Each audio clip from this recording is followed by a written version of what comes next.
Okay.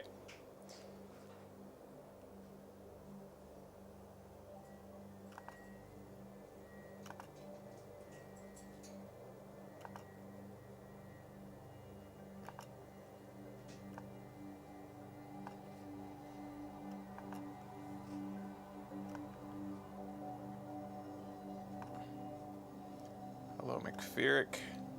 You get to be the first one to spam the chat for me to fill it up.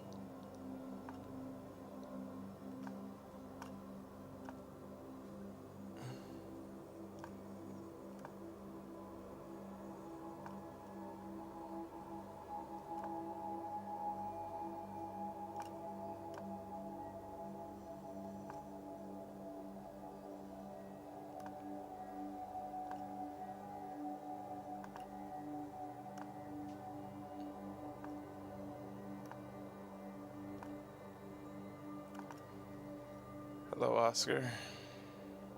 Keep going, everybody. You're still not down there yet.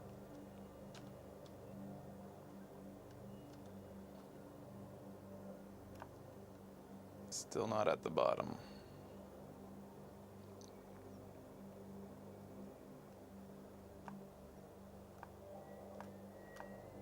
I think I might be there now. Let's see. Jesus, these windows are all jacked up because I went into 4K mode. Okay, there we go.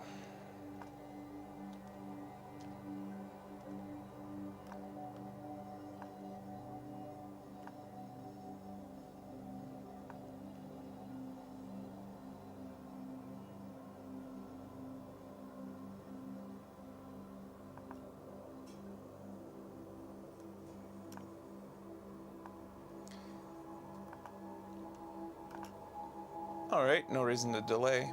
Welcome early comers, Untouchable, McFeerick, Alpha, Oscar, Sheep is Wolfie, Zekrom, welcome back. I continue to play Magic because I love Magic, and out of all the big releases that's happened so far this month, I mean 2 mega AAAs, I prefer to play the release of a new set in Magic each day. That's my big release right now, is the Magic set.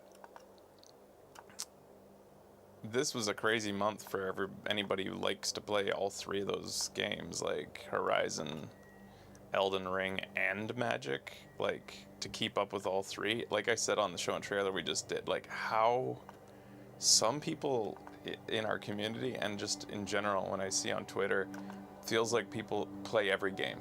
Like they keep up somehow and play every game. I don't know how the fuck they can achieve that. It doesn't make any sense to me. Gauntlet's saying, yeah, I'm having trouble keeping up with Elden Ring and Magic. Like, especially games like Magic. Like, I mean, Becky and I are kind of similar in that we do both like games that we get sync right into one game. I was like that with Overwatch, obviously. Becky's like that with Binding of Isaac. Like, and I'm like that with Magic. I was like that with Hearthstone in the past. There's something about games that you can play forever. It's satisfying. Anyways, if you guys didn't see the last episode, most of you who are tuning up here saw the last episode. The last episode was insane. I went in on tilt because I'd had 3 horrible drafts in a row. Drafted my first rare, which is a bomb, but only if you play 5 color. It was this the Dragon 5 color saga that creates a 6/6 dragon after 3 turns. But first, it is a piece of perfect removal for 6 mana, pretty expensive. And it requires 5 colors, so I was like, fuck it. And I hard picked every dual land I saw, almost with no exceptions. And I think only twice did I make an exception, and those lands tabled anyway. And then I went 7 wins. Like, what the fuck? And that was after 3 drafts where I thought that I'd made good decks and that ended up going like 1-3, 0-3, and 0-3. Like, it was demoralizing. Wait a minute, I should go back to the home and cycle out my 500 coin thing. You're supposed to do that to see if you can get 750 again. Nope. Oh, I did. Yeah, 2 750 quests. Nice. And we go into another. So I spent $20 so that I wouldn't have to grind out gold off show. And I've only been playing this on show. So anything you've seen in terms of my learning the set has been only on show. And that $20 has gone for 5 shows now. Like maybe 9, 8 drafts, maybe? Like I got my first draft free of our Kamigawa shows. Maybe the second one free?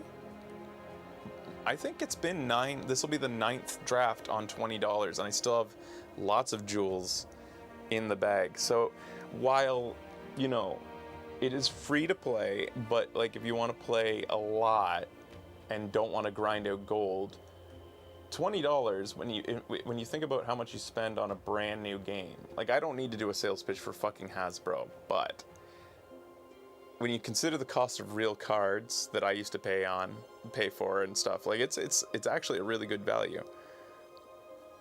Nothing can be as bad as doing Texas and Hearthstone years. $2.99 at a time, yeah. And Hearthstone, to compare, is pretty terrible if you're just an arena player, because you can't contribute, you can't re-roll winnings into more arena runs. Arena runs are just straight up $2.99 every time. So while cheaper, I think an average like draft in this, quick draft, costs like $5. So it's more expensive than Hearthstone. I think $5 American, and I think Arena in Hearthstone is $2 American.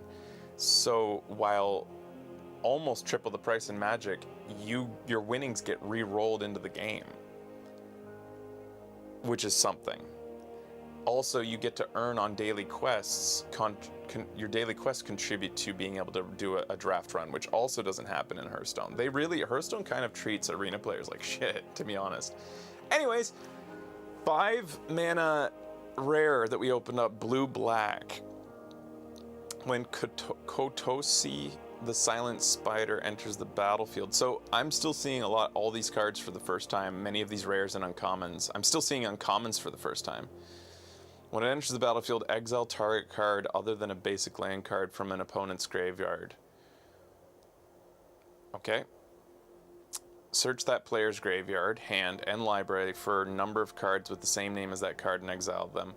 Then the player shuffles. For as long as you control Kotosi, you may play one of those exiled cards. So this is card draw built in. You get to steal one of their graveyard cards for yourself.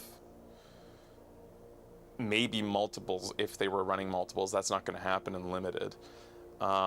You may spend mana as though it were mana of any color to cast it. This is an interesting card, not just because it's a 4/4 for 5 that gives you a card, that gives you card draw.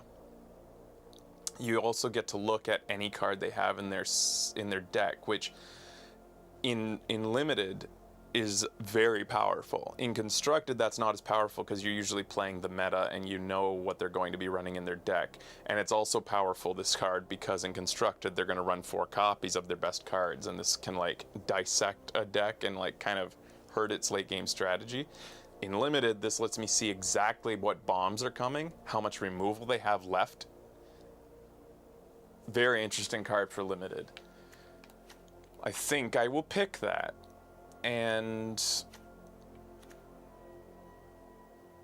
this is a saga that I have not run yet. It's a reach that gets +1/+1 for every land you control when it comes out, which is pretty powerful. This is a pretty big creature when it comes out. It's going to be like probably a 6/6 for 4 mana on turn, like 2 turns after it comes out.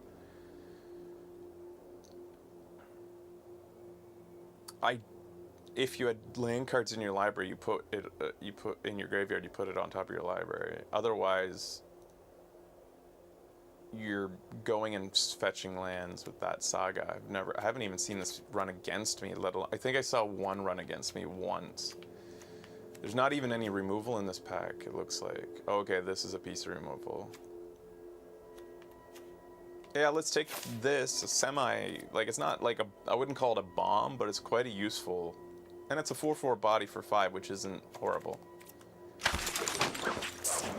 No hard picking dual lands so far today, but I am potentially going to value them a little bit higher than the last episode, or I mean in my past. Like, running a lot of, the health gain you get from running a lot of dual lands also cannot be negated. Like, that kept me, I think, a lot closer to, in the last show, able to make a lot more bold decisions knowing I had an extra 5 or 6 health than I would have in the past. I think there were some games where I may have been down to 5 health if it weren't for the life gain from the dual lands. Like, I was at like 11 health or 12 health, which isn't something to be that can't be negated. That's a powerful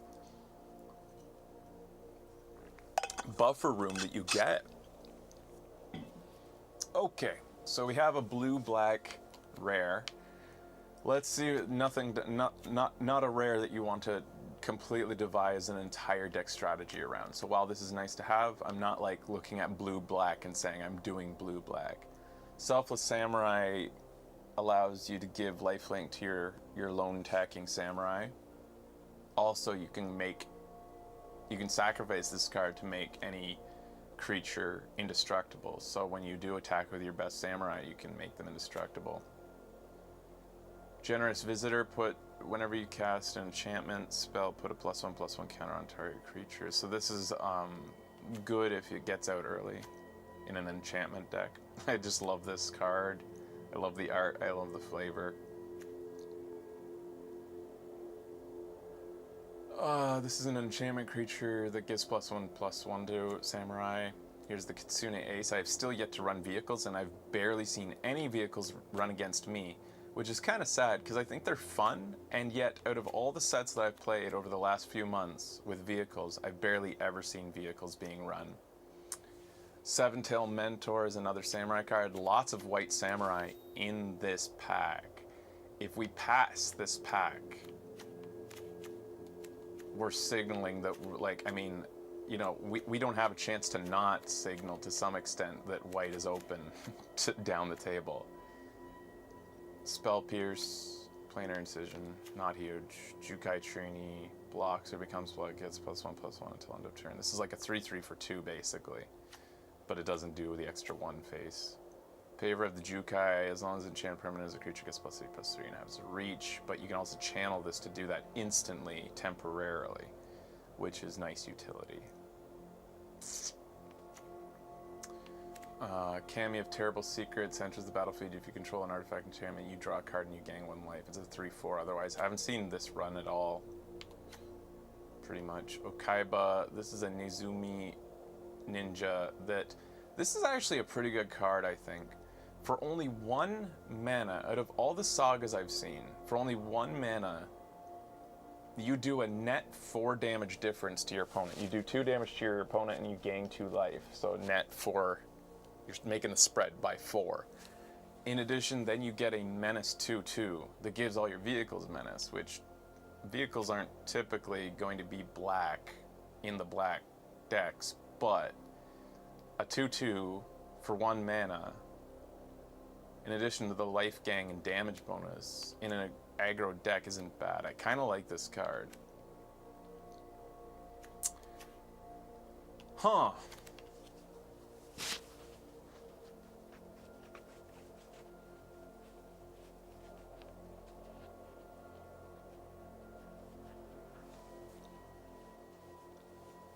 Strongest black cards, Akiba Reckoner Raid, yeah.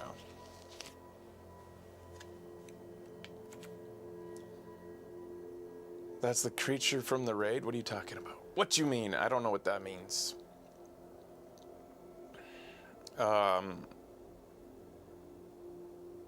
Maybe one of the bots will pass Kamigawa. That would be nice. Yeah, I'm gonna grab this because I haven't played it yet and I like it. I like how cheap it is. I like that it's pretty much the only black card in here, this being a quite weak one that goes around really late. I like how cheap it is. I like and when it's played against me, I've found it quite annoying to lose 2 life automatically without any chance of retribution. It goes face, like, without any chance to block. And if you're in the late game, that's pretty powerful. Out of these ones up here, I'm not big on any of the uncommons to go into, especially if I were to pick the white one and pass it. Then I'm passing all these other white cards too. I'm not sure I would get much white back on the next pack. Yeah, I'm gonna get the raid. Maybe we could, I still have yet to do a ninjutsu deck in blue. I wouldn't mind doing that. I've had a lot played against me. Here's the kunai. Conditional removal. You need a creature to equip it to use it. This has been so terrifying when it comes out with ninjutsu early game in an aggro blue black or just in any aggro black deck is so terrifying. You don't want to cast it for its 6. You don't want to cast it for 6. You want to try to get it out with ninjutsu as a 5/5 attacking on turn 4.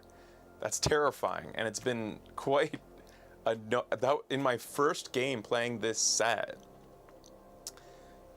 This came out against me on turn 4 in my first game, and that was just terrifying precedent to set for the set. I was like, what the fuck is going on here? You know what? I'm gonna take it. I like it.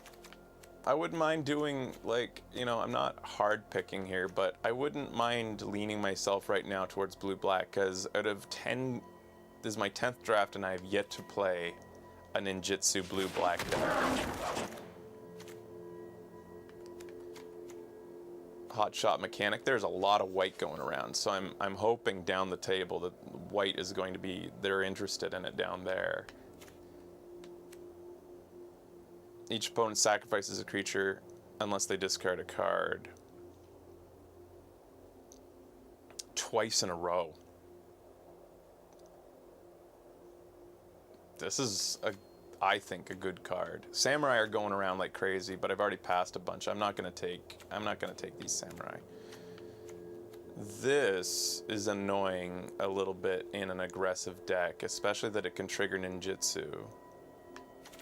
This creates a 0/4 menace, where X is the number of cards in the defending player's graveyard.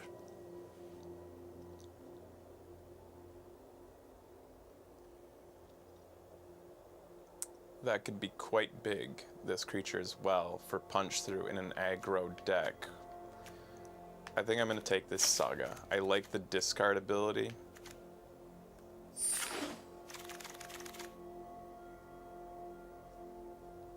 Note, if they have no creatures, they can choose to sacrifice a creature and not discard a card. Oh, and then the sacrifice a creature stipulation will fizzle.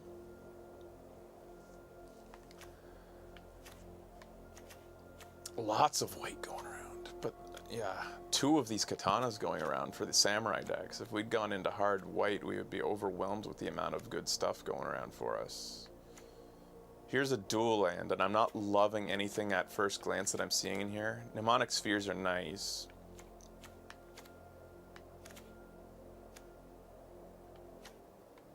I may grab the dual land to open up my options here. I'm not ready to commit to like going into a 3rd color or anything. I don't think anything here is strong enough to take. I'm gonna take the dual land. I'm gonna start valuing dual lands a bit higher.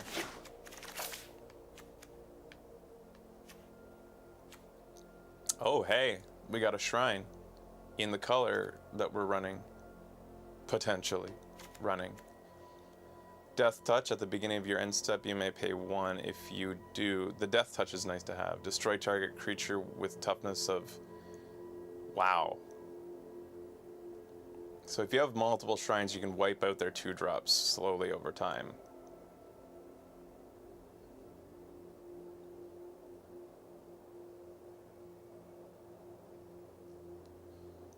It's pretty cold down here.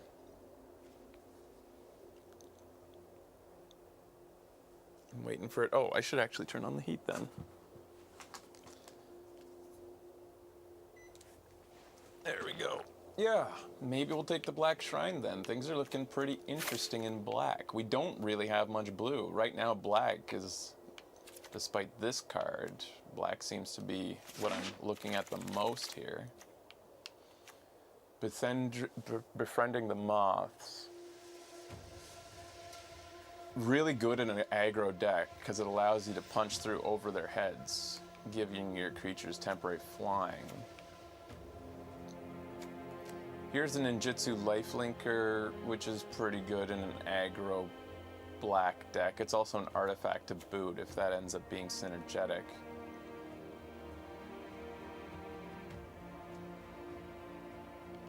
This can dissect their hand of strong cards, removal, and the like. I don't know how to value this guy. I need ninjutsu targets if I'm going to run ninjutsu, so I'll have to be looking for those as we go. Flyers are good ninjutsu targets. I hate it when Reckoner Shakedown is used on me. God, I hate it. I hate anything that lets them choose a card to take from my hand. I fucking hate it. And see my hand as well. I like the side bonus that if you don't like anything in the hand, if you see their hand and you're like, I don't care if you keep any of this, you can put 2+1/+1 counters on one of your creatures. I like that as an option that you get to choose after you see their hand. Is the Ambusher good? You should take that then, Becky says. Yeah, I think I'm going to take this because I'd like to start seeing people's hands.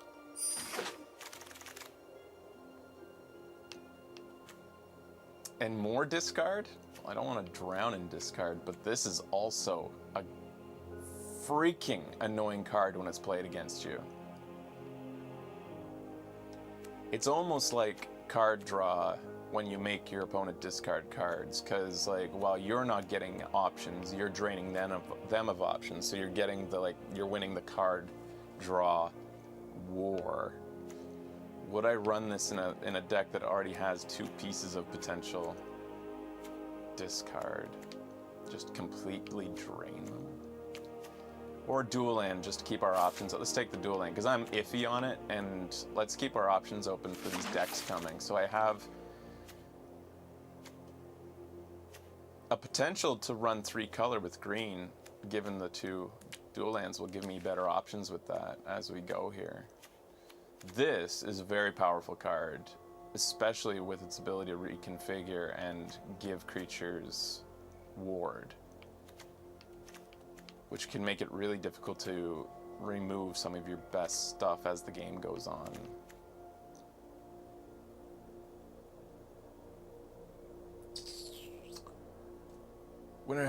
This is pretty good in a blue deck.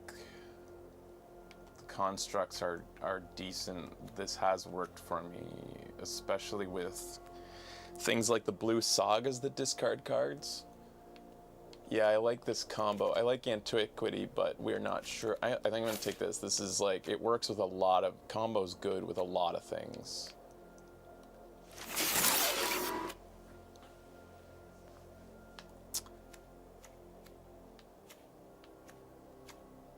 Favor of the Jukai. As long as an enchanted permanent is, a creature gets +3/+3. So yeah, we saw that these are all things that have tabled, obviously.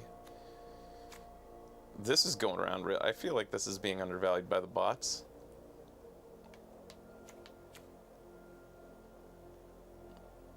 Spell Pierce just gets outclassed so quickly, and it doesn't counter creature spells, which is annoying. I feel like mostly people don't have to tap out to play that.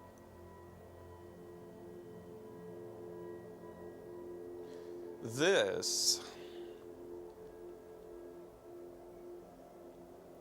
What is the utility, in your experience Untouchable, that people use Planar Incision? I've barely seen anybody play it against me. I'm trying to think of how this could interact with ninjutsu. One of the things that it's good for is re-triggering come into the battlefield effects, which is, this one is one of them.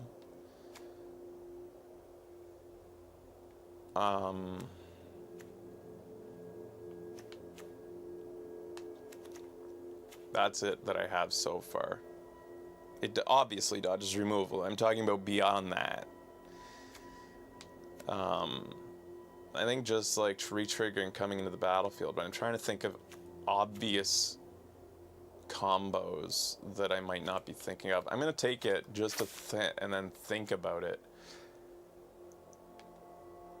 We might pick up something that combo's good with, especially ninjutsu wise, and like come into the battlefield effects.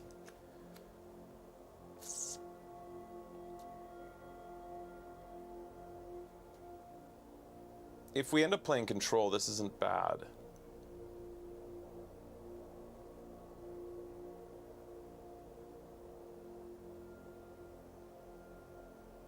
This is interesting utility as well, being able to mess with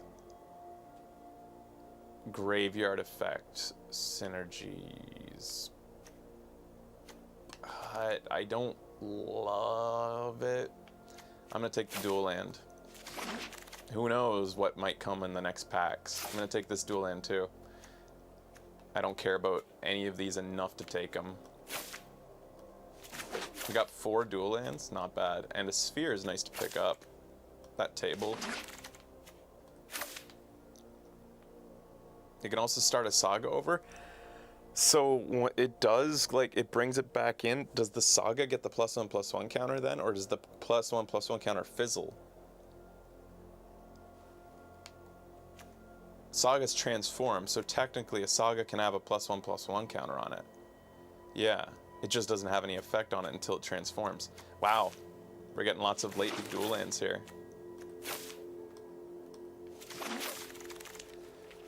So we have the ability to, like, I mean, the dual lands are adding up here. Like, we're open to a lot of things, maybe. Other enchantment creatures you control get +1/+1. Weaver of Harmony. Tap for 1 green mana, copy target activated or triggered ability you control from an enchantment source. You may choose new targets for that copy. So, activated things from enchantment sources, such as sagas.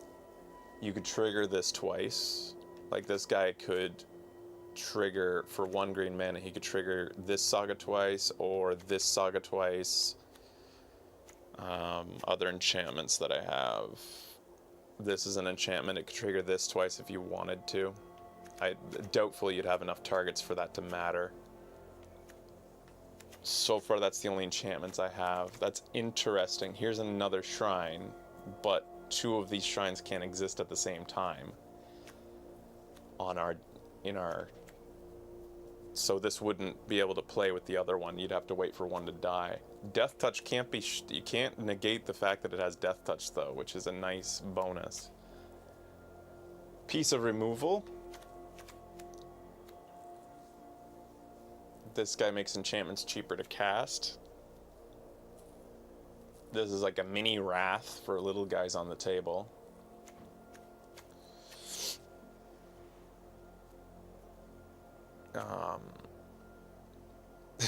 Man, running a discard deck. I wouldn't do it in polite company. Makes people angry. People don't like playing against discard decks. Yeah, this guy is cool, and we have the ability to play him because we have green, green, green. I mean, yeah, 2 on the colors that we're sort of in already, and then 1 green that's in white, but we're probably not, that doesn't matter as much, but yeah, he looks neat. I like that he doesn't require 2 green mana, it's just 1. Whoa! Jesus! Okay. Is this a bad card? Second pick, the bots just passed me a mythic. Flash.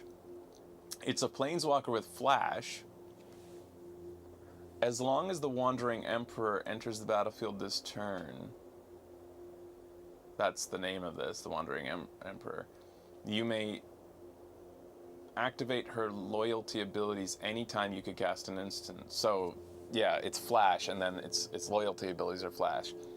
Put a +1/+1 counter on top of target creature. It gains first strike until end of turn. So, like, essentially, that's her spell. Or create a 2/2. You can create a 2/2 to block as a surprise.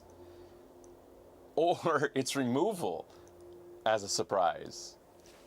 Exile target tapped creature. Wow. As if that just got passed. They took a common. The bot took a common. So a piece of removal, I suppose. Well, okay. I'm glad we took 2 white dual lands. 1 with green. I don't know what's even... Anyone who harms my people must contend with me. Okay. Not the worst Planeswalker voice. I've heard much worse. I love this guy and didn't get to play him right. I love the ninjutsu in this guy. Double striker. So scary. Michiko plays well with enchantments, and so far we have 3 decent enchantments that we could run. Anchor to reality. Search your library for equipment or vehicle card. Put that card on the battlefield unless... Well, we don't have any equipment or vehicle bombs. If we had drafted one by now, this would be valued higher for me, but... This fetches... In limited format, this is going to fetch you a bomb. If you had one that's an equipment or an artifact. Or a creature. Oh, okay. Or a creature. Not a planeswalker. Right now our only... Well, you could go get this guy. It's slow fetch. It's expensive. And we have to sacrifice an artifact or a creature. Yeah, it's pretty tall order. I'm liking the look of Michiko right now because of the enchantments we already have. And the fact that this can re-trigger Michiko as well.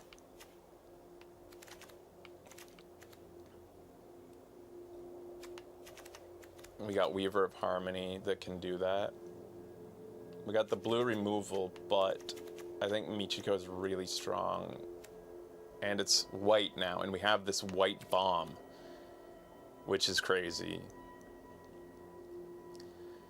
The thing that makes this even crazier, this Planeswalker,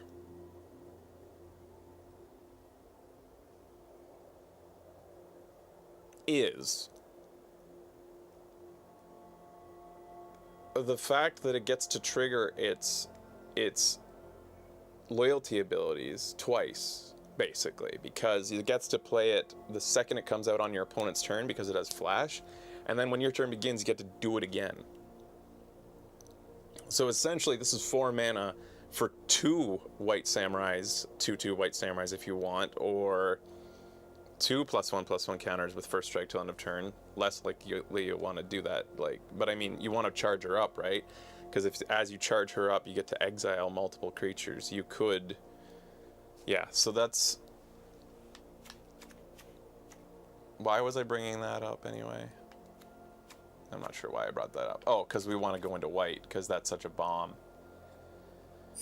We have a white bomb.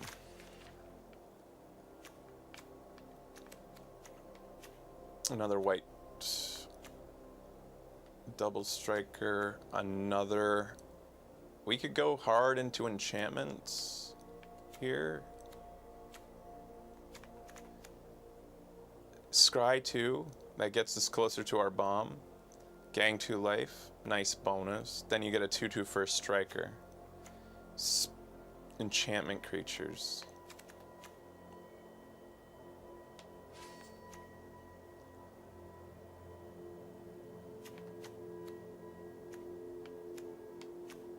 Yeah.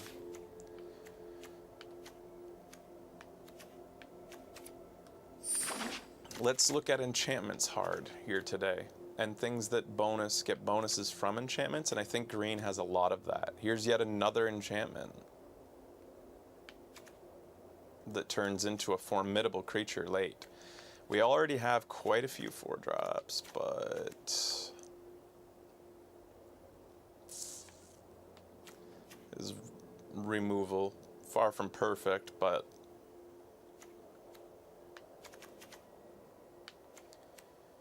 It's looking less like we go into blue at this point. We're looking closer to white, black.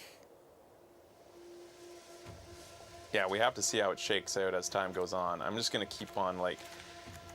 Red is the only color that's completely off the table at this point. Like, we just don't need it. But who knows? It's not completely off the table, but...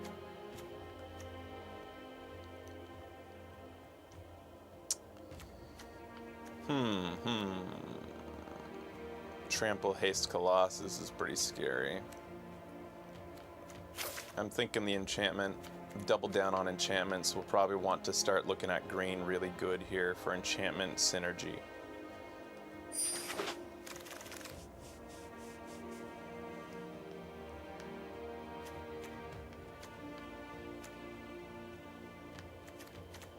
Well, Ecologist Terrarium will help us fix what looks like is going to work out to be a potentially 4-color deck. Maybe 3, but maybe 4. I'm not seeing anything else here that I should pick over mana fixing in this deck that really wants to run the bombs it gets. Another shrine. All right. This will help the 2 shrines we've already picked up. Or wait, we only picked 1 shrine up. I didn't get the 2nd shrine because I thought that would be redundant since they can't both be on the table at the same time. But this is also an enchantment. Let's take the shrine. We have 2 shrines, which isn't bad to have, because if this comes out on the same... If this is out at the same time, like, I don't care about this ability. I like that it's a flyer. This, like, slows down the game. It's a decent blocker by itself. Second, though, the milling I don't care about. But what it does do is it makes me be able to take out anything with 2 toughness once per turn, which is pretty cool. Another 7/7 Trample Haste Crew 2. Mana fixing.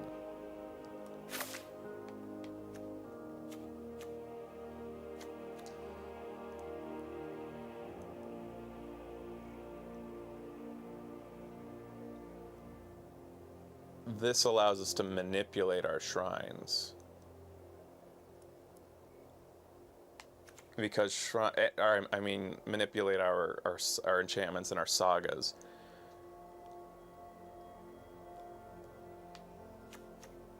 This also does.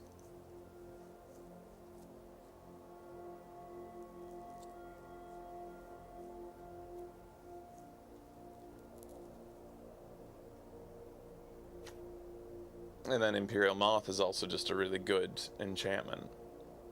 I thinking maybe the Moth the most here. But then the Network Terminal fixes our mana. Do we need that? What combos with Containment Construct? Are you talking about the Puppeteer? Or are you talking about...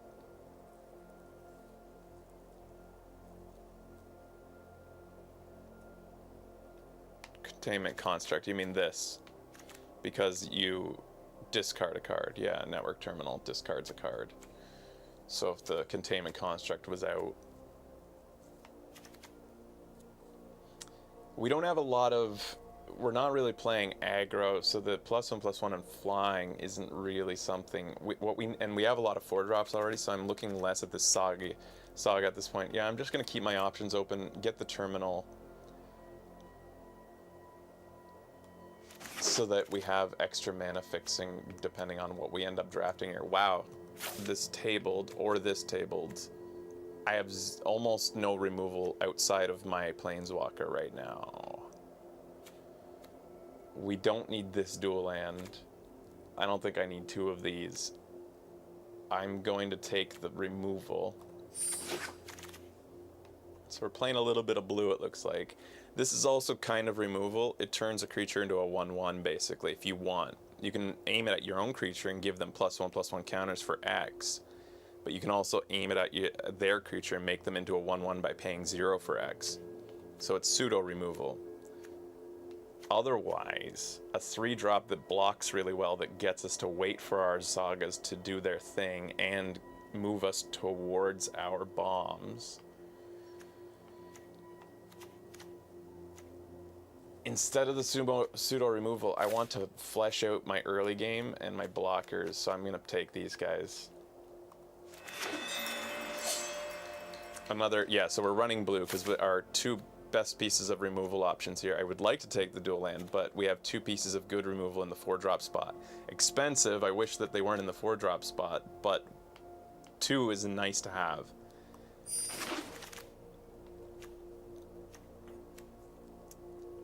Given how few creatures we have and we're not running Samurai, I don't think I would ever run the Katana. Regent's Authority is okay utility. I don't mind this, taking that. Not sure I'd run it, but we got another potential Guardians. So a pseudo control, like a little bit of control going on here, maybe.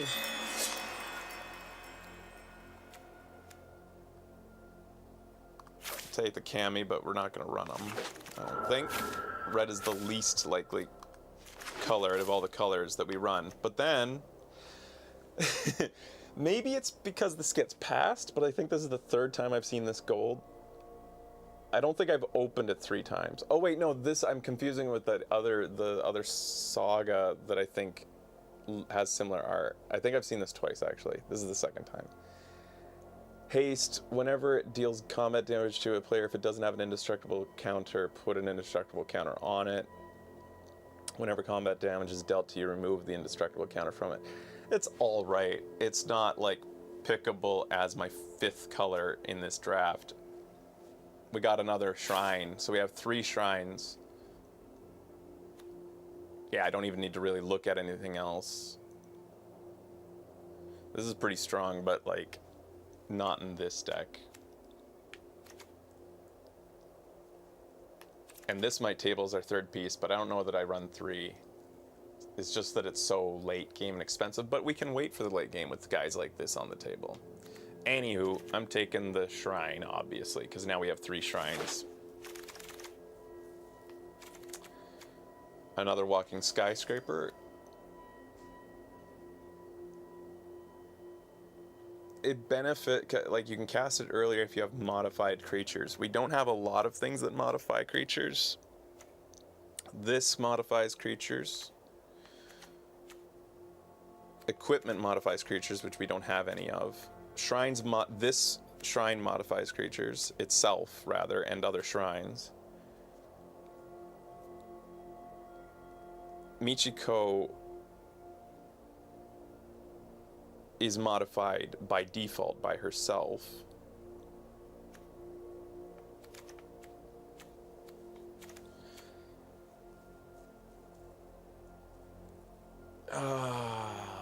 Roadside Reliquary is card draw for 2 mana. You have to use a land drop to do it. Only if you have an artifact and an enchantment. You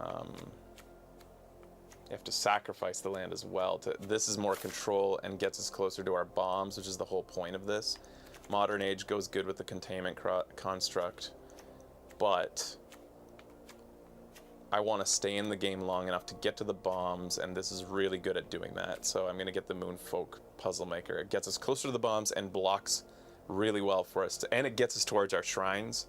We want to cycle through this deck so that we get to the shrines to use them together. So now that we need to really kind of like, before I go any further, I should focus here and look at what I need and what I don't need.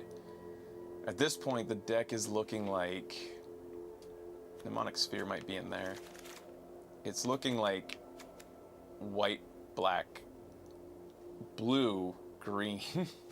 All right.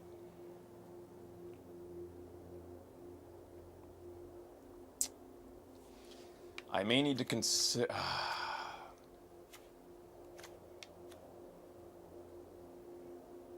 No, I have to run them all. I'm running them all, I guess. And let's just see what happens. It's a white, black, blue, green deck. We have these 2 pieces of mana fixing. We have white, black, blue, green. Let's see here. 1, 2, 3, 4 dual lands running to run that. We have 23 cards here, so we could start picking up dual lands really hard. The curve isn't horrible.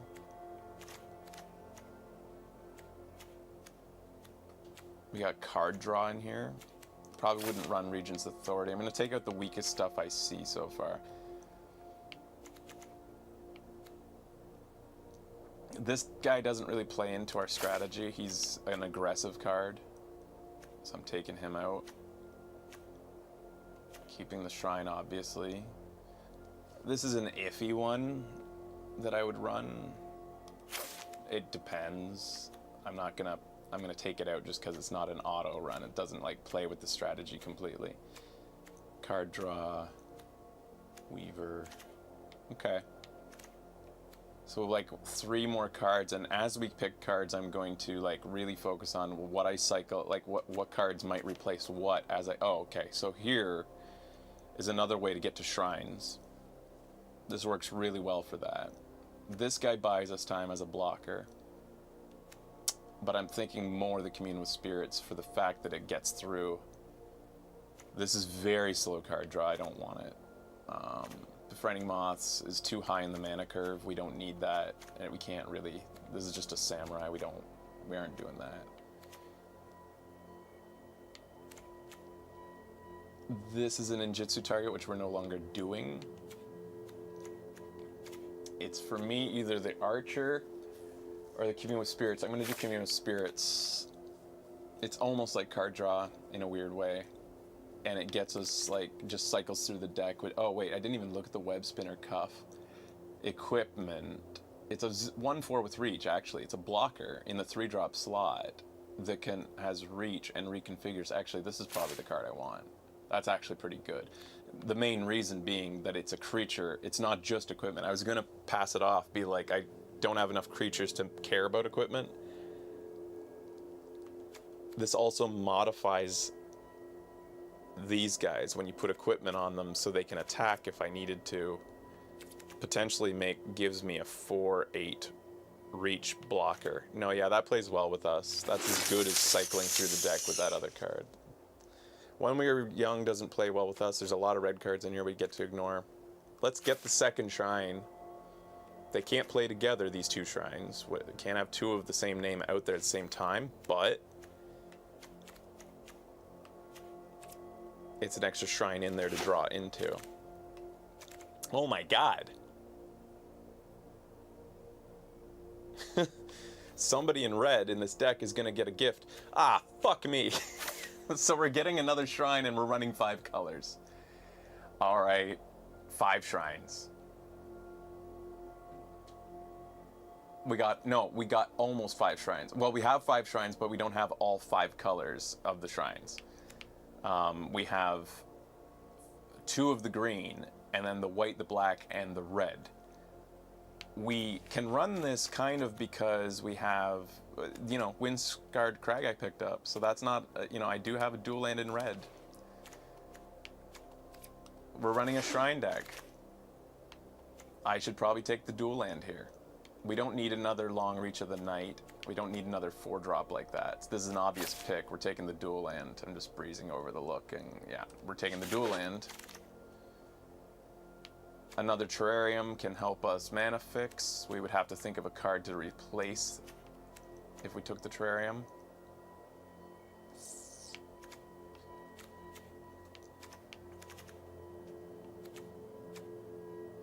Removal, but I think more important to us is mana fixing.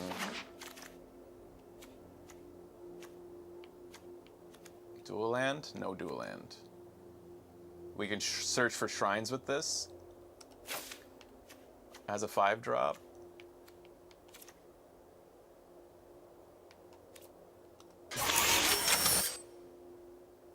No dual land. Darn. This guy is a blocker, lets us control the board. We don't need another piece of this removal, I don't think. We have...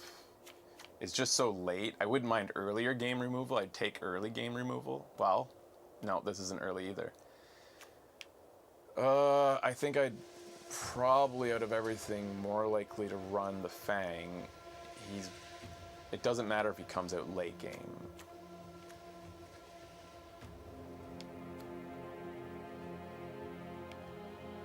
Nah, I'll take the extra removal. I don't know if I'll run 3, but I'll take that now. The Modern Age, not sure what I'm running at this point. I've got an abundance of options, honestly. Too slow, I don't want this. Commune with Spirits gets us through. Oh, both of these tabled. I'm gonna take the Commune with Spirits, getting us to our shrines. The shrines are our main strategy, I suppose. I was hoping to get an extra dual land here. Counterspell or not card draw, but card cycling, which is kind of nice. And it could be removal. I would probably run this instead of one of the Tomio's completions, maybe, if I were to think of running, because of the fact that it draws through the deck. But so does Modern Age. Mnemonic Sphere. I got some tough decisions here on what will make this deck work the best. I'm gonna take a quick break. Be right back.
Okay, guys. Right, so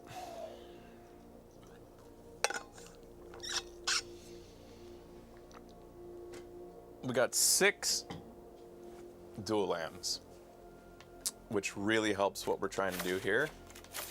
And we have 2 pieces of fetching in Ecologist Terrarium. It's so hard for me to understand how to make this card work, or like how this fits, because it doesn't, like, I would much rather, instead of sacrifice the Terrarium and put a +1/+1 counter, I would rather it say sacrifice the Terrarium, draw a card, letting me go get a land and then get my card back for getting the land. That's the main thing I don't like about Ecologist Terrarium, is it costs you a card. So while it is mana fixing, it's like, it's almost like it replaces a land in your deck, but you can't think like that, because otherwise you might get mana screwed if you ran this in place of a land. Maybe I get, like, if you ran 16 lands and put one of these in there, maybe that makes it worth it, but then you're also thinning your deck. You're taking lands out of your deck, making it less likely that you draw more lands as you go if you need them. It's so hard for me to understand how that plays. Anyways, let's look at the deck's core strategy here. We can play any color we want. That's what we've decided. One of the core strategies, the core strategy, is the shrines. And maybe getting our bomb, which is pretty crazy. Especially crazy, this bomb, in that we built a deck with a lot of blockers, which allows her flying blockers in addition to that, allowing her to stay on the table and potentially do a lot without getting answered by the opponent. Yeah, it's pretty cheap, but what do you do untouchable? Like, what's the thinking on it? Do you replace a land with it, or do you put it in there? Like, do you? Anyways, I'm gonna put in all the shrines because that's why we ended up really going 5-color shrines. So we missed we passed one shrine because at the time we hadn't gone in shrines, and I said we don't need 2 of this guy.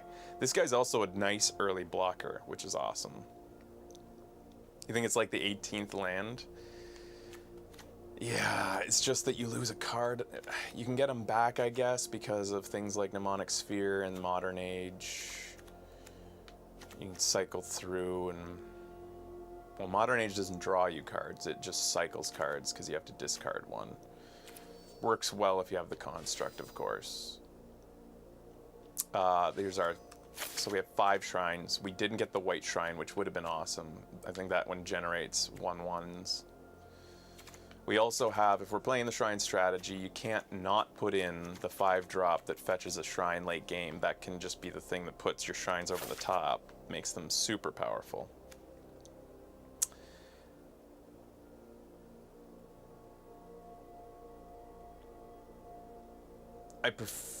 I like Network Terminal more than I like Ecologist Terrarium because I would rather not thin my deck of land if I'm fixing. I don't think I'll run 2 Ecologist Terrarium, but I could run... I don't think we need that much fixing, honestly. It's hard to say, but anyways, I'll probably be running that. Let's see. Containment Construct. Let's see. So I'll put in the bomb. I did put in the bomb. No, I didn't put in the Planeswalker yet. There we go. The Planeswalker's in. Obviously, has to go in. This guy plays really well with the enchantments that we have, the shrines, and like he goes in obviously too. So since if he comes out, he can trigger the shrines twice. Like, I don't even know that we run this card. It depends if it works in, like... I don't need the cards from their graveyard. I need cards from my library. That's the cards I want. I like this guy as a blocker. He's going in. I like this guy as a blocker. They're going in and they cycle through the deck. I like that too. Another thing to keep in mind is these cards that cycle are also mana fixing because we're cycling through and getting to see more of our lands and keeping the ones that we need, passing the ones we don't. So this is also fixing and it's very cheap, and it is effective even when we don't need fixing because it lets us go look for an enchantment such as our shrines. I think the Commune goes in to play into this strategy as well.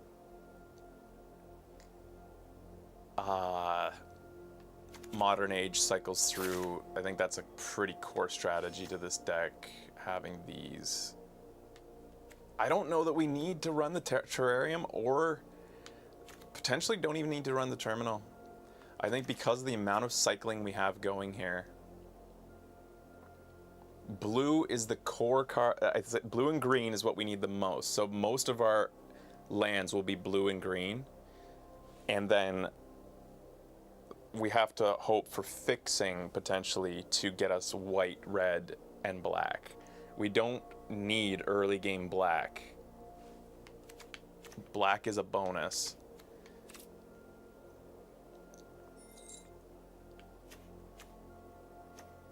We should probably run at least 2 of the pieces of late game removal here.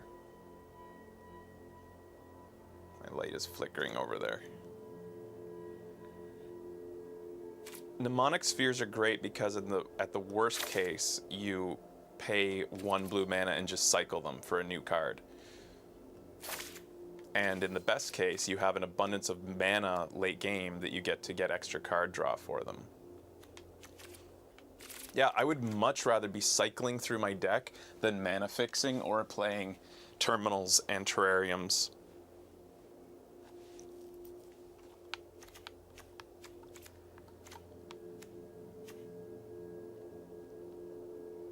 I don't love this enchantment. It plays with our enchantment set. This is a really good to put in, yeah, because of the amount of enchantments we're running. This, like, doesn't really work super I mean, the scry helps with our strategy of getting to our bombs. And it's an extra enchantment on the board, which helps Michiko. These two have to go in. I think this deck needs to get a grasp on the early game. We need blockers. We need good blockers early to keep us in the game so that we can get to our bomb of a late game. I think I have to put in the containment construct, especially if I'm going to run 2 Modern Ages, which I am. Now, we're looking at our last 2 cards, basically. And out of everything we have, here's the first card we drafted, but I'm still not sure I'm putting it in here. It's late, it's expensive, and it gives me card draw, only card advantage if we're thinking about, like, we want cards from their graveyard. We get to look at their deck, which is cool.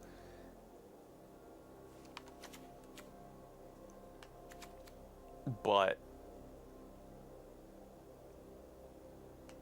I'm thinking the problem with Suit Up is that we're not running a lot of creatures, and this potentially just sits in our hand, not being able to use it when we really need to use it. It's like a blocker out of no, it's like a surprise blocker potentially. It's awesome that you get to draw a card after it's used, though. Like, we could play it on the shrine, the early shrines. We could play it on this guy. It could also save a creature, which is cool, which is really be nice to save this guy if he gets shot at with like some red burn. Makes a surprise blocker out of the shrines. We got I guess maybe, like, that's what I'm just thinking. It's either I like that it's in the 3-drop slot instead of the 4, so that we're not so heavy in the 4-drop. It's like slightly early options for removal.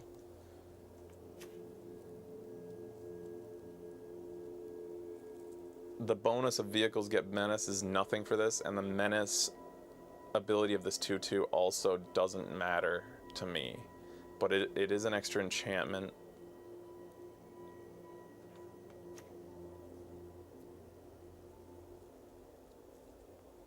This potentially is a big creature when it comes out.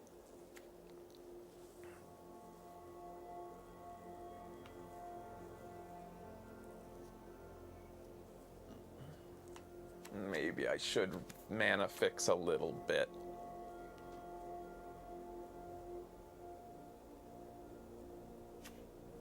We have 2 slots.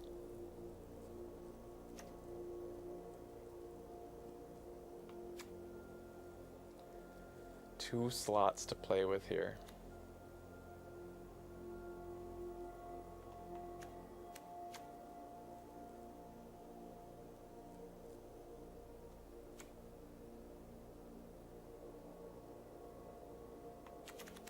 Air of Enlightenment. Oh yeah, that's the scrying. But it's in white, which is a bonus color. I'd rather not. I'd rather leave. Like, I think because of this, maybe I do need to go fetch.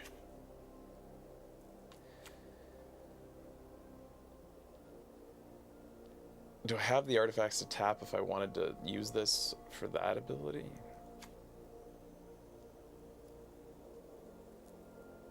I wish this was an instant speed.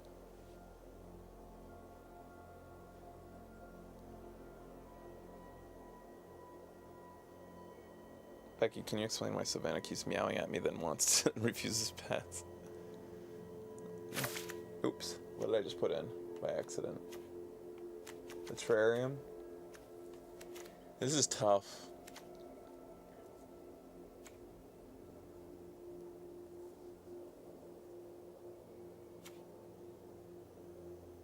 Alright, I'm gonna put in both terrariums. Let's just see what happens. And then, of course, all of my dual lands go in. Now let's see what the game suggests here.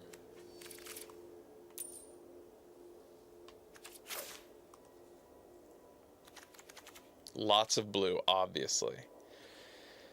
One. Yeah, we only need one mountain. Plains. Yeah, 2 plains makes sense, I think.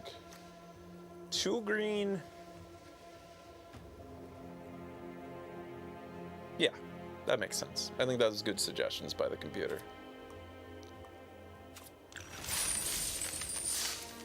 I would run both Animus Sagas. Then you can count the commune as a land, so you can have 1 more spot. What do you mean? Animus Sagas.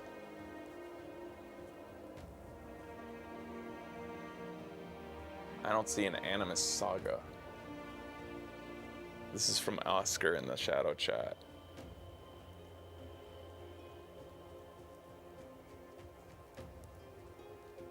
Oh shit, there's no swamp in there. Yeah, I need the computer didn't give me a swamp, which I need for using the terrariums if I need a swamp and I can't fetch a mount. I'll get rid of the communion with spirits might be less valuable than considering that. Yeah, I'm gonna take out the communion with spirits, take out a forest. So the forests are only being cycled into, we're going to get forests, but yeah, I'm taking out the commune with spirits because I think I would rather than commune with spirits play Suit Up or Network Terminal.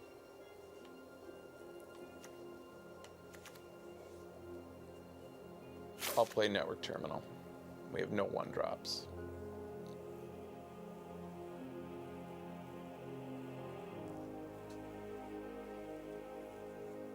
Yeah, the Commune of Spirits hits something, but it's useless if we don't have green to cast it on, and we're fetching green. We're not like ever, we're not gonna like be able to rely on having green.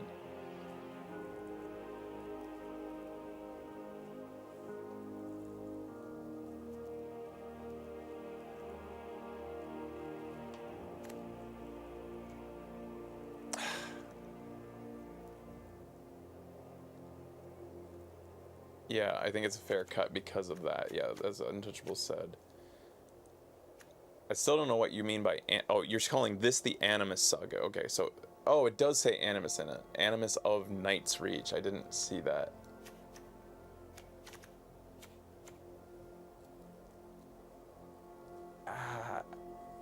Yeah...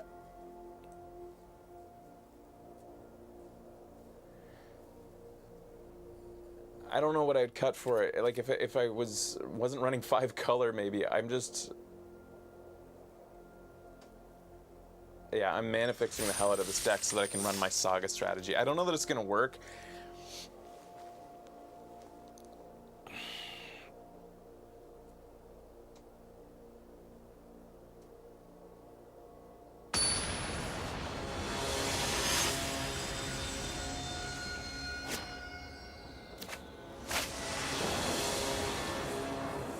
If I feel like I have, after this first game or two, an abundance of mana fixing, like I'm not running it, oh my god, of course I get like no blue in my opening.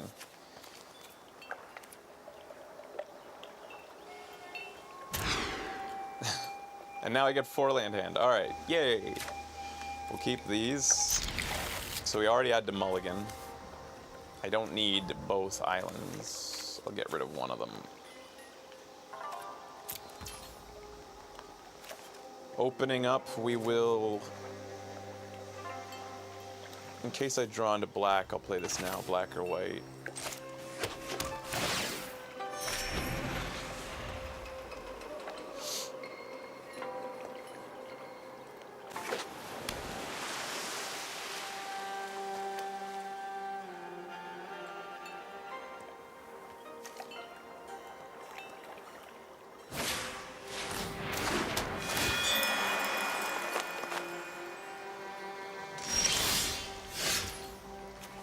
I'd like to start doing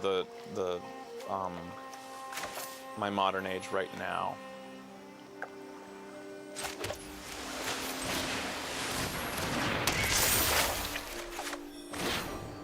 What do I want to discard? I'm not too worried about mana fixing. I'm going to discard the Network Terminal. gonna keep everything else. It's fixing and ramp, kind of, like, but like I won't be able to play for long. Yeah, I'm not worried about fixing. I've got the colors that I need to cast things right now, and it's a long game.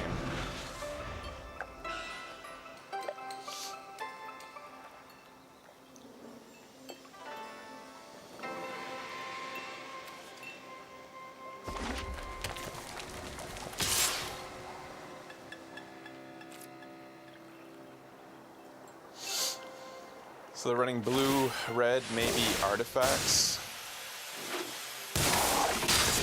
Aggro, they've got the tapping ability on that side. Because they'll get to replay that creature they just took back. 3/2 that is creating treasure tokens for them too. So they're mana fixing as well. I need to keep the mountain.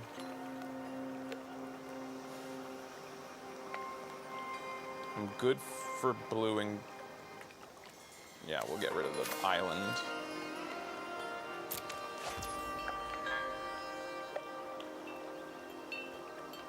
No plays this turn, unfortunately. That's the bad thing about the dual lands. They make you a bit slower.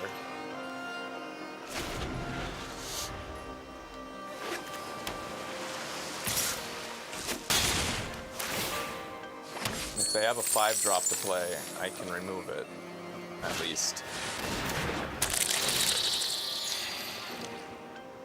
That's helping them curve pretty hard. But I have a blocker now, which is nice.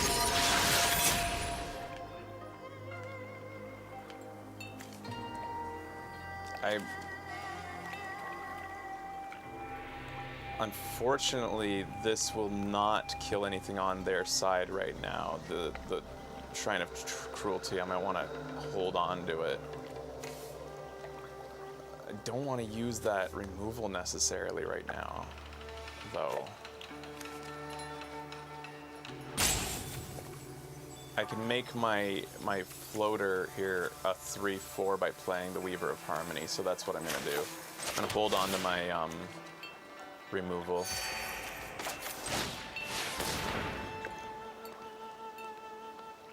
I hope that they don't... Okay. We have a blocker in the air. They curved out pretty hard and we didn't get our early blockers, but now we're kind of setting up to slow them down. They can tap anybody on my side right now using that network disruptor.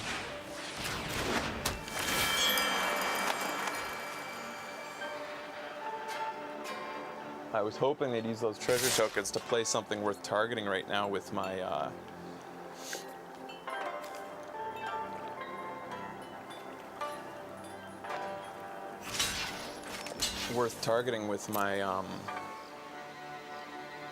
Tamio's completion.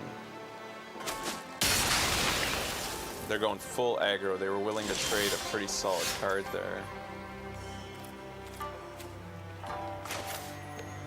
My blocker's less powerful now, but now it doesn't need to be, I guess. I can kill the network disruptor, which is nice.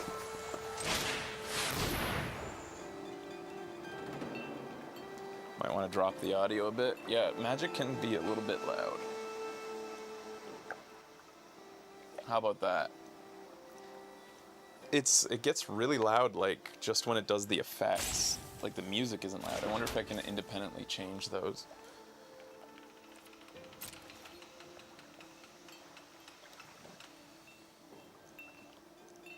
Tell me if and when you want a little bit more audio so that you can hear the ambiance.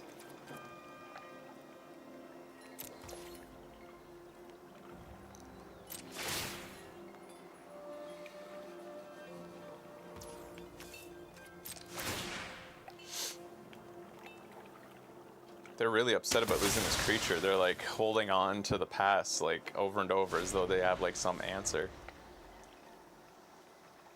They have a lot of card advantage on us and they just got a bit more now. I'm glad I have my Mnemonic Sphere over here.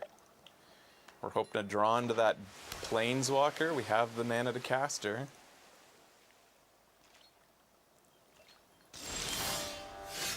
Okay. Should I... I'm going to hold the shrine for now. It can't, even if I put it out there now, it wouldn't be able to stop the circuit mender. So right now they don't think that this is any more of a threat because it can only take out... Yeah, I'm just going to hold it and get some card draw. I wouldn't be able to cast anything that I draw into, so I'm not going to use it until next turn on their side. Maybe make them think I have some mana open for counter spells. Maybe.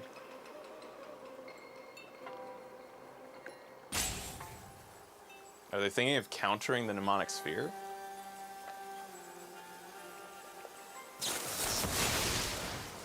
Alright. That's not as bad as it could have been.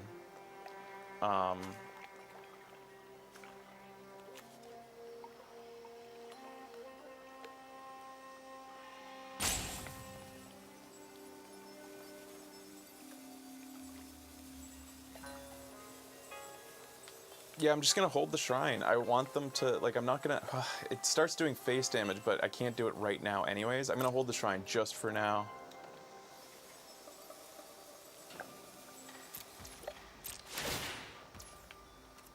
I can't hit anything, so I'm not gonna pay it.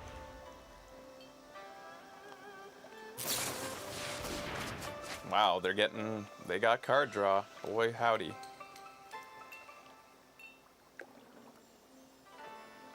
They're gonna be drowning in cards over there.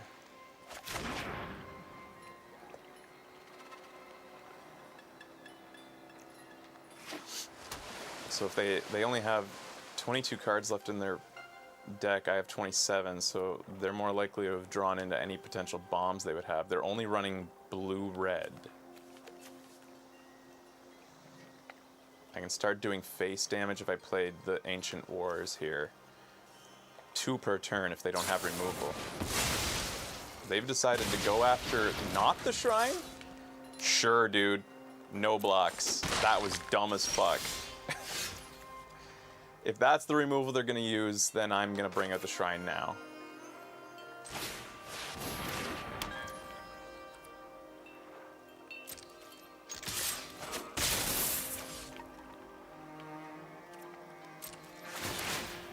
I'll decline on that. I'll auto pay on this.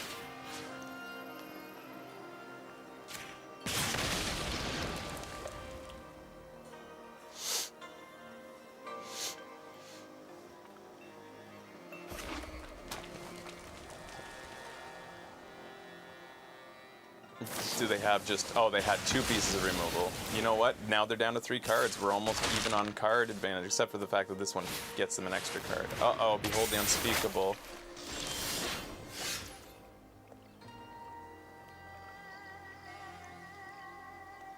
I can hit unspeakable with this right now. Stop their card draw. Right?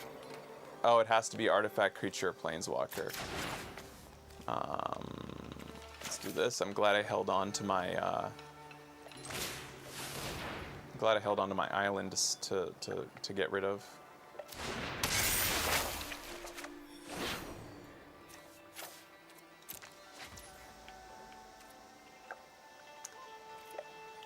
Do I play the completion on the 2/3 over there?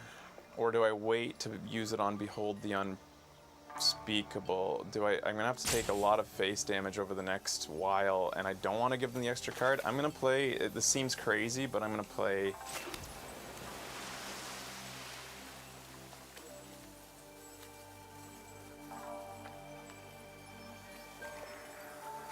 Yeah, I don't think I really have a lot of choice here. It's just they're... Oh, wow. Okay. It did not look like a control deck, but they're kind of a control deck. They came out as an aggro deck, and now they're control. I have to say their deck is working very well for them. They have Shrine Fetch. Oh no, that's not Shrine Fetch. Okay, they're gonna mill themselves. They're at 16.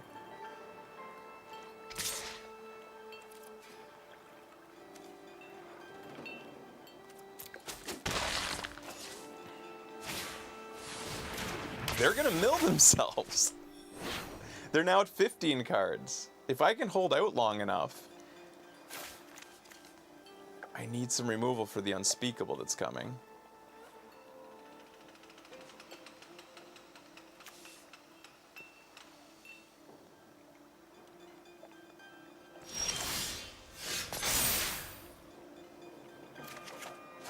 Oh, I'm just getting really bad luck, guys. That's too bad. Getting mana flooded despite all my contingencies against getting mana flooded. I'll have a flyer soon. The Unspeakable's gonna have, for all their card draw,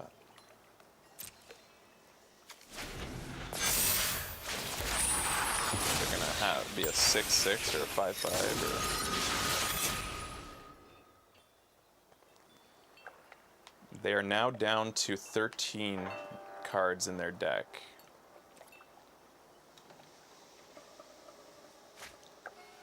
If I can get another one of my removal for the Unspeakable, that would be nice.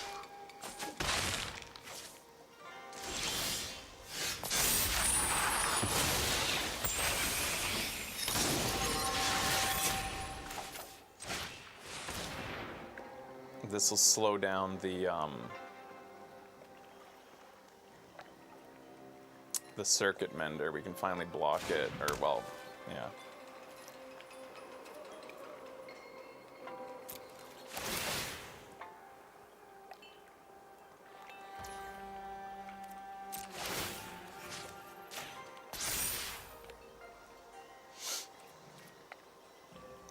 I wish we had the flying shrine right now because we'd be able to build a pretty big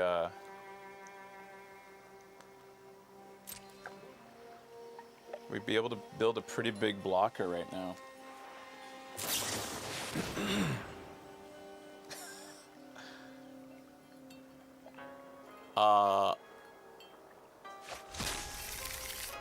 Okay, that goes in the bottom of the library, so they're not milling themselves with that card at least. I thought they were about to just do more mill.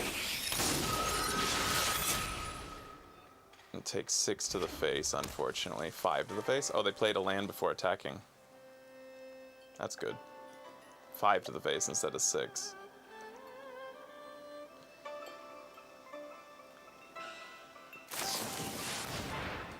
You may cast up to 2 instant cards, sorcery spells with... Okay, so they're using removal. Sacrificing their creatures. Taking out both my shrines. I'm still in this, despite what this looks like. I'm still in this game. If I can get my Tomio, my second Tomio's completion out of the deck, stop the Unspeakable.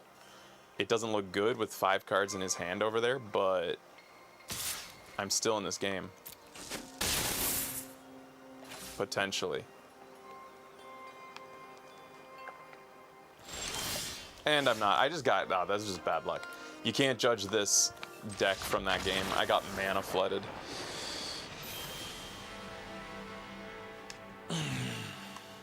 Unfortunate. I think my deck did pretty good. What do you need? Nothing. I'm good. Thank you. Okay, good luck today. Bye-bye. Do I look Canadian enough? Yes, you do. Good. Very nice. Love you. Bye-bye. Get out of here. Get on now. Just sneaky kisses. Get off it. Bye, guys. Bye-bye. I love you.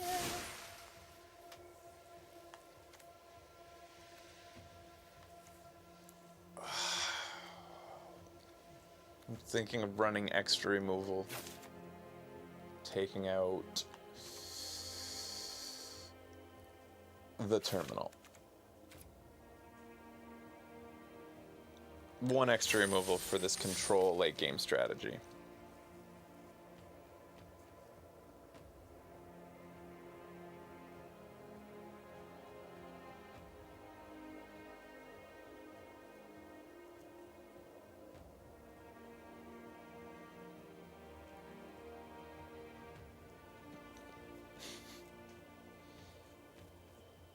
Very creative Benjamin Flag in the shadow chat.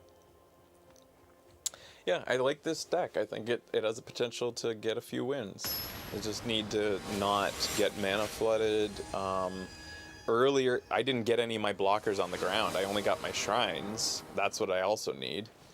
Blockers on the ground and early. And this is and that, remember, we had to mulligan to start that game. This time, thanks to the Ecologist Terrarium, I guess we don't need to mulligan, but this is not an ideal opening hand, but we'll keep it. The Terrarium can help us a little bit here.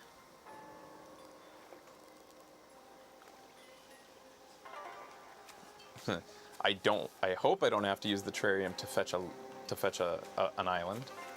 I might have to, though.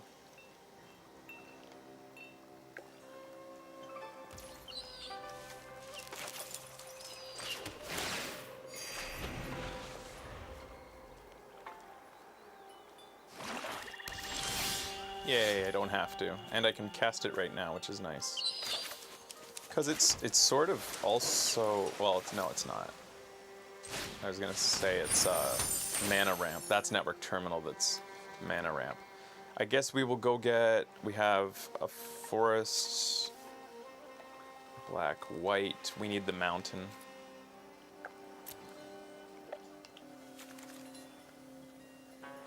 Or the second plains. It's like the mountain or the second plains. What are my other dual lands? What is the more likely to be able to get? More white to cast or red? The more likely is drawing into either. So the only plains card is the shrine. We have 2 plains. That's more likely we draw into plains. And we have white here. But we need 2 white for the planeswalker, but that's like, you know.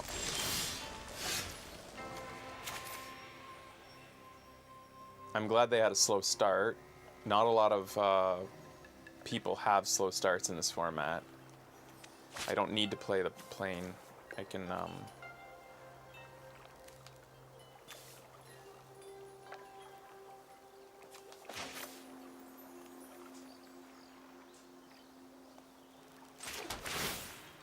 put out one of the spheres.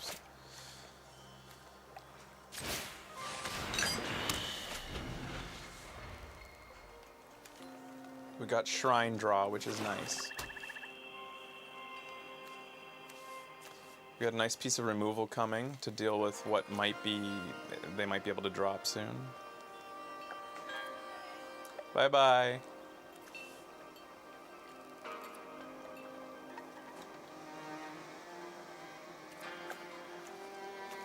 I have to remember Tomio's completion is Flash.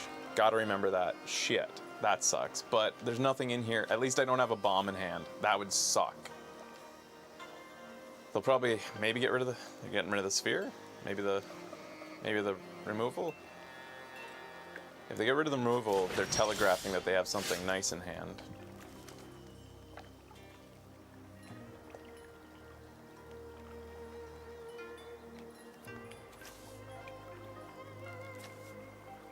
Probably do some card draw now.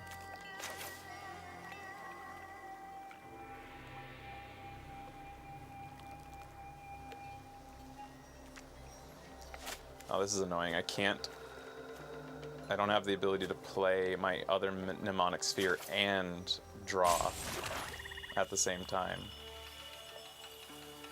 I don't want to play Michiko's yet. It doesn't get to target any creature, and it will only come out as a 1/1 when it does. I'm going to sack the sphere now, just to see if I get it. I might end up getting a 2-drop. I got another piece of removal, which is nice.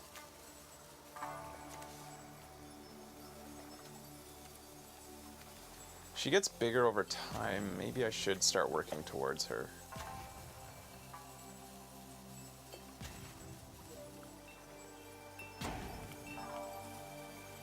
No, I'm gonna hold her. Like, we're not in a situation where we're desperate to...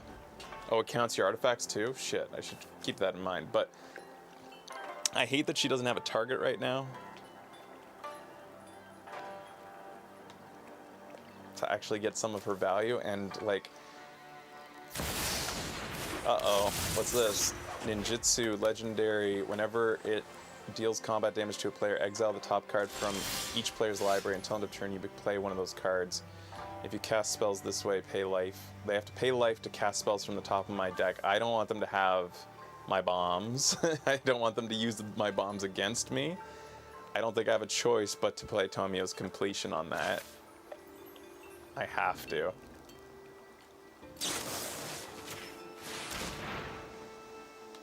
They have a kitten on the card back of their cards.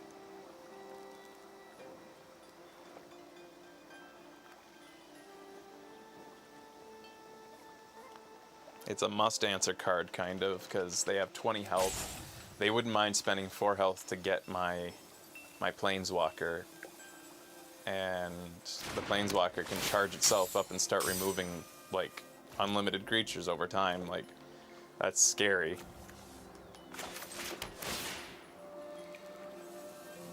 Now, we're going to want to hold on to some lands. We have all 5 colors out there that we can cast anything with now, and we even have an extra planes for casting. Yeah, we can cast everything in our deck at this point. That's nice. This deck is built around early blockers, and I have yet to draw a single one of my early blockers.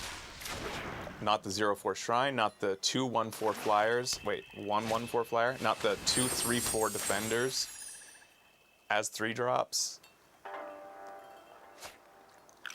Did they just get rid of... What did they just do? Oh, okay. They forced me to get rid of my... So if I had Michiko out there, I would have been able to choose. Okay, I need to play the Shrine Steward to block Nashi Moonsage. I hope they don't have an answer for Nashi.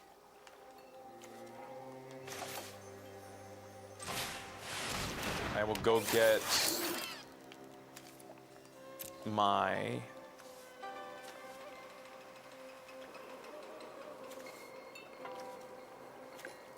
This will be the best blocker for me. I should probably get my Boundless Vigor.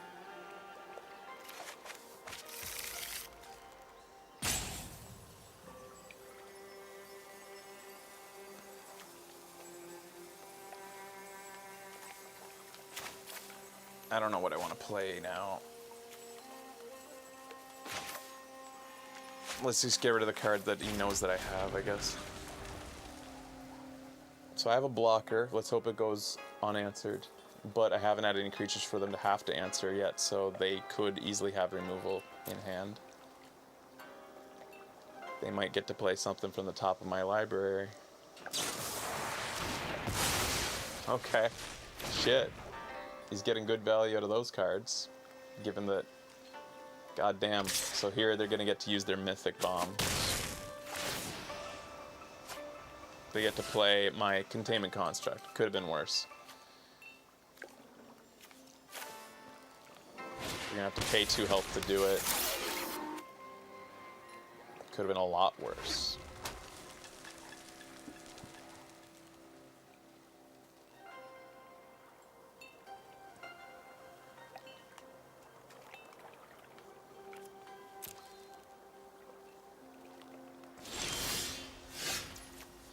I'm getting mana flooded yet again, which really sucks.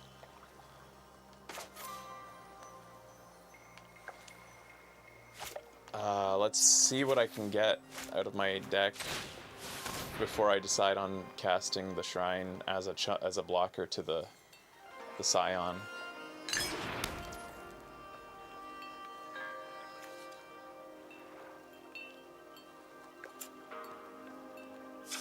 I need to play an island to do this.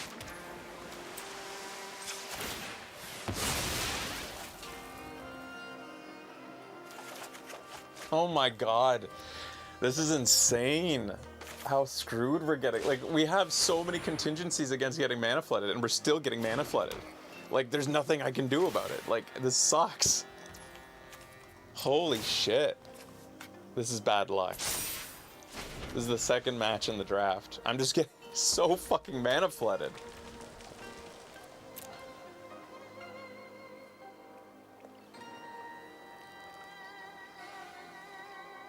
I have drawn 11 of my 17 lands. So the only, out of the 20 things remaining in here, I only have 6 lands remaining in these, with 20 cards left. So every turn I have like a 1 in 5 chance of drawing a land. Wait. No, a little bit better than 1 in 4 chance of drawing a land. I have to block here. At least they don't get to use. Okay. So they take out the shrine for... I used a card to take away a card, and now I need to desperately hope again for a blocker to stop that Mystic Bomb. I can take out my own Containment Construct now from that side.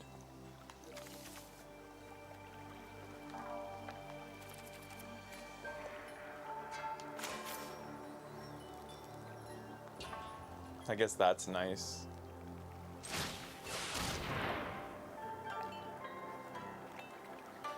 I might not have any choice but to put out Michiko at this point.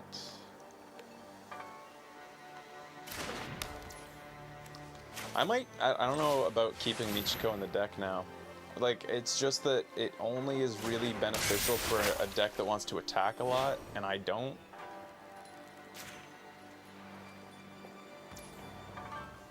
It's a big shrine.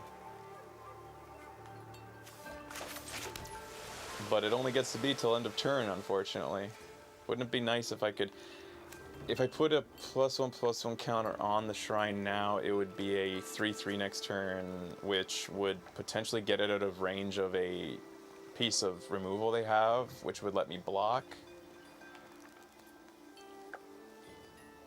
But then I'd lose the mana that I want to use to destroy the construct right now, so I'm not going to do that.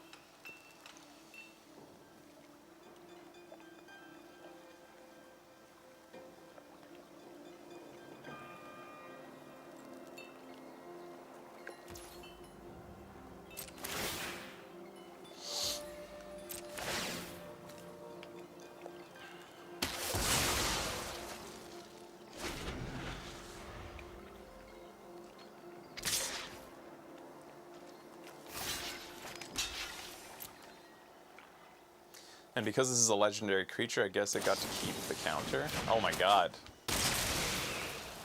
Seriously. What kind of a deck are they running over there? And why is this working so well for them? Wow. Michiko forces? It has to happen. Wow, that's interesting. Huh. Anyways.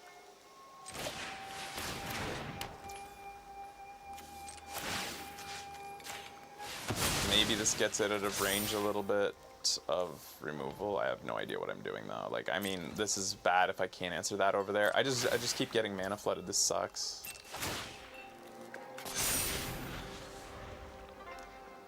But now I can kill that if it attacks again. Could they have 3 ways to surprise me like that?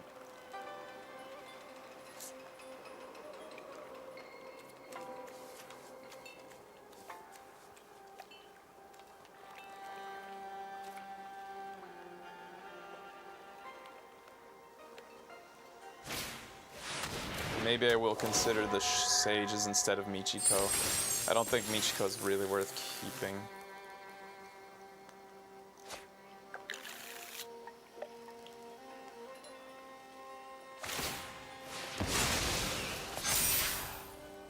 Fuck me.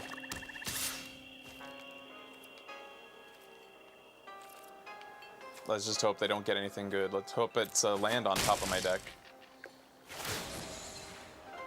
It's a land. Thank God. They took one of my lands, which is good because now I have 1 less land to... Wait, what the fuck is... Why is that 0? Why is that sitting there? Each player's library.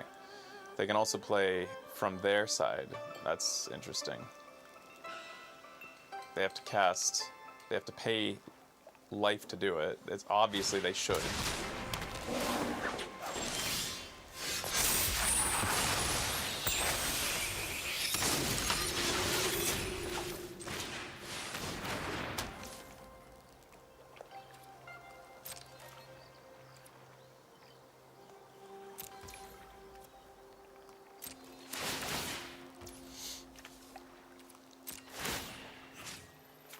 least I have a first striking 4/4. They've got to be out of removal at this point, please. Please be out of removal.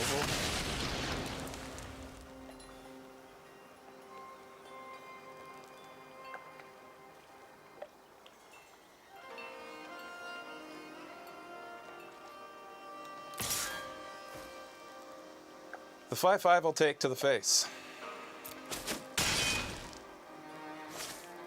Looks like they're out of like surprises on that side. What does this do? Return up to 1 ninja or rogue card from your graveyard to your... Do they have a target? They don't. So they're just trying to like... This isn't fucking bullshit. The amount of fucking land I'm drawing is so fucking bullshit. Oops.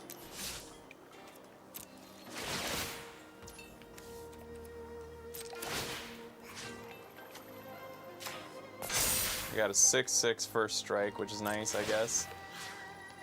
Like, I'm not completely out of this. Now that I can block the 5/5. I don't know.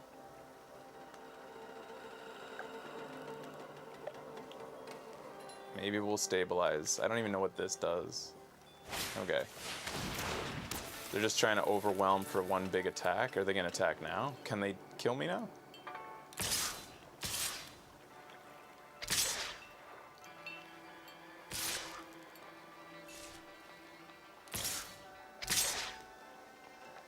Six. That's not lethal.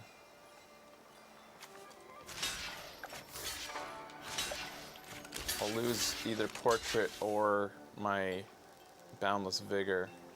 I don't think there's much that can like keep me in this game. Maybe the Planeswalker? Can the Planeswalker do it?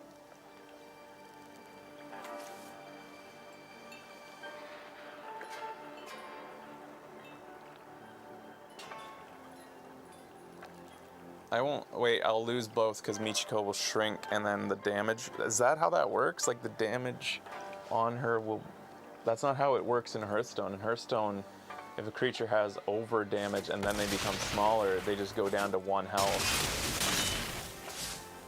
Hearthstone rules are different. I know damage stays till end of turn, Gauntlet. I've been playing since 1993. Thanks, though.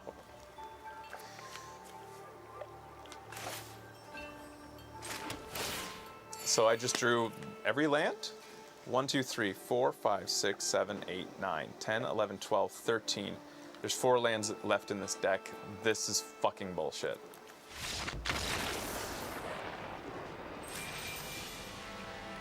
$14 lands instead of... and I used a card to fetch a land to thin out the deck. So, like... Yeah, that's what's happening.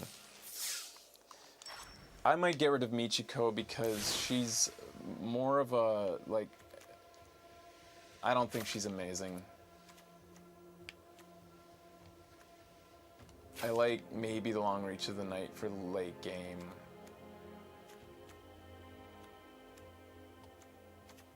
We didn't, like, look at this, guys. Like, for those of you who didn't see the draft, just so you know, I'm not insane. This deck has a good strategy. It's got early blockers, lots of them, which I have not once drawn.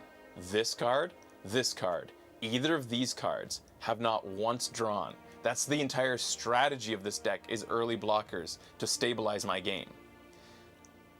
What the fuck? Like, Magic the Gathering. I just need some early blockers to stabilize.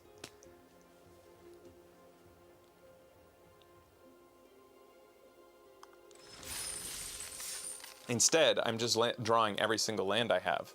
At least I haven't been mana screwed in a 5-color deck. That's been working pretty well. 2 games in a row of mana flood. In a game that has an abundance of scry, an abundance of draw a card, discard a card, an abundance of just straight up draw cards. I have all of these things that can just cycle through the lands that I don't need. and yet I still can't handle the amount of mana that I'm getting flooded with. I still can't handle it, even with those contingencies. And an opening hand of 4 mana and a card, a fetch. But I have card draw, so maybe I'll keep this then, because like I have the card draw. And I have an early blocker finally. For the first time, I'm drawing into one of 4 early blockers in my deck. Well, I'll play him next turn, I guess. Start getting them big quick. Or don't... We're a late game strategy. I'm gonna hold him. Even though it'd be nice for him to go on, this guy to go on unanswered and get beefy really early, I think it's more effective when you play him late with other shrines on the table. Let's thin out the deck. Let's go get a land. I think I will go get a... Plains?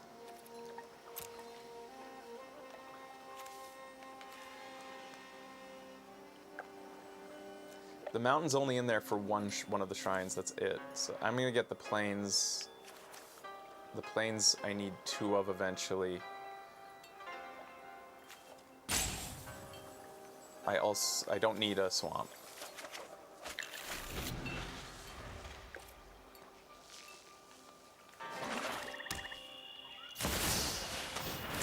A mythic on the table. Menace, 3/1. Equipped creature has base power and toughness of 5/5, has menace, and is a black demon in addition to its other creature types as an equipment. I need my shrine that can take this out. I can't block this, it's gonna get through for free. I should probably play my Moonfolk Puzzle Maker to start scrying next turn, so I can get through this mana flood.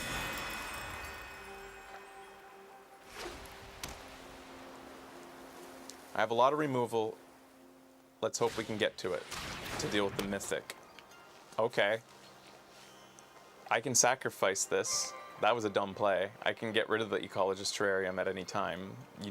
That was dumb to put that on there. Yes, I'm gonna lose 1 health per turn, but I don't care. That's a bad play. And they didn't attack with their minute. Okay, they're a beginner. I'm gonna be nicer. They don't really. I'm gonna cycle first here I'm gonna scry 2. I wanna know what's coming.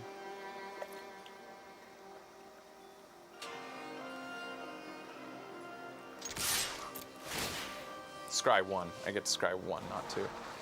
That's some removal I need, so I'll leave that on top of the deck.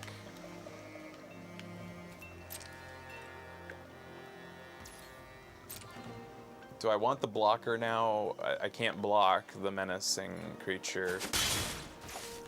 I think I'd rather just card draw now. Let's just keep card drawing. Can I do this in the same turn? Shit, I can't card draw in the same turn. Maybe instead I guess I have no choice here. I'll take the extra damage to wait a turn on this. I'll put out the blocker then.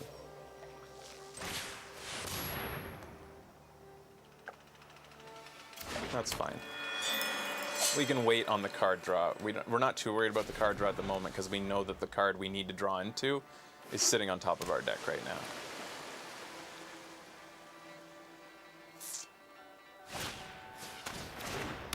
It's gonna do this multiple times here. It's gonna crew vehicles too.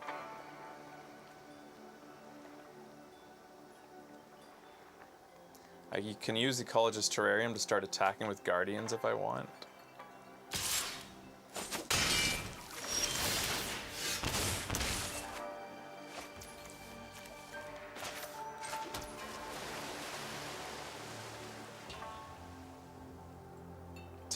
That's, you know, I kind of should get rid of one of these cards. Like, yeah, I should probably do this now.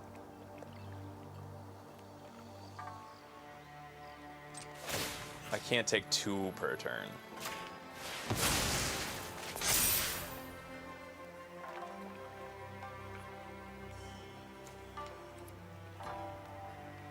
I'm gonna start beefing up my.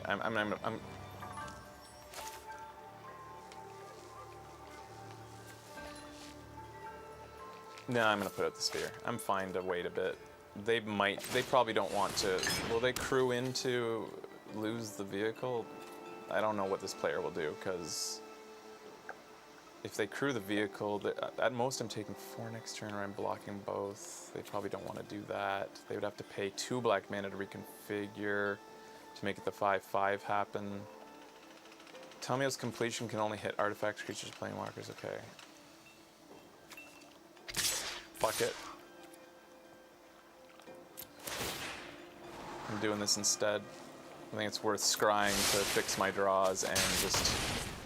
He's at 15, I'm at 15. I'm on a 1 damage per turn clock. I will have card advantage soon, and I have the removal I need to deal with whatever is coming. I think that's the right play. Oh, and the 3/4 can't block, thanks. I guess I wasn't even taking that. Clawing Torment does a lot of things. -1/-1, can't block, and does 1 damage to the controller per turn. It's interesting in a blue-black deck to play something like this. Otherworldly Torment just took out my Scryer. March of...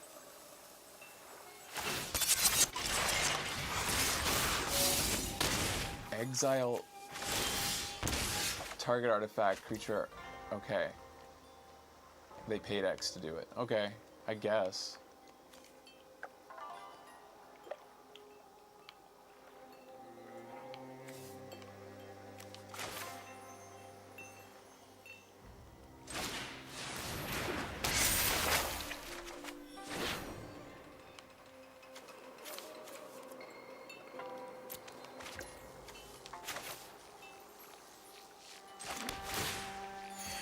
I think I don't have much choice but to play the Saga now, finally. Especially now that they've used a piece of removal. I know that I can, like... I'm a little bit more rest assured that they don't have an answer, but who knows? We don't know. I still feel a little bit safer having this in hand. Knowing that what's coming... They have 2 black... They have swamps they have to equip this now. They have their own shrine, which if they play another shrine is going to be able to take out only stuff with 2 toughness. So I'll just make my shrine bigger. I'm not too afraid of this, actually.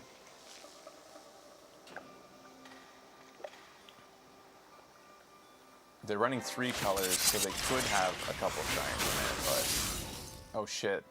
I forgot you can crew the same turn. Yeah, I guess I'm no blocks. Getting really low on health.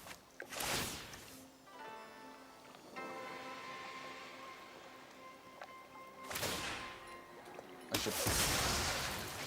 Wait, what? What was that? What? Oh no. They made a mistake.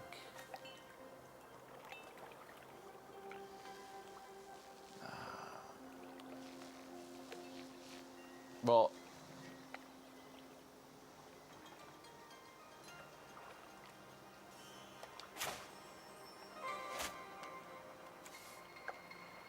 I'll do this because it's tapped right now, I guess, over there. No, I'm gonna wait on this. I will wait. They could have counter spells, but anyways, I should discard a card. I don't think I need the Shrine Fetch. I'd rather keep the Planeswalker, obviously. Oh, it's because they said auto pay. That was the mistake.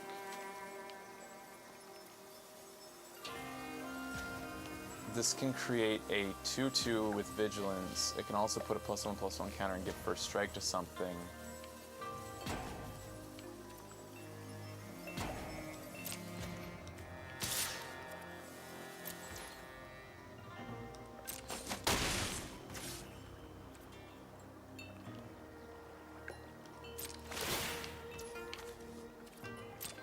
Make my shrine a little bit bigger.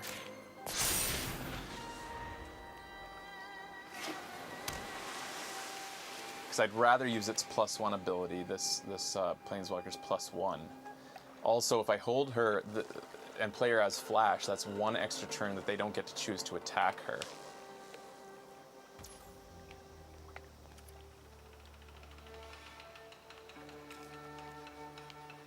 Pass to attackers.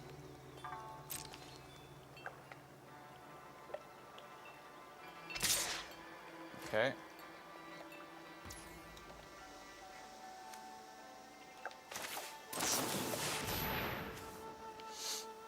Let's hope they don't have a counter spell. That would suck.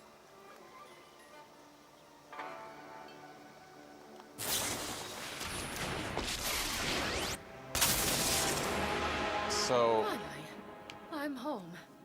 this exiles a tapped creature. So I will, if I exile this, it can't come back, right? Even though they played, it won't die. I'll make it so it doesn't die.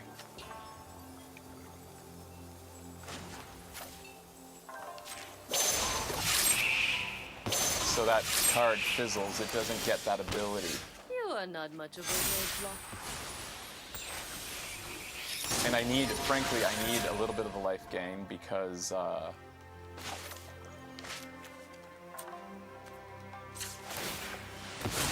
am on a 1-turn clock still, a 1 damage per turn clock.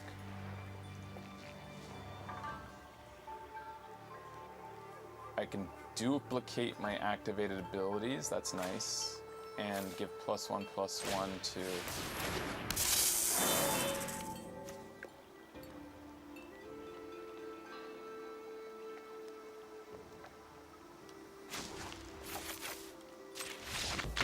Alright, we clawed our way back into it. They did some misplays, but even without their misplays, I think we stay in that game. We held on to a piece of removal the whole time that we could have used on anything really bad coming. The 1 damage per turn clock that he put me on, 2 damage per turn for a while, that was tough. But our dual lands counteracted it, which gave us a lot of extra gas, or an extra leeway that we needed to get to our bomb. Finally, we get to use the bomb that we like.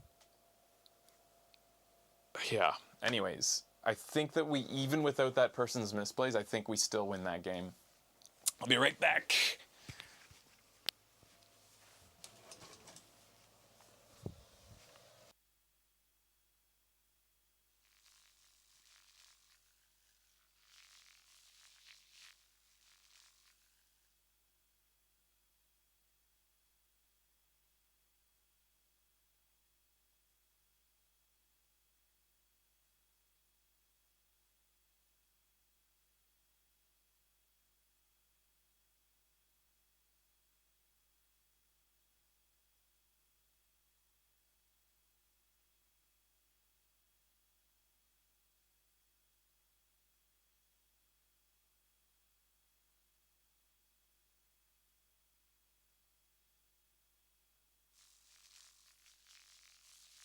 Hey guys, here we go. Do I think Clawing Torment's a little better than you did before? I always thought Clawing Torment was decent. I almost ran it a couple times in a couple drafts, but I ended up in different colors than what I drafted it for. But yeah, I've always thought that's my first win today. All right. No, I always thought Clawing Torment was decent. Just never had a chance to really play it. And I don't think that there's been much that I've seen in packs where Clawing Torment's takeable over other things. But yeah, Clawing Torment's good, especially in a control deck. I mean, yeah, well, it's good in an aggro deck and a control deck. Control deck likes the fact that if it locks up the board, it's doing 1 damage per turn without having to attack, and a aggro deck likes that it removes a blocker and is doing an extra damage per turn, which can be enough just to win the game. This is, wow.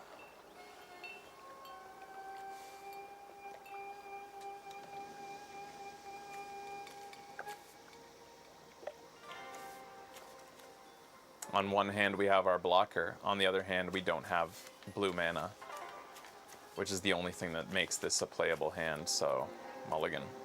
We've gotten bad luck today.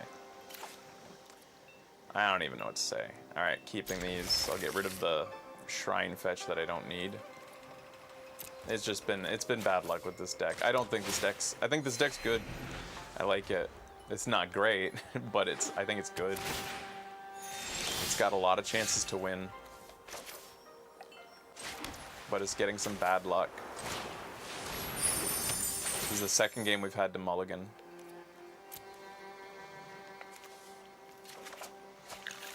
All right, at least it's doing okay right now-ish.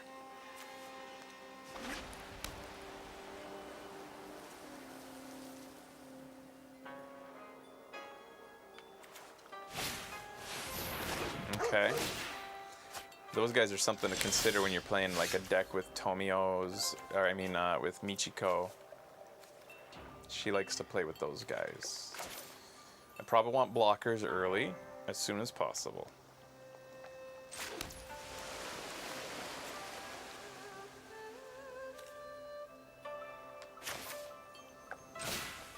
And I can modify them with my terrarium, which is something I should have considered when I was really debating whether to put the terrariums in. I have 2 of these, which makes the terrariums more valuable. They make the guardians more playable,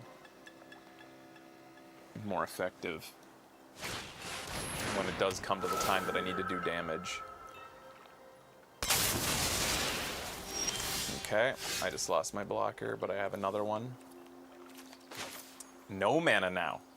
Now we're not drawing our mana when we need it.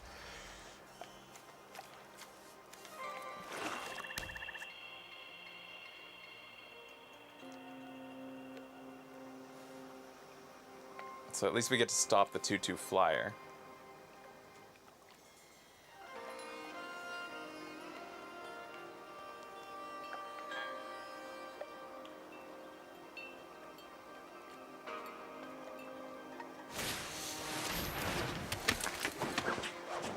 Whenever you cast an enchantment spell, if you don't control a creature named Kami, create Kiemi, a legendary 3/3 black and green frog creature.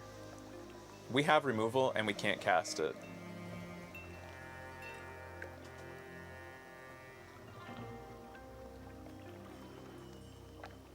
So this gets to create another 3/3 next turn just because I don't have an extra. All because I didn't draw into one more land. That's all I needed was one more land, and I didn't. I needed one. Fuck me. This is fucking stupid. And it doesn't matter if this draws me a land because, and it didn't anyways, and we don't need that card.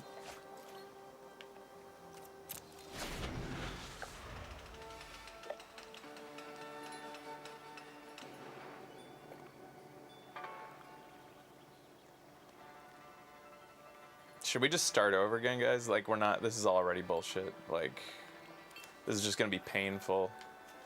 I've talked about on a previous show, every time I have a fun game where I'm doing really well, I get the opponent concedes. Every time I'm getting punished, I try desperately to win the game, and I go to the end knowing that I'm probably not gonna win. And I just end up, yeah, fuck this shit. I don't wanna just sit here as a masochist. I don't give a shit if there was a small chance I could win. That was just fucking stupid. Fucking Magic, man. Flooded for 2 games. 2 of them I had to mulligan. And then mana screwed. Fucking stupid. Ugh.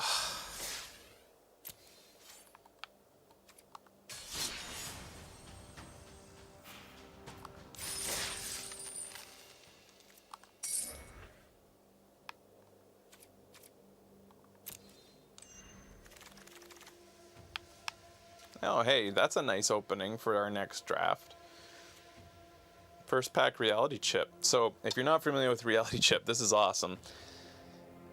You look at the top card of your deck at any time. So basically you play with the top card of your deck face up, except your opponent can't see it. So it just, to you, it's face up. You get to see it anytime you want.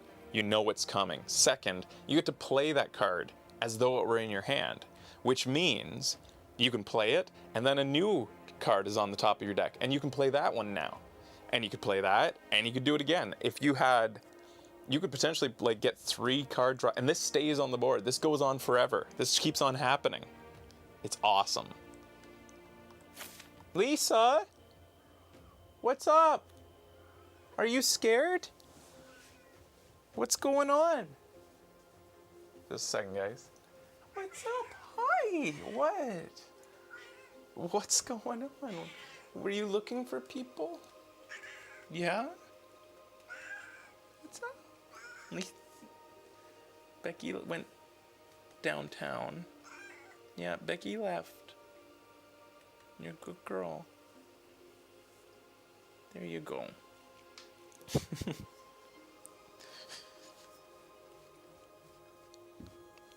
Sometimes, when she wakes up, she's just like, starts meowing like, where is everybody? Like she gets confused. It happens even when we're in the room. She'll wake up and she's like, like, you know, where am I? What's going on? I just pet her until she started eating, and then she was, oh my god, that's a nice start, guys. Holy shit, this is a nice start. Behold, the unspeakables are insane. Looks like we're running a control deck. These are two. Behold, the unspeakable might be the best uncommon in the set, off the top of my head. I'm not even gonna look at the rest of the stuff in the pack. I know that it's mostly colorless that we're passing here, but wow. Yeah, this deck is basically already better than the last one. The last one was potentially going to be a lot of fun, and I think it was a decent deck that could have played out and had some fun, but it is what it is.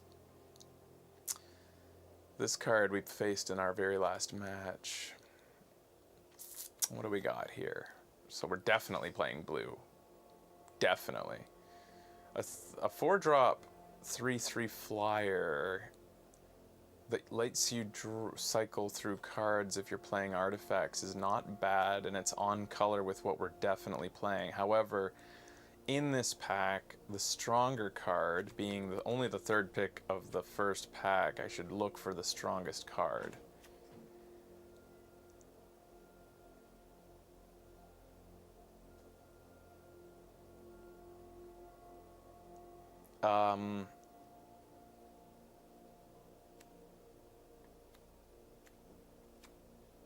I haven't really played any of these cards that are in here, so it's hard for me to judge their value. I like the 3/3 flyer, but this is a 2/2 flyer that lets you choose to either... You can draw a card if a creature's already died, so if you play this post-combat, you get to draw a card. Or if they only have one target on their side, or multiple targets that you want to kill, you can do this.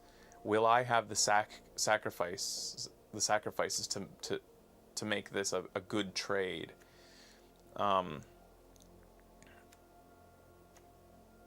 But this guy, I haven't even seen anybody play him against me. He's a 1 mana, 1/2.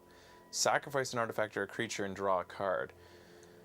So that works well with, like, you don't want to sacrifice, like, artifacts and creatures that, like, this is conditional because the things you sacrifice have to be worse than drawing into more land.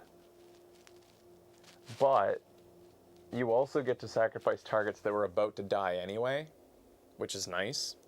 You can sacrifice chump blockers you can sacrifice creatures that get targeted by removal. You can sacrifice creatures that have Tamiyo's completion on them,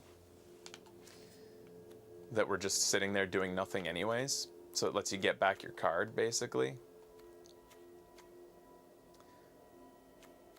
It's interesting utility. This will probably table.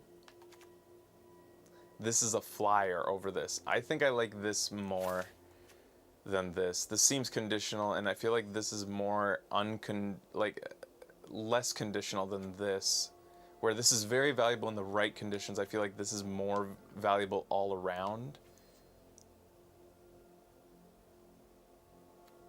That's how I feel. I think I like the Gravelighter better, especially as a flyer.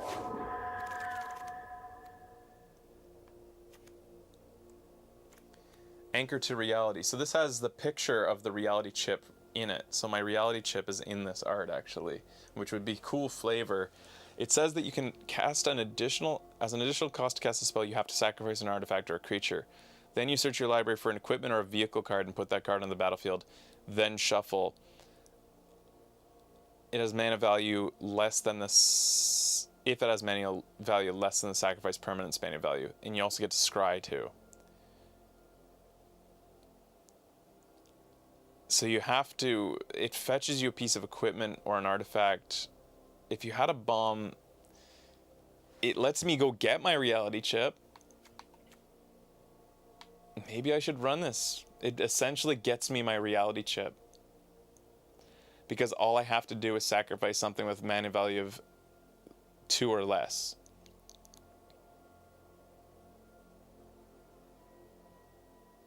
Oh, you only scry if it has. Oh, you can get anything, but you only scry.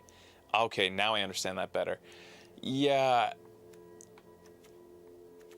Otherwise, we got a hover bike, which is flash, flying, high speed. Okay. And it taps a creature. That's interesting. We got the centipede, which I like, but I like this because it lets us go and get our reality chip, which is a late game bomb. It's an early game bomb. It's an every moment in the game bomb, the reality chip, and basically getting to run a second reality chip in a way. Go get the reality chip, and it might go get us other things. Reality heist. Wow, we'd be really going for some theme with reality if we got the reality heist as well. This spell costs 1 less to cast for each artifact you control. Look at the top 7 cards of your library. You may reveal up to 2 artifact cards from them, and then put the rest on the bottom of your library. So it's like card draw. Only gets artifacts, so it's only good if you do have enough artifacts to guarantee that you have 2 when you play it in your top 7 cards. Otherwise, Okiba Salvage.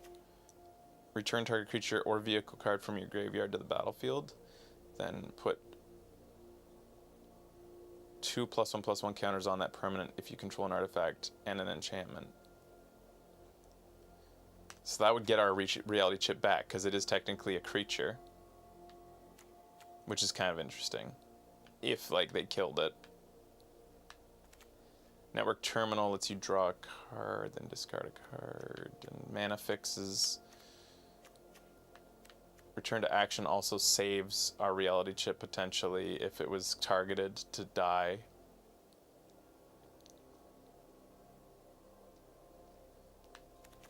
So Reality Heist gets our... Look at the reality chip is also on this guy. At least those tendrils make it look like it. You know what? I like it. It's fun. Yeah, I'm getting it. I like that we have 3 cards that have the reality chip in the art. Like, we're creating a completely reality chip based deck here. Dual land looks okay in this pack, considering that nothing here makes me want to go into a different color. We already have 1 black card, meaning that we could go with this, like, I mean, and it would be with the colors that we've already gotten, but I'm gonna grab, or the Mnemonic Sphere. Lots of these go around. I would say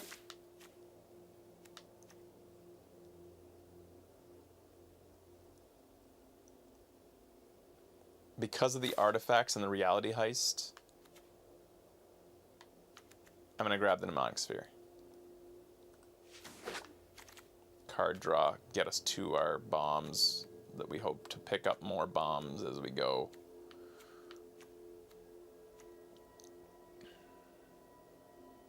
Do I want to play a late game Colossus with Trample and Haste to punch through after I've controlled the game for 15 turns? Or do I just want more card draw? It costs less to activate its ability if you have modified creatures.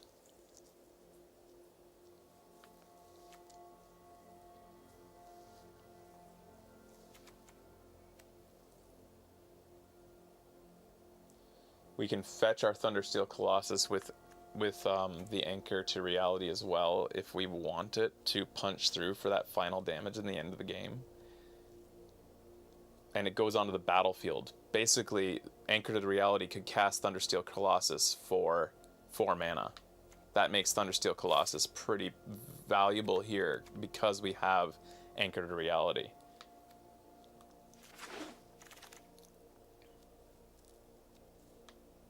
2 Thundersteel Colossuses. I don't think we need to run 2 with Anchor to Reality. That's interesting, though. Short Circuit, Flash, enchant artifact creatures on that enchanted permanent has. That's not that good. Here's a Dragonfly suit. We could end up running white, blue equipment or max. Yeah, Walking Skyscraper would be cool. Yeah, I don't want 2 Thundersteel Colossus. 1 is nice. Yeah, I don't... Maybe we get to run... This is better for control, though. If we're gonna do control, which we kind of want to do.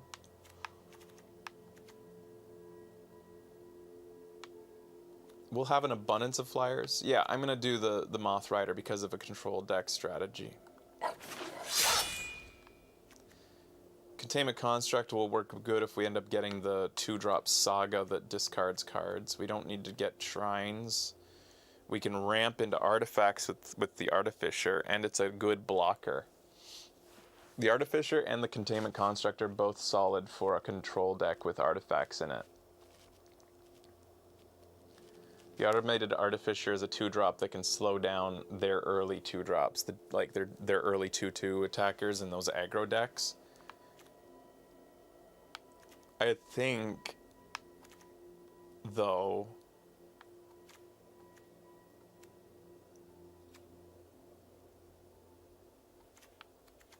because blue has the 2-drop Saga that this combos so well with, this also stops a 2-drop 2/2 that's attacking because it can trade for it. So...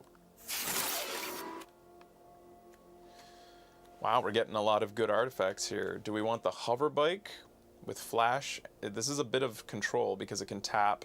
It does the creature can untap during its next step. It's not one of those tap a target creature.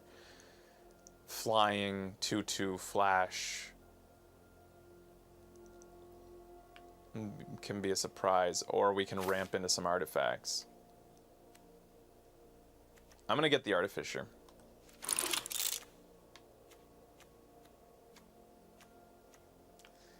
I don't really like anything in here. Let's get the growth for the off chance that we want to mana fix with green. Maybe that'll happen. A 2/4, this guy puts counters on permanents, which would not be bad to put onto our Behold the Unspeakable. Otherwise, a 1/2 flyer for 2, or we can give Ninjas and Rogues Menace in addition to making an opponent discard cards. I'm gonna get the Dramatist Puppet just in case he's got some good combos and we might draft. Regent's Authority, possible if we go into the white-blue strategy. Hey, the dual land tabled, making white-blue more viable, and a white-green dual land, not bad to have if we end up doing that too. Yes, and he can also remove counters. In addition, he can also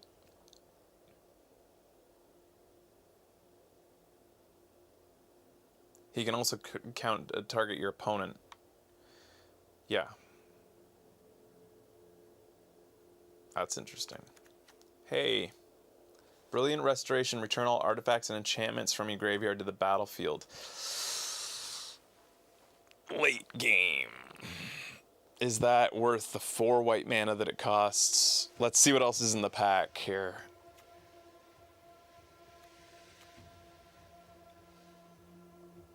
Gang 2 life and get a card when it goes away. This 2/3 blocker on turn 3. Scry 2 Air of Enlightenment gives me 2 life as well with First Strike as a blocker. This is just straight up removal in white. Spell Pierce. There's no real obvious picks here, especially in blue. The only thing here in blue is Spell Pierce. Another Thundersteel Colossus I don't want. Mana fixing with the network terminal. No, yeah.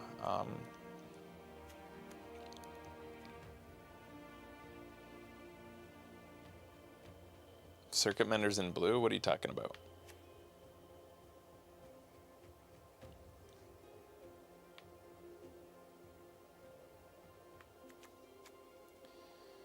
So out of everything here, playable, yeah, I don't think this is worth changing course for. Even though we might end up in white, it's like this might for 7 mana might end up bringing back 2 cards. It could bring back 3 or 4. It's a sorcery. If it was an instant, that would also be a thing to consider, but I don't know. I don't like the cost.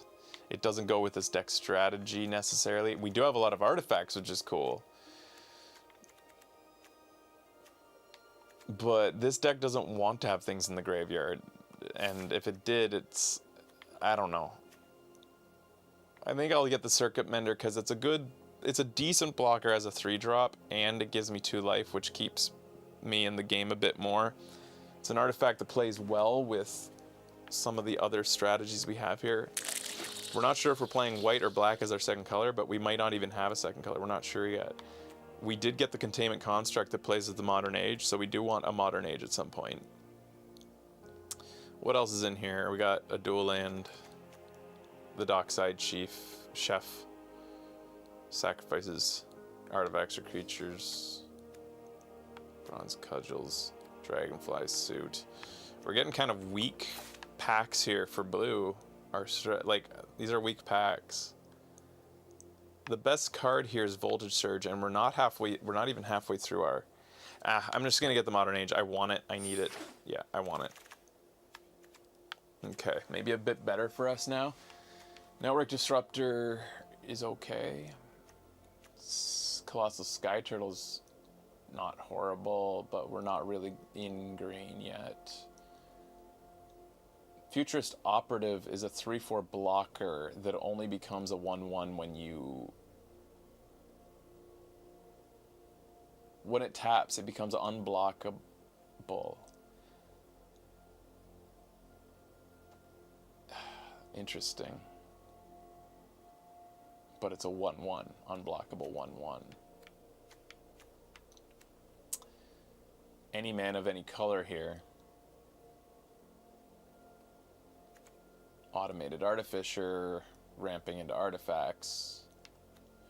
This works really well with ninjutsu, which we don't have any of yet.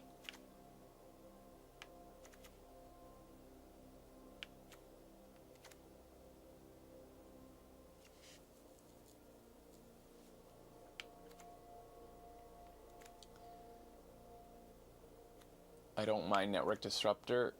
I wouldn't mind having another Automated Artificer, considering just how much we have going in terms of artifacts.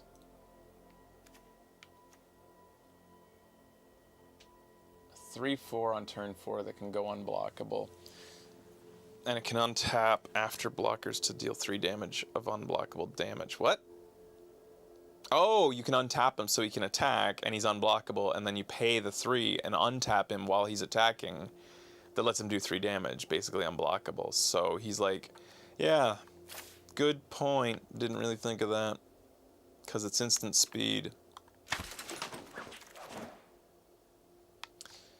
Might run him. He's in the 4 slot. I wish he was in the 3 slot or something, but ninjutsu. Well, this combo's well with the guy we just took. Ish. It's not that great, but I mean, Human Ninja. This gets +1/+1 for every land you control. But it gets force as well, which is kind of cool that you get to thin out your deck. We haven't gone into green yet, but it's possible. Blue-black. Oh, we got Splinter.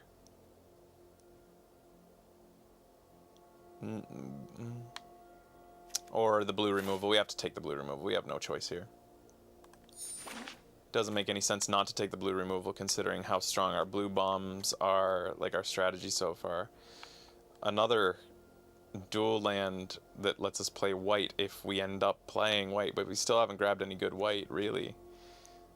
These guys have the channel ability that slows down the game a lot, which is kind of cool. And the fact that we have the card draw strategy with Reality Chip makes them a bit more playable, since if you do channel them, it doesn't matter that you lost a card to give yourself temporary time. That played really well in my mono blue run that I did. Another sphere ain't bad to have.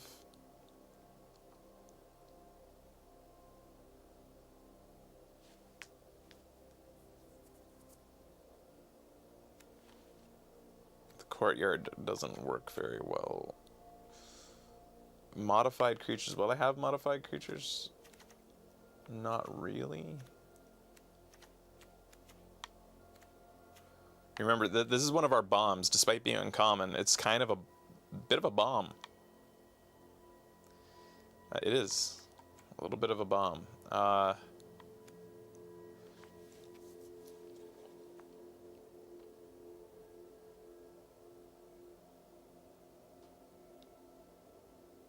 This is just so expensive. I like that we have the Artificer to help ramp to this, but I think just the sphere, considering yeah, I'm just gonna get the sphere. That was a tough choice, because, like, nothing went, oh, hey. That's nice. Counter target creature spell for, like...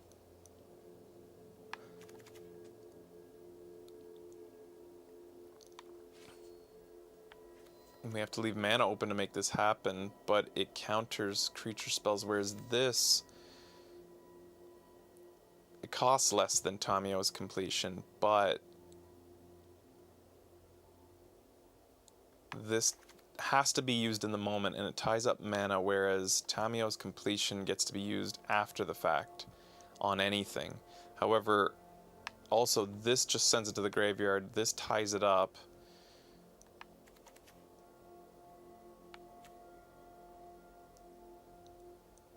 We don't have the early blockers to really play full-blown control. I mean, I think I'd rather the completion. Yeah. Yeah. It's just that we have so many 4-drops now, but, like, what's the difference between, like, if we have...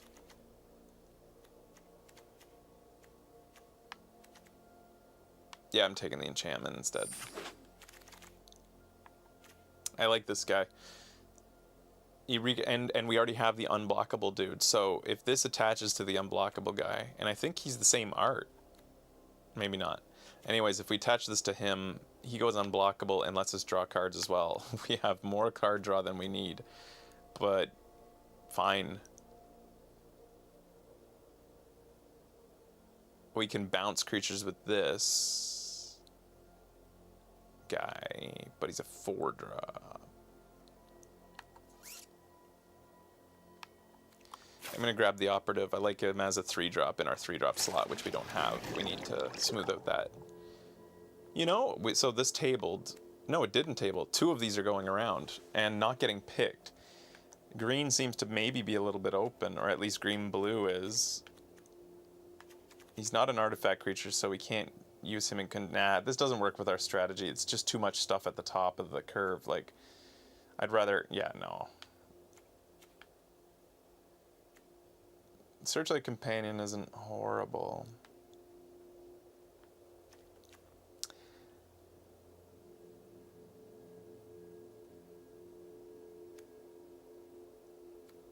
Depth to the Kami worked really well against me because I only had one thing out there when it was being used against me. It can only it can't target stuff, but it can force your opponent to choose something. It can only target if there's only one thing on their side of the board, which is interesting. We might end up going into black. Who knows? I think that... Would I run this?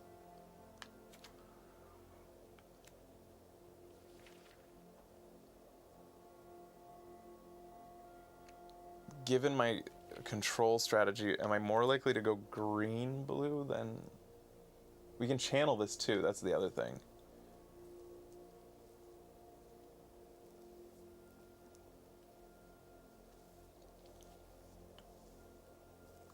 I'm gonna play this guy. I'm gonna find, maybe we'll go into green, who knows, and that's kind of interesting. Spell Pierce, Intervention. If we go into white, Intervention isn't bad to have. Neither is Fade to Antiquity if we go green. Antiquity's actually better if we go green. the dual land helps us go green-blue as well. And these go around a lot. I'm going to get the dual land to open up my options instead of the green removal. Future Sentinel, crew 3. What could crew this? It's hard to crew this thing because it requires at least 2 creatures unless it's this future operative. Because of that, it's a bit slow even as a 6/6. Whereas this guy, if we do go green-blue, this is a great control creature. 3/3 reach, in addition to being removal for flyers. We may end up going green-blue. It does seem to be open. Automated Artificer helps us get up there to these other... This is interesting. Story Weave, just in case we go green. Who knows? Maybe this will work out. Yet this tabled again, letting us to maybe go green, white, blue.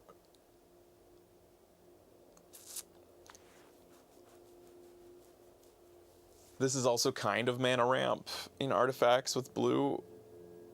It can only be used to... Yeah, this is interesting, actually. If we run the turtle, too, we could ramp towards that type of stuff with this. We'll have an abundance of artifacts to tap if we want to. And it also has the ability to... like, temporarily remove something and force them to redraw it. If you play this on something, like, that's really annoying. It doesn't send it back to the hand, it puts it on top of their library. It's like temporary removal that also takes away a draw. I like that versatility. And the Essence Capture tabled. Nice looking control deck. We don't know that we're going green. We're going blue. What is this? Gain control of target artifact or creature. Untap it. Invoke the winds. That's a bomb. That's a 2-for-1 built into a card. Another piece of removal. Wow. We got lucky. We might go mono blue.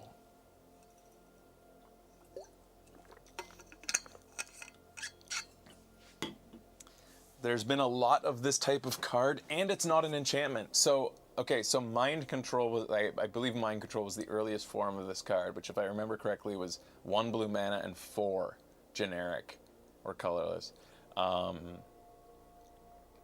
And it was an enchantment that said enchant target creature, you gain control of that creature. And so if they removed the enchantment, they got their creature back. This just straight up takes control, period. The only card in this set that can reverse those fortunes is either another one of these on their side to get it back, or the card, there's a saga out there that says gain control. Every player regains control of creatures they own, their creatures or whatever, so they could get it back. But that's a rare, I think. A rare saga. All right, that's an easy pick. We might go mono blue. Anchor to Reality again. This is a fun deck potentially. Don't get your hopes up too much, but if we grab more, we could grab an extra Thundersteel Colossus or maybe a Skyscraper with this. This thing can go get our reality chip. It can go get our big equipment. I would really love to get the Skyscraper. We're passing a Modern Age and a blocker that we'd like to have, but something, this is a solid pack. Something in here this is only pick 2. We're gonna get one of these 4 decent, there's 5 decent blue cards in here. 3 good. I have to get the Anchor to Reality for this cool, like, extra synergy. Oh, you can't get the Skyscraper. It has to be equipment or a vehicle. Okay. What? Well, that's too much. Yeah, it's too much because it requires a target. I think that's too much. Replication Specialist. Whenever a non-token artifact enters and this might table anyways if we felt like running that many, but we don't need that many. Replication Specialist is a 3/4. I don't think I've seen this card. A 3/4 5-drop. Whenever a non-token artifact enters the battlefield under your control, you may pay 2. If you do, create a token that's a copy of that artifact.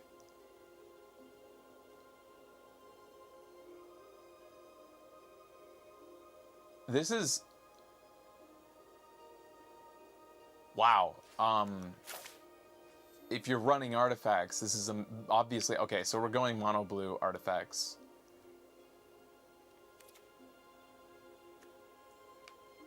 Yeah.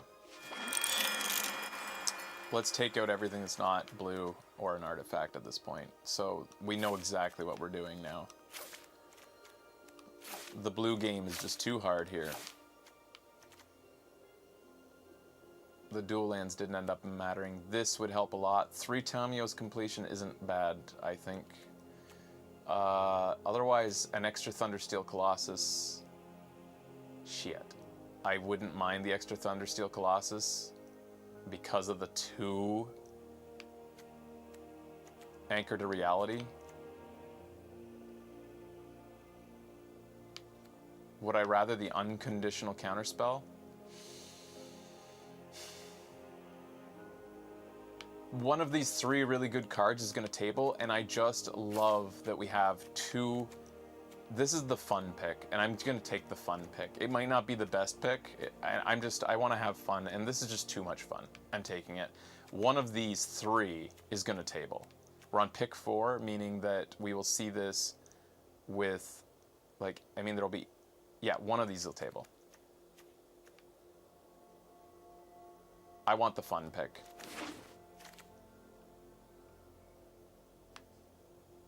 We're going to pretend, oh my god. This is just a great blocker, a turn 2 blocker. It doesn't matter what it can do. It mills your opponent, I don't care, and we're not going to run another shrine, but it's just a really good blocker on turn 2.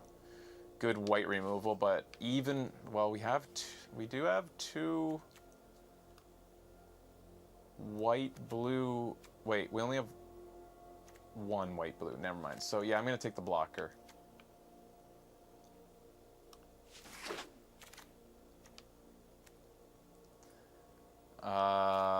There's 1 blue in here, and it's the very conditional counter spell.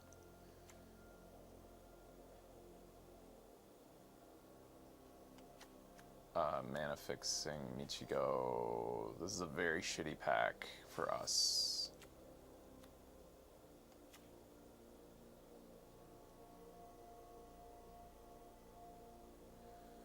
This is like running another Tamiyo's completion, another piece of...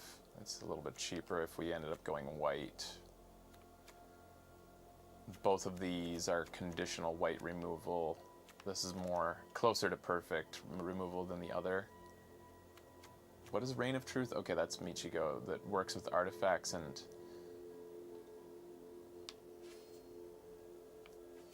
So I wouldn't really splash white for any of this stuff. This was an unfortunate pick 6 on the 3rd pack. There's just nothing really going on here for us. I'm going to take maybe Michigo. She works with artifacts. That's kind of cool, but I'm probably not going to, almost definitely not going to run it. Oh, good. This is nice to have. The Puzzle Maker, we need more 3-drops. Slots in there well. You can't play both the shrines at once. And while it wouldn't be horrible to have another 0/4 flyer blocker, it can't even, we don't even have anything to modify this. It can't crew vehicles. I don't mind having 1 in there, but 2 I think is too much. Moth Rider we already had 1 of. Would we go white? 2? I don't want to. I want to run the Artificer and ramp into some of this stuff. Like, we can ramp into Dramaticist or the... Another Artificer. This isn't bad. Like, it's 1 less toughness than this, and it's an artifact that sits on the ground. This we have more than we need in terms of card draw. We don't need to look at the network terminal, and the mana fixing doesn't help.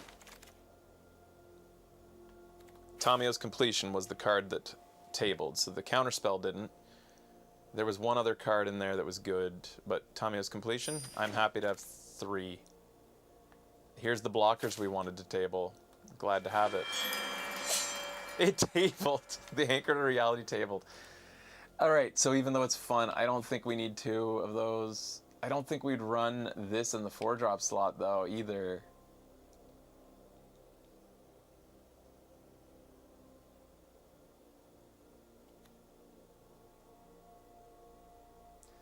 We have lots of sacrifice targets for this. I don't think we'd run 3. I'm taking it anyway. You think Moonsnare Specialist is okay to have? Just in the 4-drop slot. Look how heavy we are. I don't think we'd run it. I don't even think we'll be running them Futurist Operative. Our win condition isn't unblockable damage. Our win condition is control and then flyers, which are the unblockable damage. We like the Replication Specialist, obviously. Dramatist Puppet's not going to be run.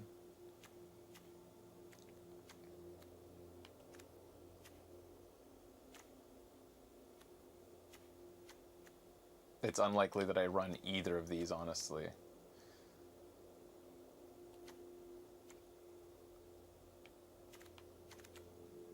We are definitely getting our reality chip out of our deck if we run 3, and fuck it. I don't know.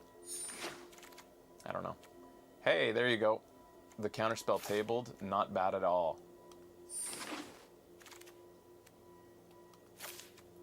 Not gonna run the Sentinel. Kindled Fury just goes into my collection. Dual Land goes into my collection. Yeah.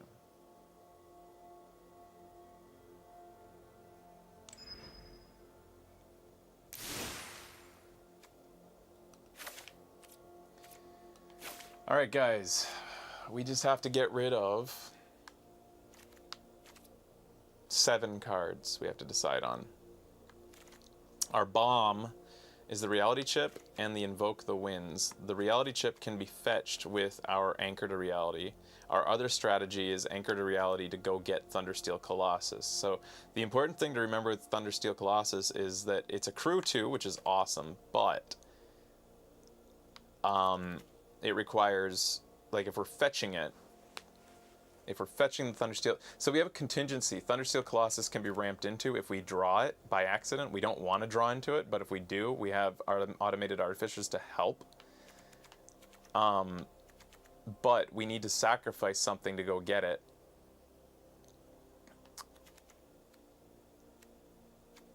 And then we need to crew it.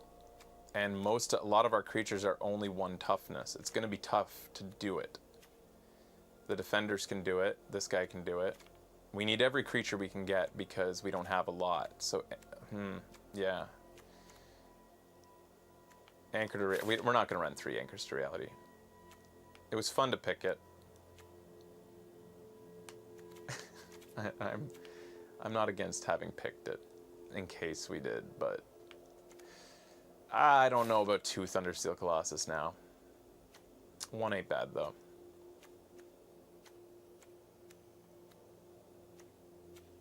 We gotta get rid of 4 cards.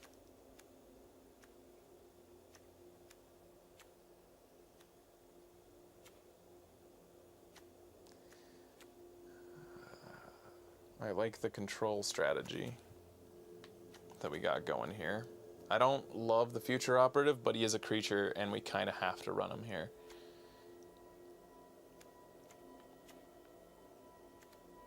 The Reality Heist gets us a lot of card draw that we don't need,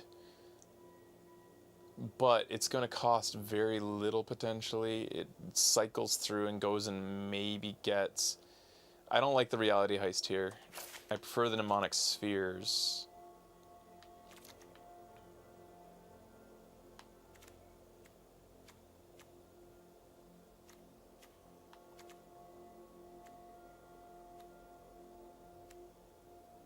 Three pieces of removal. I don't like that they're all in the 4-drop spot. But Puzzle Maker, Circuit Mender, Automated Artificers. Do we need 3?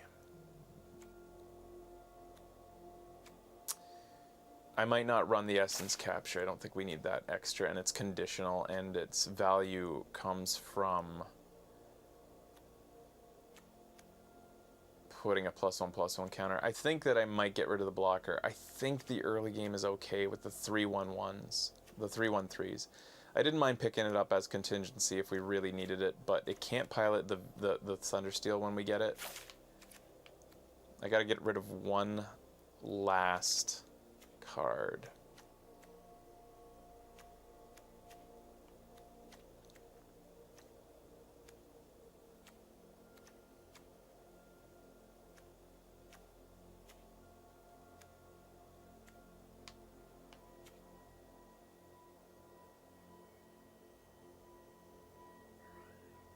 I'm down here, Lisa. Down here. I'm gonna get rid of the moon snare. You know, we're in mono. We could just run the moon snare as well, and mono blue, like, we could run 16 lands.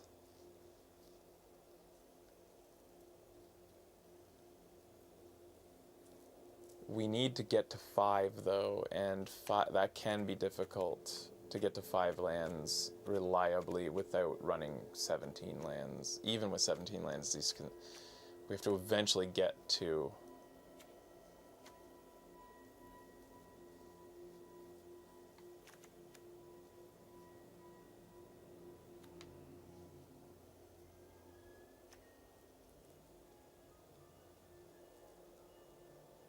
This is a sacrifice target.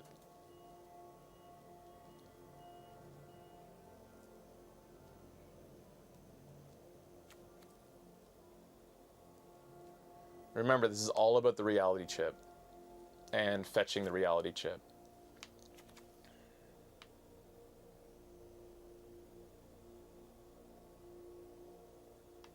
I need sacrifice targets. I'm gonna do 16 lands. Yeah. I mean, 17 with, 41 cards, 17 lands. Split the difference. Oh, I know artificers can only be used for artifacts, but we have a ton of artifacts. At the worst case, they're 1/3 blockers.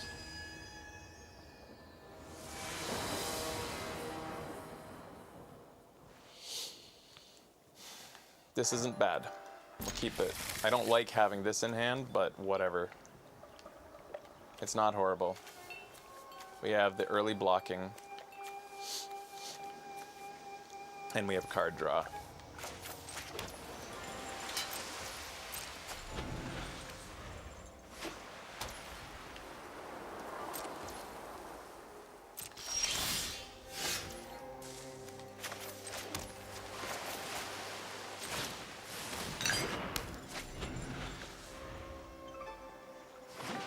And they're getting a slow start. Good to have the early blocking here. It's nice finally not playing dual lands, feeling like you're playing at Mach speed here without having a tapped land every turn. That's the biggest downside to the dual lands, is playing a turn behind all the time.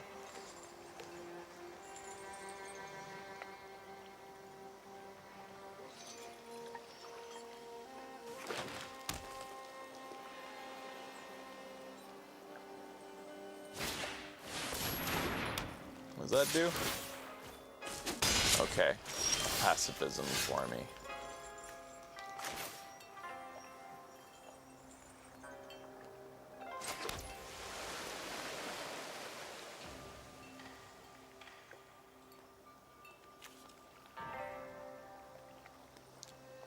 Put out the blocker, I guess? Or do we want the card draw? And the cheaper blocker.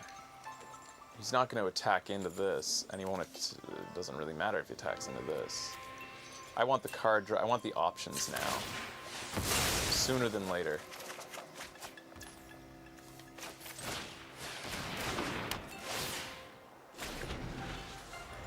Lots of blocks. And we got our 5th mana. We have our 5th land, and that's all we need for this deck.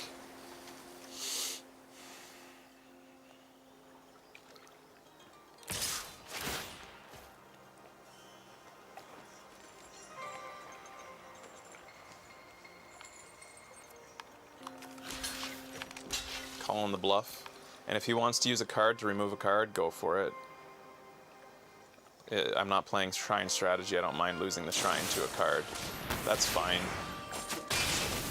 He used a card to get rid of a card, and I didn't need that card.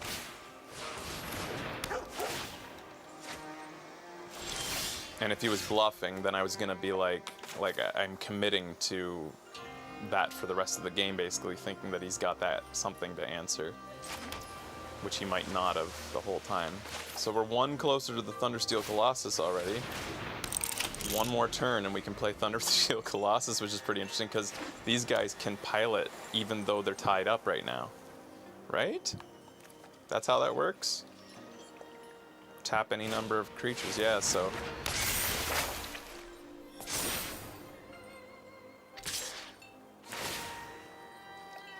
I'm not gonna block with the Artificer because that's... That enchantment... Oh, it does prevent crewing? Okay. I might need to deal with the 3-2. I don't want to spend this, but...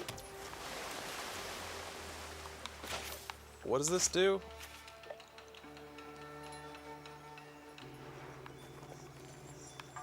It's a 4. Would he attack into this?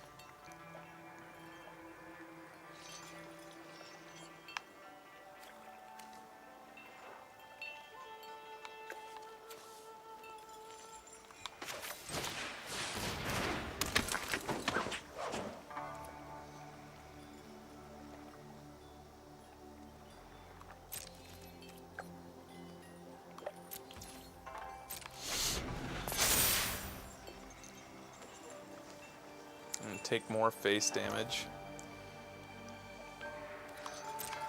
Should I have held back the mana and cast it on that thing? He's also got a 5/5 haste vigilance coming. I don't know what's worse. Depends if he has a lot of samurais in there or not.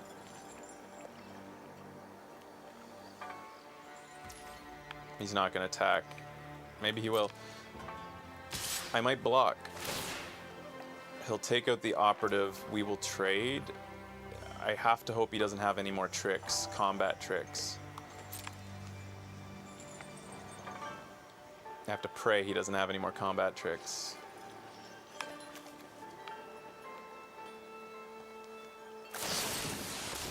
Damn it.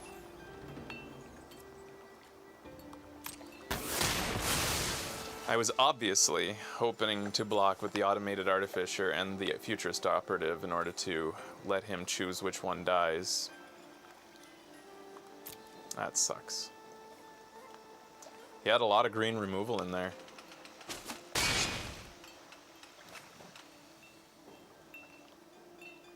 He had a lot of removal in general, actually.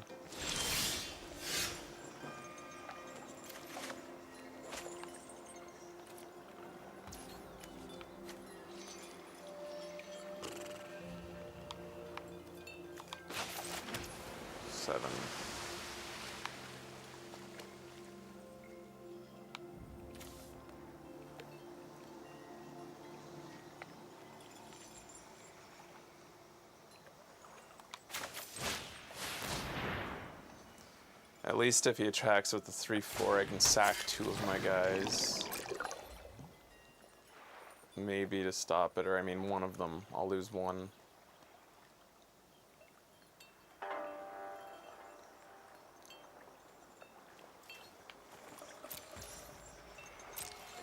gonna use Tomio's completion on maybe the 5/5 that's gonna attack. Since he didn't end up getting any combos with his samurais. Probably just get rid of the 5/5. He's running out of gas at least, but we're both the same in terms of card advantage, despite this deck being chock full to the brim with card advantage. We're even. Drawing into the reality chip would be pretty huge. That sucks, but... Wow, he had a lot of removal. An insane amount of removal.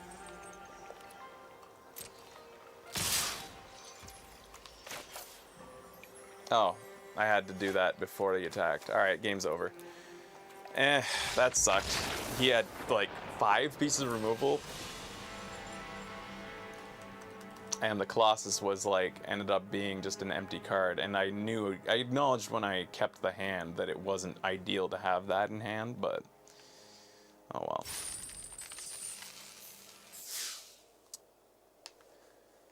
Our card draw deck ended up with no card draw. Oh, we did get a sphere. But we didn't get one of the 3 cards to... Wait, did I run all 3? To fetch our reality chip.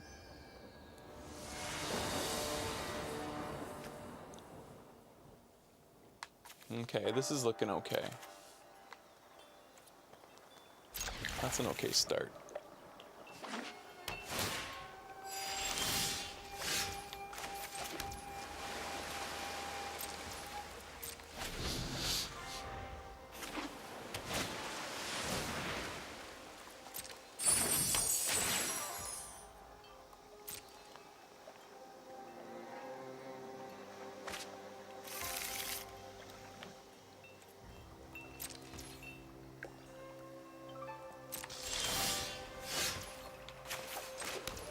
I would like to start, as much as I'd like to play the Artificer right now, I'd rather start working my way towards my 2/3 flyer, and you don't need that land.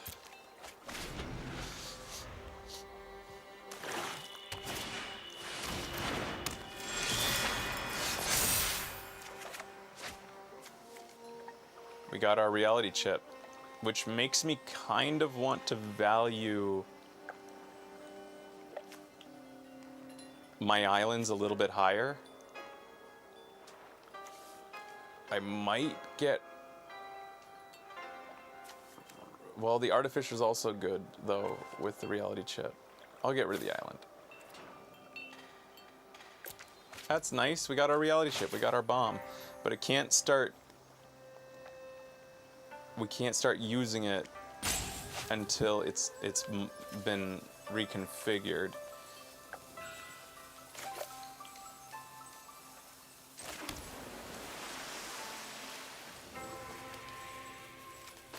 For now, I'm going to put out the circuit mender.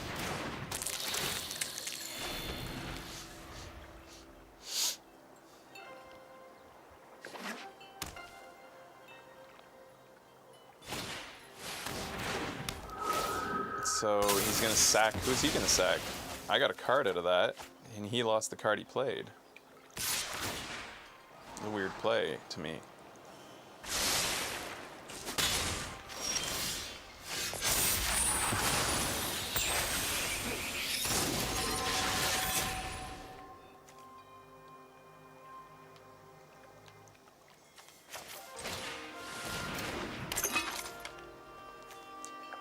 So I'm not going to play the reality chip yet because I want to have enough mana to configure it on the same turn that it comes out, so that it's less targetable. I'll play the containment construct instead. He's running maybe 5 mana. That's interesting. And he's using this to scry through. He might be doing a shrine deck. He's got mana fixing, card draw. I'm just gonna get my containment construct from that. Running this 3 mana legendary samurai. If a creature attacking causes triggered ability of a permanent you control to trigger, that ability triggers an additional time. So he gets to scry twice. Or when his legendaries do stuff, he'll do it twice. It's probably time to...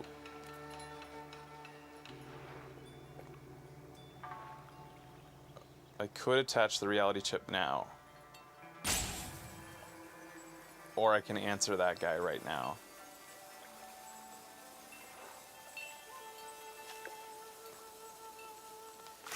I'm gonna answer him now.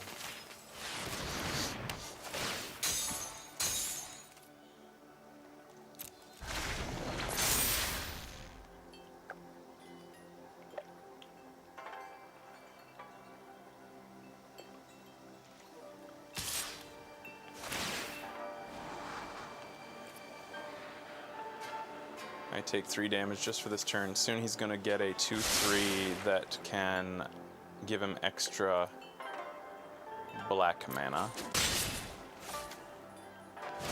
But only for instants or sorceries.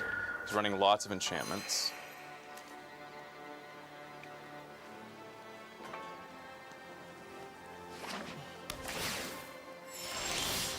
Lots of dual lands.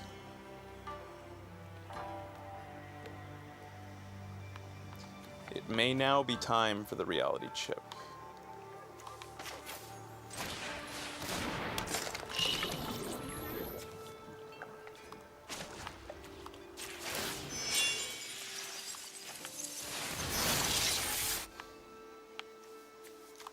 And we don't get to immediately use it, unfortunately.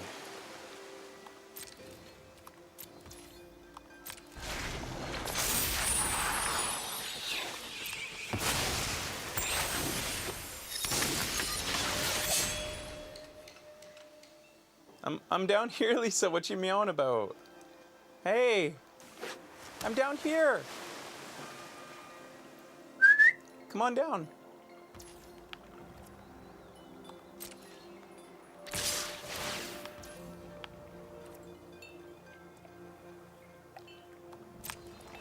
So they're just attacking for the scry at this point, plus the face damage, obviously. I'm going to take 3 to the face. I've got, obviously have massive card advantage as long as that reality chip stays active.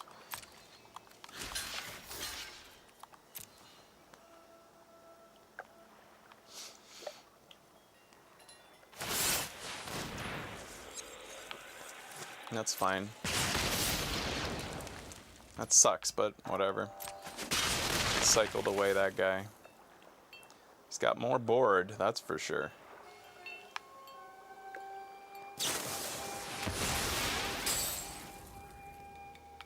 He's drawing 2 cards.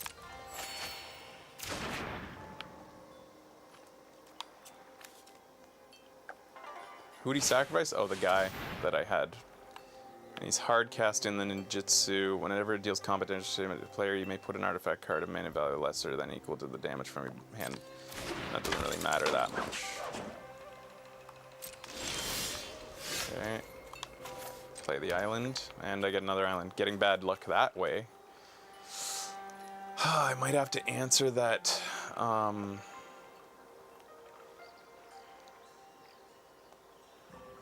might have to answer the 3/4.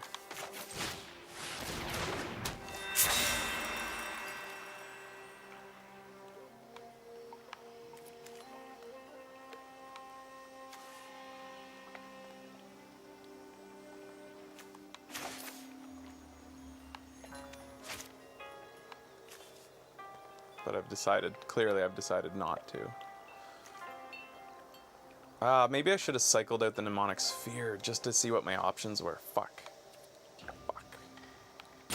I'll play the 2/2.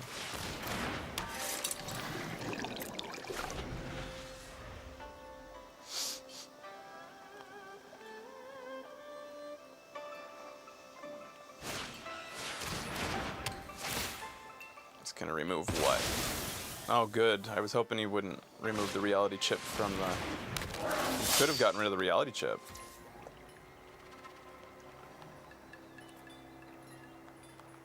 He's decided he's gonna just try to end this game.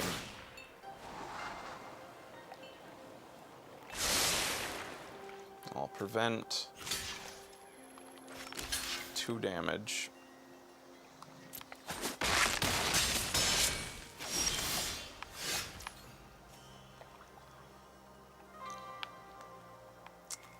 That doesn't really work for me. I don't want to cast that right now, I don't think. I could sacrifice and go get my Colossus, which can block, but like... I'm going to cycle out my mnemonic sphere. That's more like it. That I can use. Nice, nice. That buys me some time. So yeah. That gives him -1, -2, -0 across the board. Buys me time that I need badly.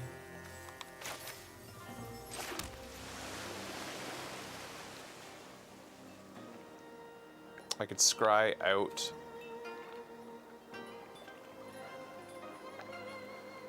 I'm not going to scry that off. I'm going to keep the blocker. I think every health point counts right now.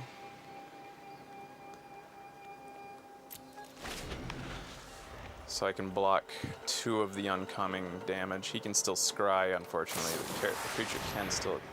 Exile's a creature they control.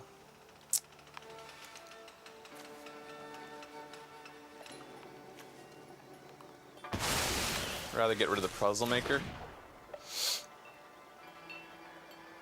Seems crazy, but I just don't want to spend the mana to reconfigure my reality chip again.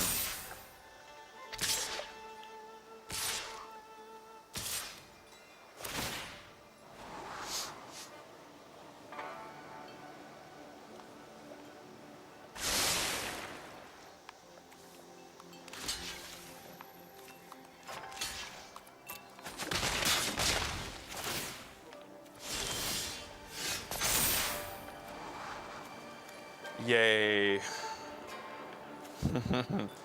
You know what? No, I want the extra land. Bring it. Put it in my hand. I could actually scry it to the top of my library so that I get it and... Well, no. Yeah. It doesn't matter. I want the extra land. So we get my other bomb. Which one do I want to control? This is the problem. He doesn't even have any bombs over there, which is really annoying.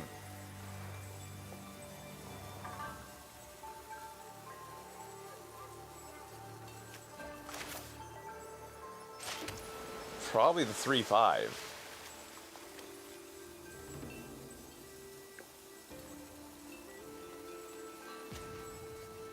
I mean, the best blocker is the flyer, but at least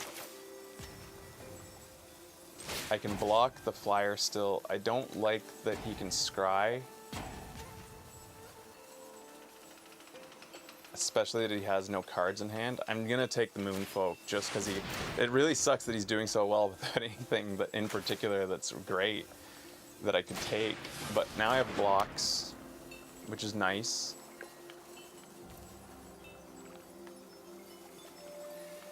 I'm gonna draw into the Mnemonic Sphere. I could have cast it, but I want the blocker, obviously. How close is he? Sure. I'll make him mill 1, why not? It's not like he's gonna think I have an answer in my hand for 1 mana.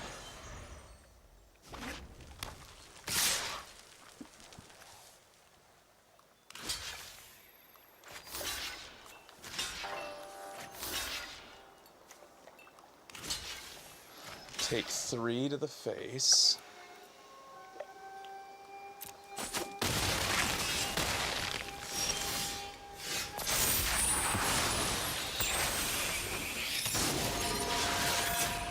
An extra blocker.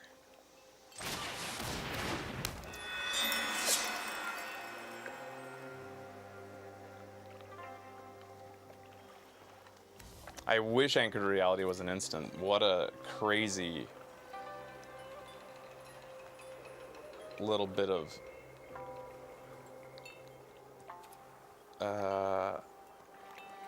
could you imagine being able to use an instant, get the Colossus, and have a surprise 7/7 blocker? The Colossus at this point is a little bit my win condition, which I'm going to just play conservatively, see what he plays next turn, and have Tamio's completion in hand.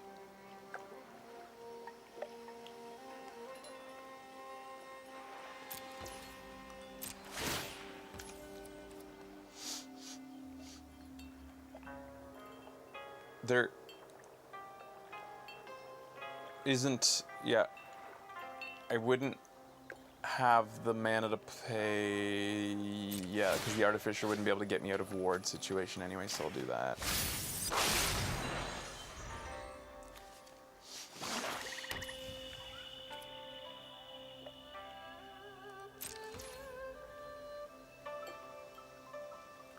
Okay, at this point I've locked the board up. I don't need to play this as an answer. Instead, I'm going to... Yeah, I'll just draw. No, I'm not going to draw. I'm just going to flip like that.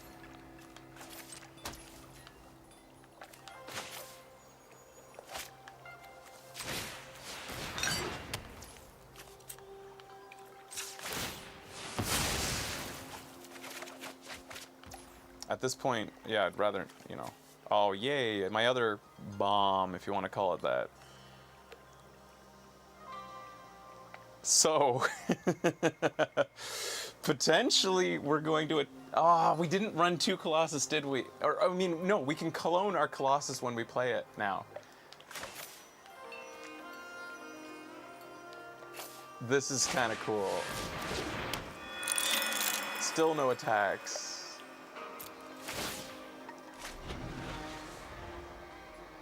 We can now use Anchor to Reality to get a Colossus, and in the same turn, clone it. Who do I sack, though? Like, I could have kept the Mnemonic Sphere on the table just for the sack.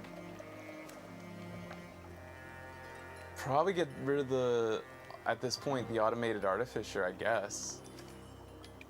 Or maybe the Lost Wisdom?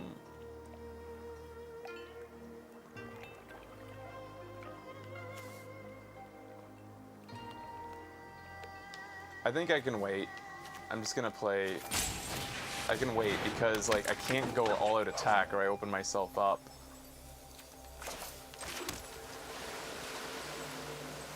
I might end up just hard drawing into the Colossus and not even getting to use my anchors, but whatever.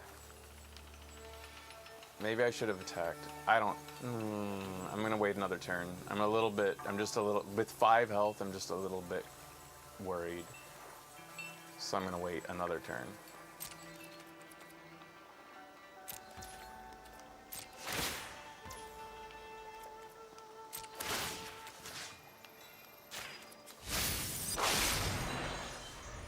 We need to whittle him down faster with our shrine, maybe, if this does go... it's not gonna go to the end. Oh my god. Alright, so he's got Kamigawa. I get to face Kamigawa now. Who's he gonna get rid of? I mean, everything's really good.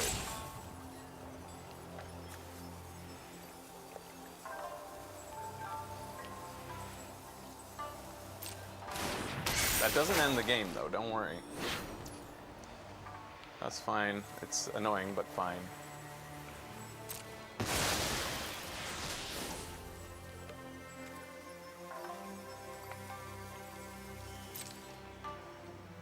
Kamigawa will be scary when it comes, but I have Tamio's completion, thankfully. Do I want to do anything else? No.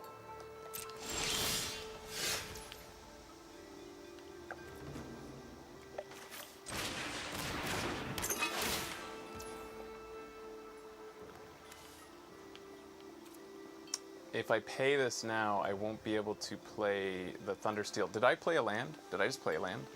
I can't remember. Shit. Did you guys see me play a land?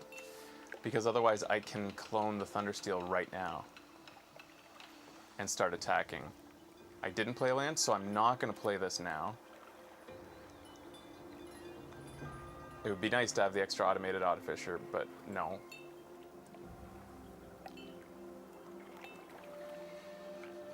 Decline.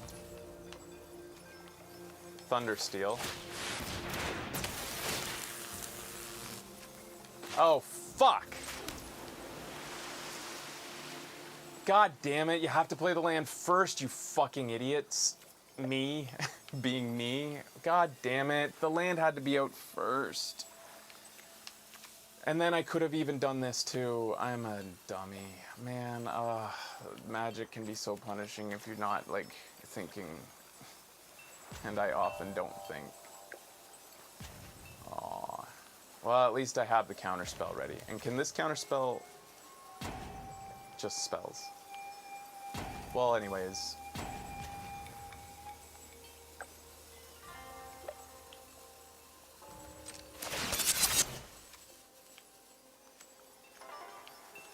Let's attack with a 7/7 Trampler.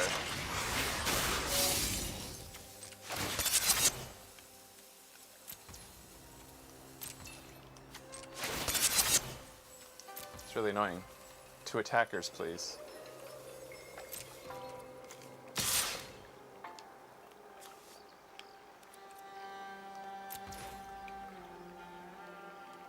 Who's he gonna bounce next turn?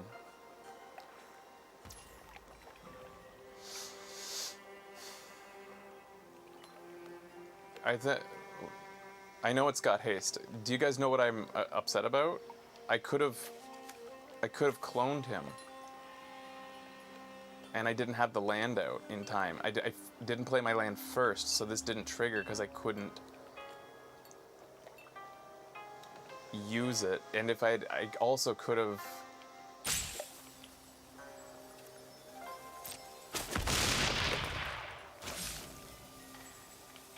At least I have a counterspell.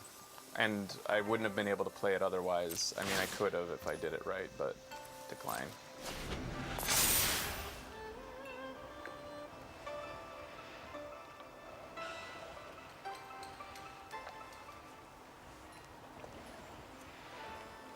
He wants to bring his own touch back. No, he's going to send this back to my hand. That's fine. I'll take it back. And then I have to discard a card, so I'll get rid of my island. I mean, I could have gotten rid of one of my anchors. Doesn't matter.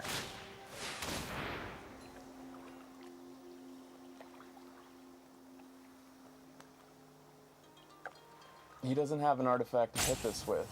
I will wait. I'm not going to counter that. I mean, at 5, it sucks that I'm at 5. He can sacrifice... He has to sacrifice artifacts. He has no artifacts. Oh, he has an artifact human. He'd have to get rid of his 3/5 to do this. No, I'm going to let him have it. It's a 5. It's going to go... Oh, he's going to do it to... Okay.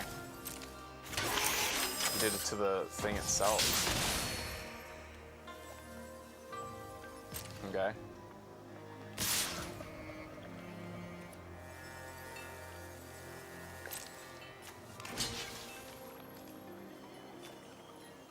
Why is he doing this?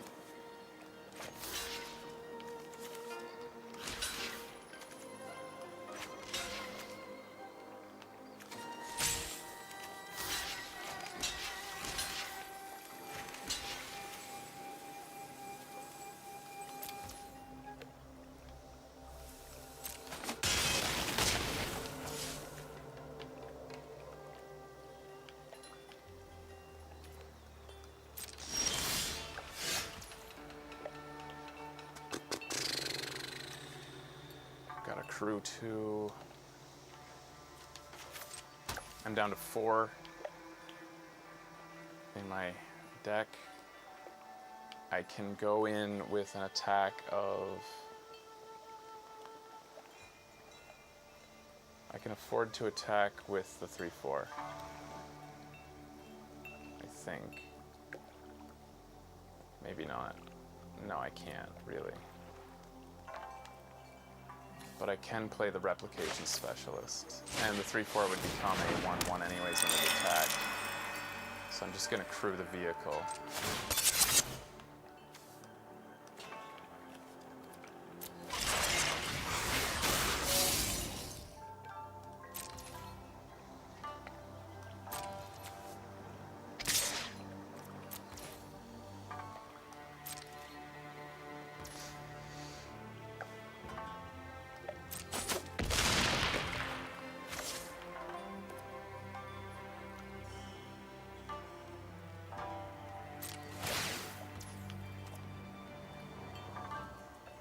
I need all my mana.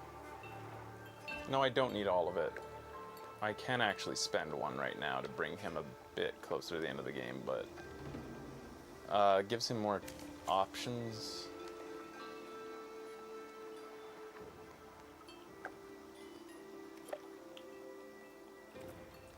I'm gonna decline. I'm just too worried that I'm gonna fuck myself over somehow without taking something into consideration there.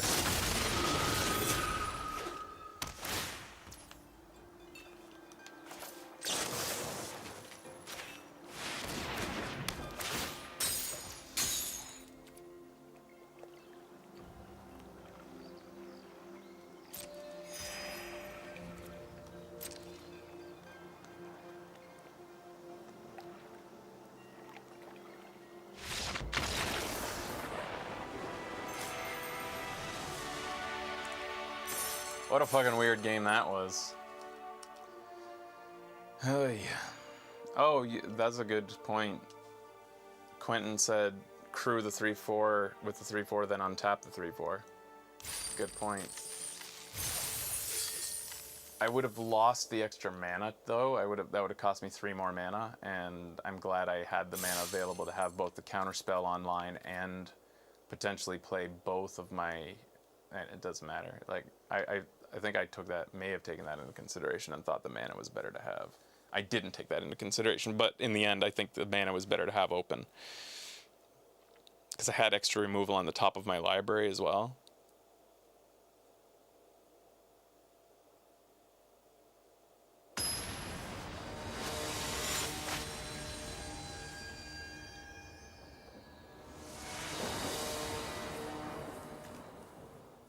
Stop giving me Thundersteel Colossus in my opening hand. That's the opposite of good. At least I can go get my reality chip with my Anchor to Reality. But seriously, 40 cards in this deck and 2 games now we've gotten the Thundersteel Colossus in the opening hand. We do not need that, please. Did he have to mull? I think I saw him mull. Yeah, oh shit. Down to 5.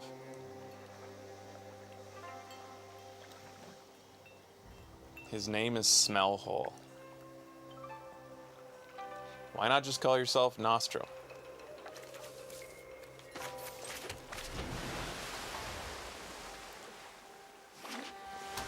Well, at least I finally faced somebody else who gets bad luck today. Disruption Protocol will stay in my hand, and I'm ready to counter. I can't unless I have a. Yeah. I can't, so I have to play this. I need 3 mana open or an artifact creature to cast Disruption Protocol.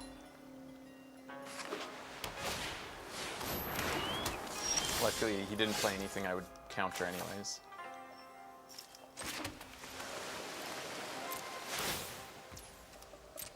Now he knows I have something, because why wouldn't... He knows I have some sort of a counterspell, because otherwise I would have played the Shrine's ability. There's no real reason not to, right? Unless you want to bluff, so maybe he thinks I'm bluffing. He has to think either or. The fact is, he's down to 3 cards in hand.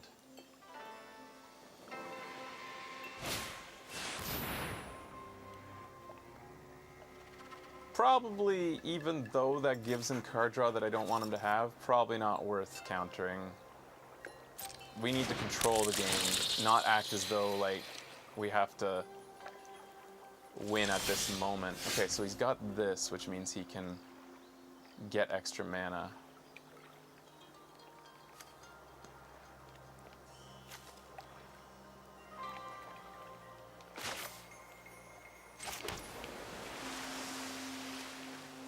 I don't want to sacrifice my creature. I want to keep my Disruption Protocol ready. Is this an artifact? It's not. And this requires me to tap an untapped artifact. This would put my artifact into play, which would let me tap. Okay, that doesn't matter. Ending turn.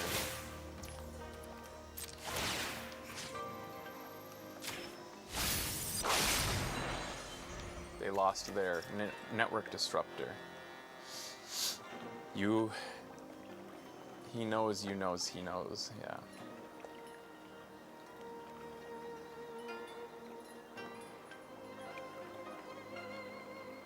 It feels really nice having a counterspell in hand.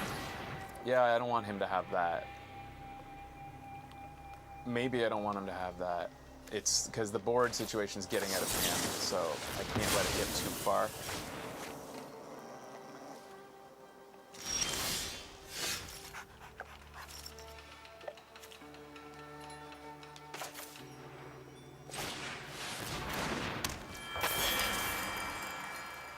Probably get... It's a weird situation here. I'm going to draw a card and discard a card. We need to start working towards our 2-3. And now we don't need the anchor to reality, so we'll get rid of that and keep the reality chip in our hand. Now we don't have to sacrifice anything.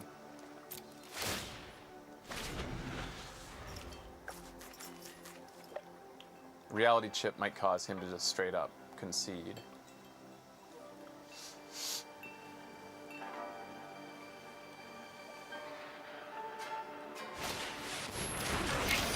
A 3-4 vehicle I've never seen before. Prodigy's prototype, a 3-4 crew 2. Whenever one or more vehicles you control attack, create a 1/1 colorless pilot creature token with this creature. So he creates pilots with this.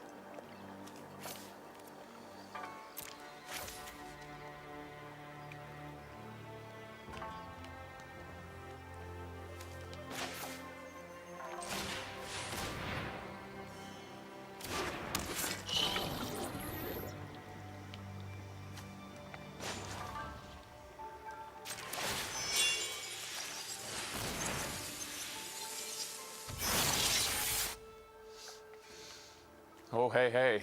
Huh.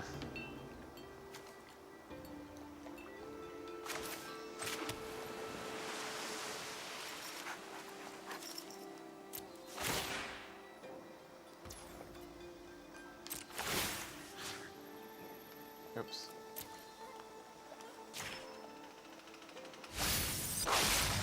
He's stuck on 3 land, too. He's having a bad day over there. But I'll have an extra bad day if I lose to this.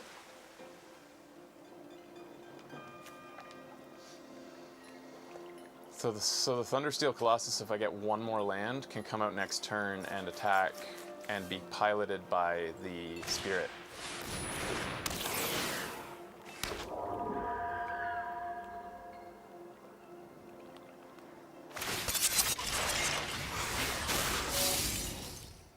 So he's gonna get 3 1/1s now, but I'm gonna maybe take that. Can I take that? Artifact or creature?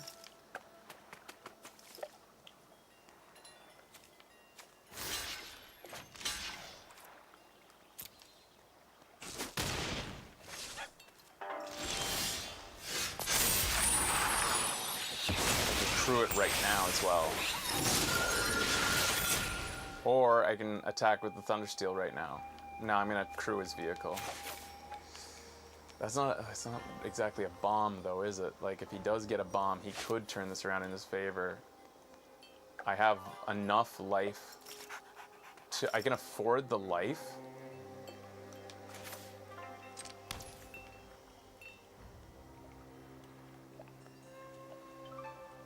I would rather attack with the Colossus because I can afford the life right now, and if he drops a bomb, I'd rather steal the absolute bomb. This is a nice card, but it's not a bomb, and the bomb is about the only way he gets back into this game, in my opinion.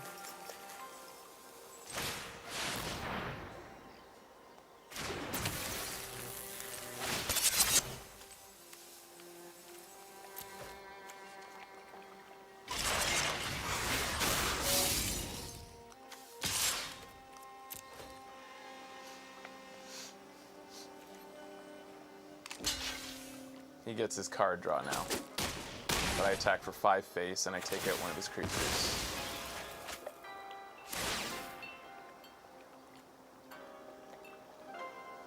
I think that's the right play, because now I have this contingency card sitting here, no matter what he plays. Now he's got a 6/6 Sentinel, crew 3, which he can crew. He does have the ability to crew. I might take the 6/6 just to stop it from having an extra blocker.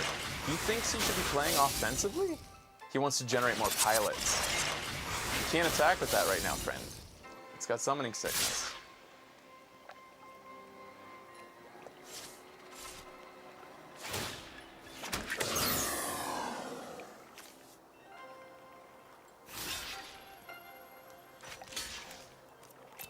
I might take the 6/6 just to stop the blocker from killing my... I hate that it's a crew 3, so I can't crew it if I take it. But taking the blocker lets me keep attacking. Oh, it's tapped right now though, right? Is that what's going on? So even if it's crewed, it gets tapped, even if it didn't attack? Interesting. I can wait a turn maybe then. I don't care if he attacks with a 6/6. next turn. I'll take face damage, honestly.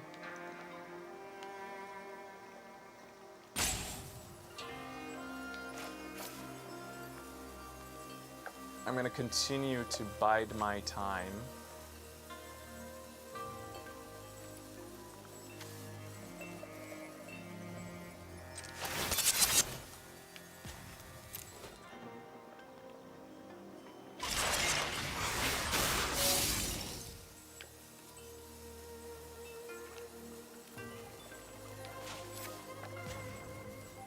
Yeah.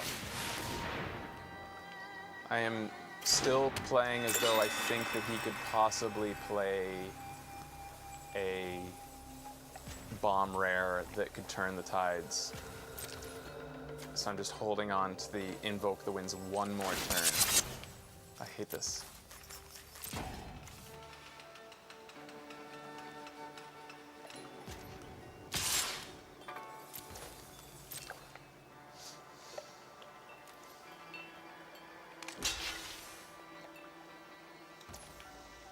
So he wants to kill that on purpose? Why?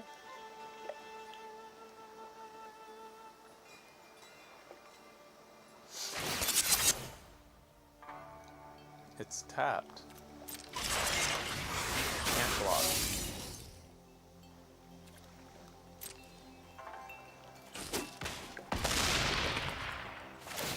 Okay, so the other thing to keep in mind is when I take one of those vehicles, they will have Summoning Sickness again, because Summoning Sickness occurs when a creature comes into play under your control. But it could crew a vehicle, whatever I steal, unless it's a vehicle that I steal. But then I could crew the vehicle that I steal, then use it to crew something. Not really something I want to do.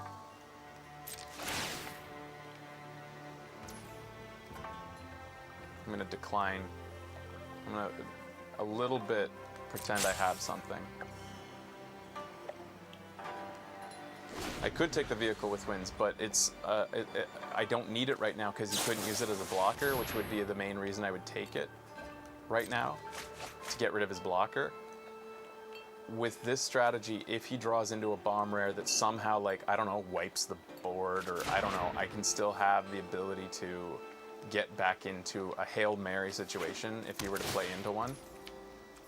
Because I think I've got this game. There's no reason to win more, and I don't care if he goes face with his pilots and his mechs right now. All he's doing, if he does, is creates blockers on his side. I mean, he gets rid of the blocking ability if he attacks right now with those vehicles. The only thing he can do is generate chumps with the 3-4, and even now he can only do that one more time because I'm going to kill that vehicle if it attacks.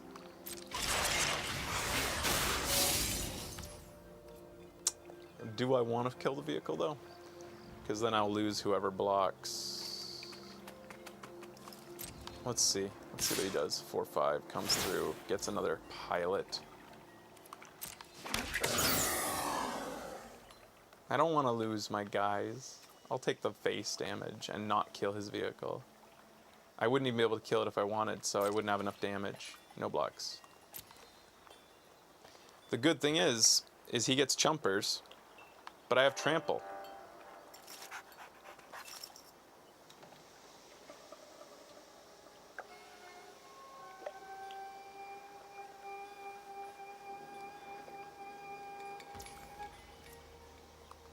So I'm going to take the 6-6 this turn. I'm not going to take the Prodigy's Prototype. I'm taking the 6-6 to get rid of that blocker.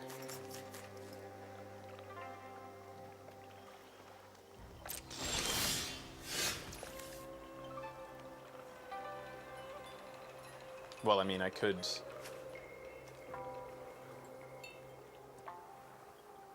just remove its ability to block anyways.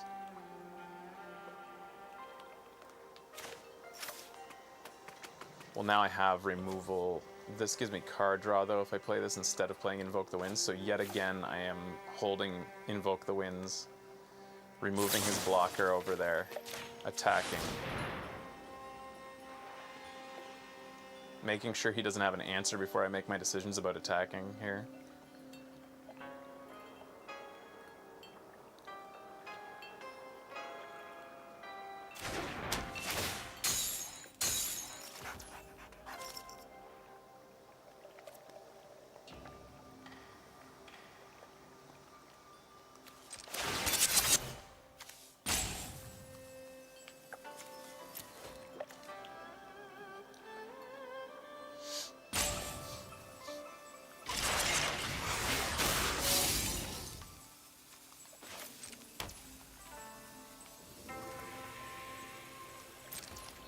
I'm actually going to attack now, oops, with my Puzzle Maker just to see what else I have on top of my deck. Or what I can draw into. Why not, right? Like, maybe even go with the Puzzle Maker. Let's just try to end this. I don't have to play conservatively with 16 health. Even if he were to draw into Colossus, he can't like get lethal next turn with my, especially with the 0/4.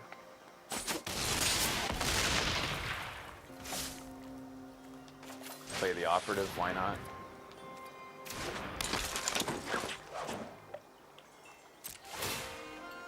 Good on him for not conceding, I guess. Like, the situation looks pretty hopeless for him. He doesn't know I have Invoked the Wind, so maybe he does have a bomb he's hoping to get into, draw into. I can't take over a Planeswalker, so if his bomb, I don't know if there's a bomb Planeswalker in this deck, in this set. The Planeswalker I've seen are like good, but not like bombs that change the game. Now I have 3 unblockable damage is also something to consider. He can't stop the 3 unblockable. I have lethal next turn. Yeah, I win. Phew.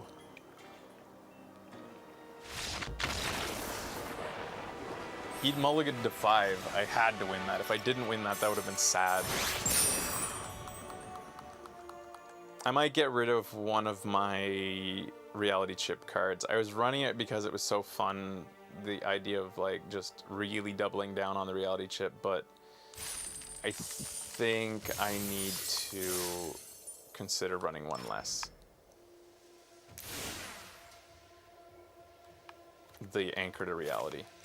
And maybe instead run, well, I'm running 40 now if I do that, and I'll have one more. I'll be drawing into mana more often, I guess. Do I need to draw into mana more often though? Would I rather have just take that out or put this in or put this in?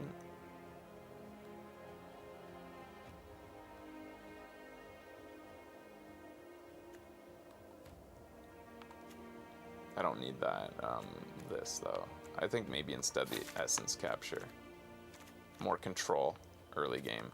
Still running 41 cards. Sometimes I do that.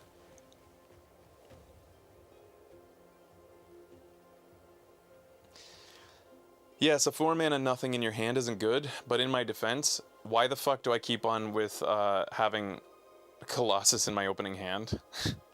Like, hands that aren't worth mulliganing, but like yeah, so like I've kept them because like I'm not keeping them because I want the Colossus in my hand. I'm keeping them because they're not bad enough to mull. And the Colossus, yeah, is just such a waste in the opening hand. It's just stupid. And it's happened 2 of the games.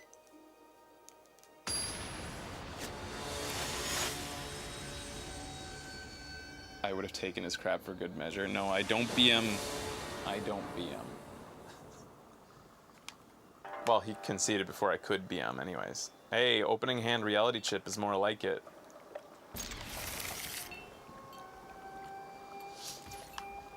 It's about time we got a little bit of luck. I mean, the little bit of luck came from my opening 2 cards in the first pack. I have to count my lucky stars that I opened up a reality chip followed by Behold the Unspeakable, which is incredible. That's an incredible opening. But then we do have to acknowledge that a little bit blue dried up. No, not quite though. That's not quite true. Never mind. I'm not gonna, I'll curb my pessimism a little bit. Oh, my other bomb is in hand. So the reality chip is a removal target if I put it out there now. And it does nothing. Otherwise, I'm going to put out the sphere because it's just a blocker. It's a 0/4 blocker that can be taken out if I put it out too early. He'll have a 2/2 with Menace coming soon, which even the reality chip couldn't block if I wanted.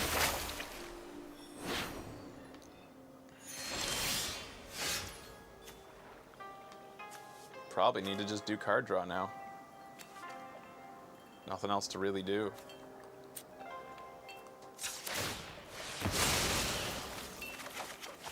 Besides playing the reality chip early. Behold the Unspeakable's coming, which will slow down what looks like a pretty aggressive rollout here with the sagas, the cheap sagas. It's up to 26 health as well, which is annoying, admittedly. And then a lifelink creature. He's going to have a lot of life over there. I might want to stop the lifelinker with my completion. Or maybe I'll just put out the blocker. That'll stop the lifelinker. Behold the Unspeakable comes next turn, which slows him down a lot.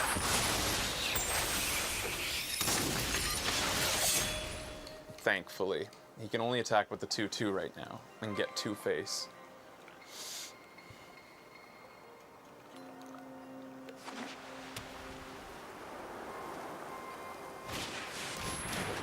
And he's got a nice shrine on his side now. He gets 1 token per turn. We're facing what looks like a really strong deck. But he's in the loser's bracket if the matchmaking system's working properly.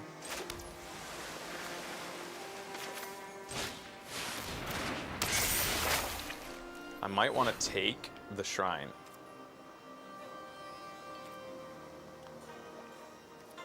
He has nothing over there that has bonuses for attacking. So I might as well attack. It's only a 1/1 though, and he'll just block it. Never mind. No attacks. Doesn't matter.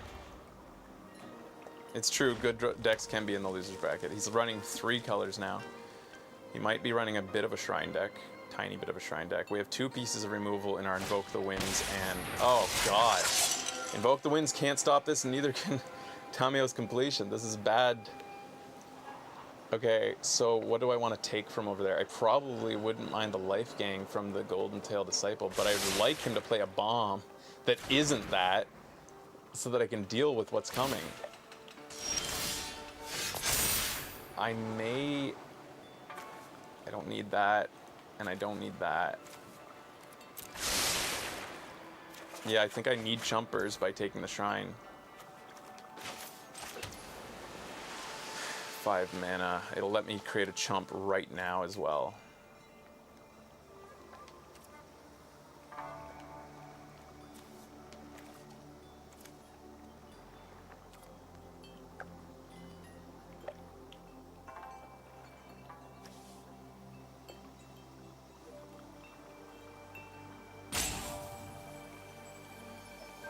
But I'm considering keeping Invoke the Winds. I feel like I need to really... This game is a little bit out of hand, and I think my only chance is...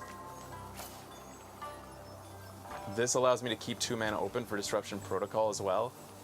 I think I'd rather... Fuck. I gotta slow this down like this.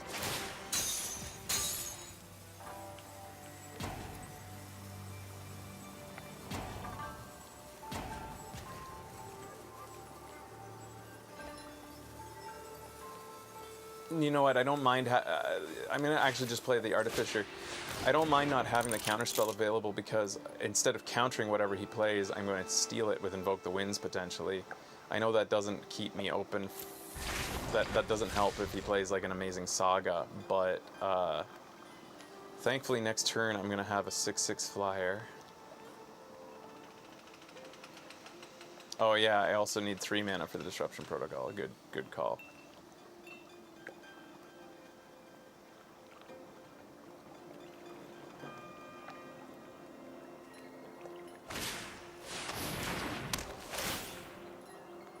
So he's gonna deal with my good card. Have I lost 2 games? Fuck me, man. This deck's better than going 1-3. What? God, it's just the story of my fucking life right now.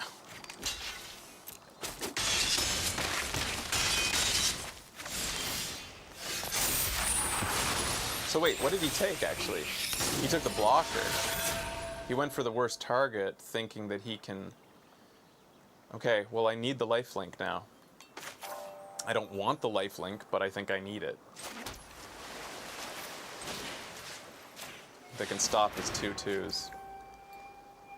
And I guess I'll be making my vision of the unspeakable a little bit weaker, but it can still block everything he has on that side. It's only one loss, thank God.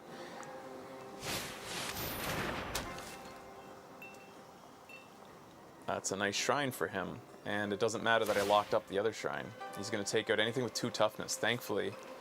Oh, he auto-paid! He auto-paid. Oh, doesn't he have to kill something? I thought that's how it works. Like, he said he decided to auto-pay.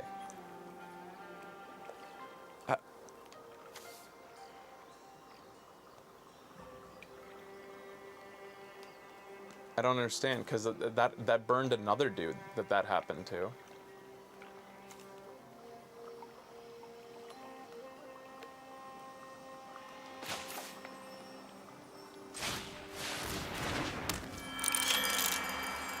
Oh, that was just a trigger for the opportunity? Okay, like it was saying, this is on a stack. I have to keep this island in hand, but I can play Disruption Protocol, so I don't have to worry about that.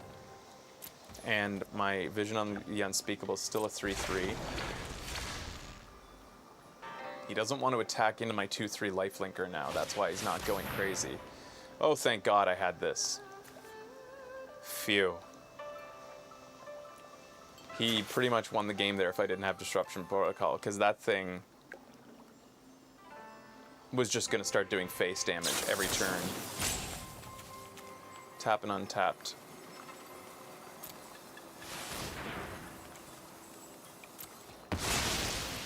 Fuck that shit, man. Hoi! That was a close one. Maybe we can still do something here.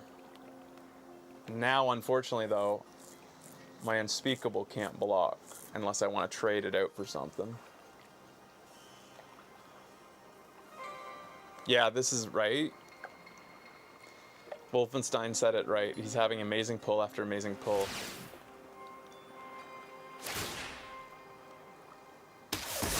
Oh, I didn't even think it brought my unspeakable into range. Well, anyways, do I want to duplicate? Yeah, I want to duplicate my reality chip because they're 0-4 blockers. Ah, shit. They're legendary. And now I made it into a token. Fuck. Shit. Alright. Anyways, I'll leave it as a blocker for now. I would say that's an understandable misplay. You don't really think too much about your legendary artifact. Legendary token, and even the tokens are legendary.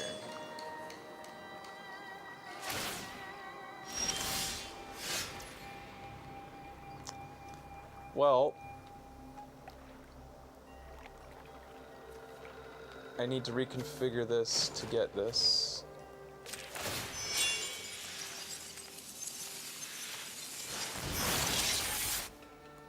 And I get a bunch of life from this. That's nice. And card drop, I want it. We're crawling our way back into the game?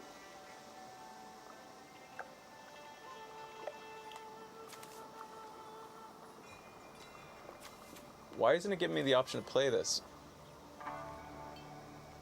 It's an artifact, so I should be able to tap the automated... I should be able to tap the automated artificers to cast this, but it's not giving me the option, is it?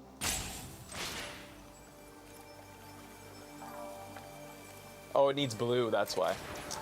That's why. Well, do I want to play it? I'm going to play an island anyways. I don't have to worry about the Behold the Unspeakable anymore. I might just cycle that. I don't think I want to get rid of a blocker, though. I'm going to keep the automated artificers ready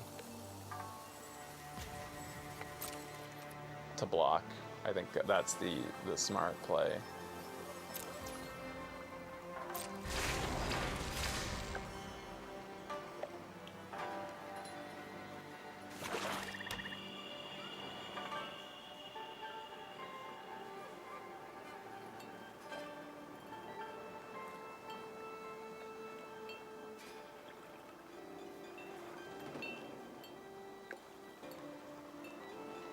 I might start clocking with the flyer, but I'm still just... Alright, now I know exactly what he's got on his side. That's nice to know exactly what he's got coming. I've got a counter spell ready. That's nice, too.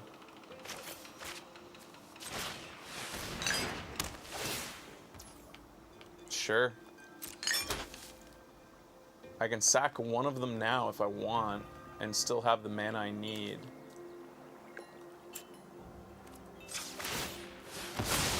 Cast the counter spell.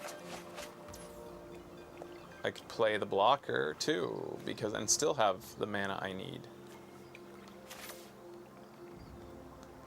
Because I can tap one Artificer and still have 2 mana open. He has to see that telegraph. Ah, shit. Do I want Essence Capture or 2 of these blockers? I didn't even think that it's an art. It's so hard to get, like, as an old Magic player, to think of color cards as being artifacts. He'd have to top deck something amazing. I'm going to create the extra blocker, and I'm going to attack with the flyer. It is now time to put him on a clock.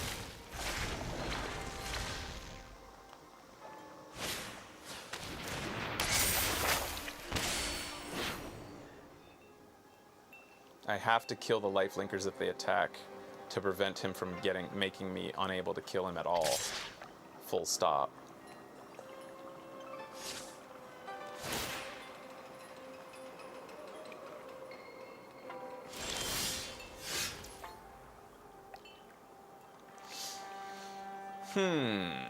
Would I attack with the 7? The 7/7's an incredible blocker. I don't think I would attack with it, but I should play it. And just keep attacking in the sky, I guess. Tamiyo's completion could remove anything that can stop the sky attacks. So now we have perfect, like... This is insane. Oh my god! Holy shit! Wow! His board presence was... He just went on tilt there. There's no way that he was losing automatically. There's no way he lost no matter what. There was so many chances for him to still win. He didn't know that. He was by far... That was a rage quit. Indeed. He saw the 7/7 come out that I was about to duplicate. And I guess that was enough for him to be like, fuck this shit. But like... Yes, I have 3 cards in hand. It wasn't out of his control. That was... hilarious that he rage quit there. I thought I was like fucked. I still thought to that moment I was semi-fucked. I didn't think for a second that like I would get a concede from him. Even if he didn't have any bombs, I don't think that was an open and shut, like... Maybe he knew he had 0 removal left. He quit. He like conceded so fast. He had to have had the menu already open and hovering or something. Like, that was so fucking fast.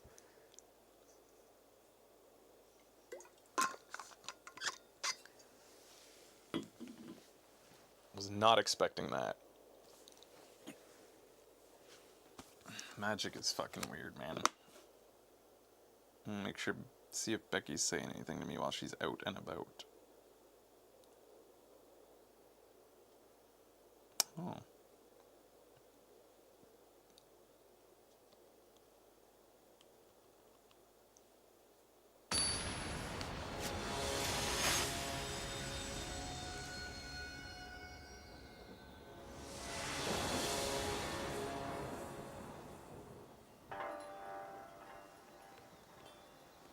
All right. Awesome! I was so hoping that I would have Thundersteel Colossus in my opening hand. That's an auto win. We just saw a guy auto concede to it. Fuck me, man.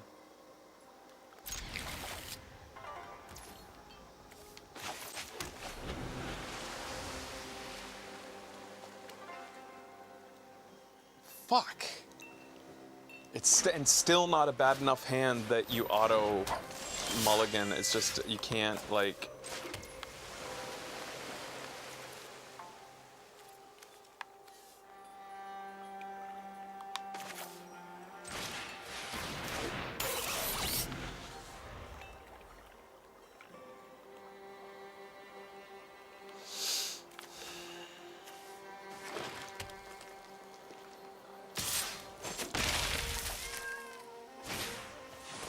And then he's got Death Touch to potentially deal with the Thundersteel when it does come, if I don't answer it somehow.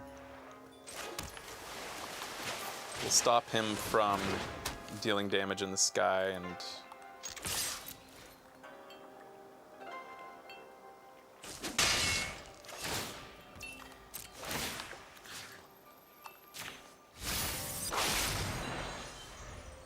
So fucking stupid. 3 games out of the 4 I've played now, I've had Thundersteel Colossus in the opening hand. In a deck that was designed to fetch the Thundersteel Colossus. It's like, maybe if I hadn't made a deck that was designed to fetch the Thundersteel Colossus, I'd be like, okay, at least I know that's coming on turn 6 or 7. Anyway.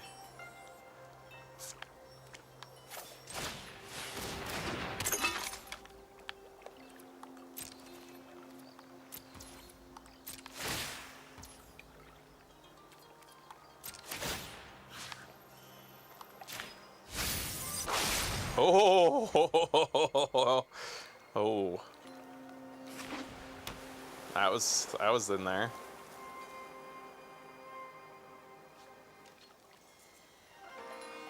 That's a thing.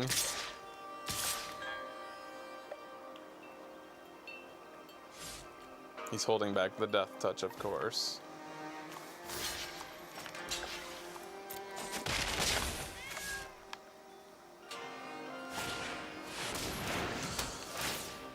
Ay, man.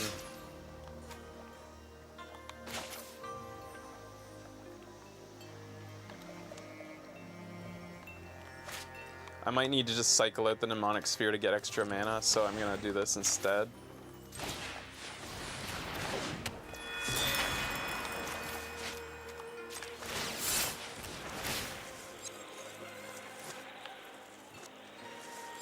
Oh.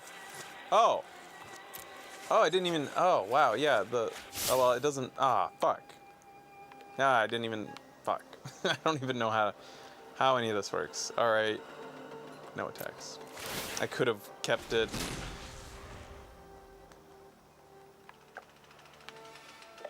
Thanks, but...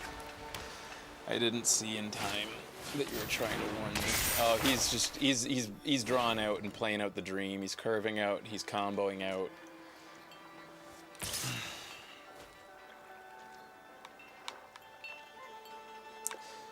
I don't even want to play this through. Let's just go to the next game, because potentially I play another game, and if I keep this moving along, this is just stupid. Opening hand Colossus and then facing a curve out like that and combos. I don't have enough answers to deal with that kind of synergy that he has happening there. I have some answers, but the thing is, it's funny that one of my best cards in this set is the take control of target creature. And so far I've faced 2 decks that generate tons of tokens, which taking control of a target does nothing for, because like their power comes from generating tons of targets, so one single target doesn't help.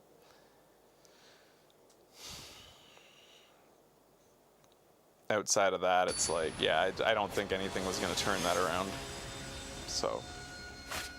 Oh, I've been streaming for 4 hours. I just conceded that saying like I might play another game today if I concede and move this along, but no, I don't think that's happening. 4-hour stream already. Time flies. This is keepable.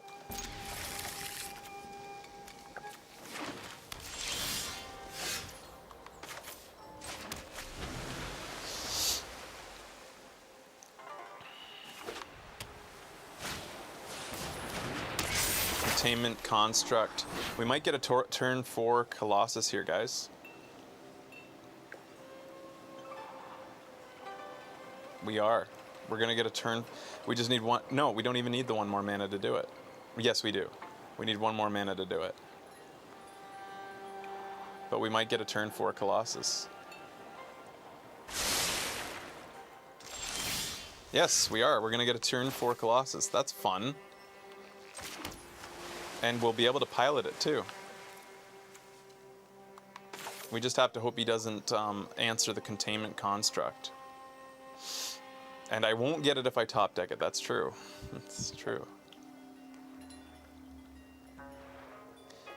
I'm afraid he would answer the containment construct just because it's a 2-1 going face, so I'm playing this instead. Plus it gives me one more mana to play with next turn if I want. I could play maybe... Unfortunately I can't use that extra mana to cast this, but I could like... pretty much do nothing else, I guess. I mean, I have 2 targets to pilot. Maybe I'll put out the octopus. I'd rather him answer the construct.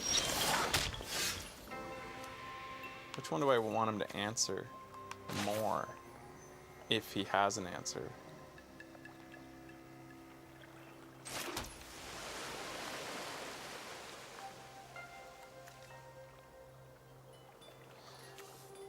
This would allow me to keep my disruption protocol ready. This play.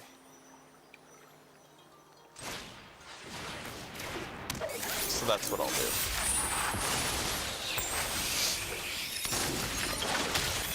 do. Two first striker.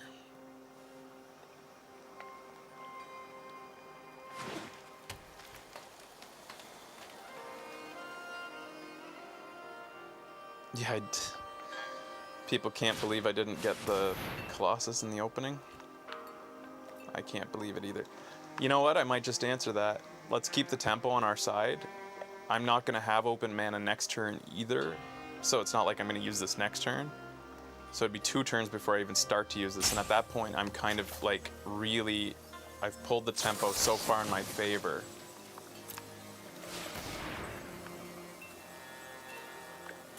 I think I'd rather just keep the tempo completely on my side here and counter that. It seems a little crazy, but I mean, it's not completely negligible. That's not a horrible card for what he's currently doing. He would have been able to give that guy +1/+1. He has nothing open to be able to stop from what I'm about to do.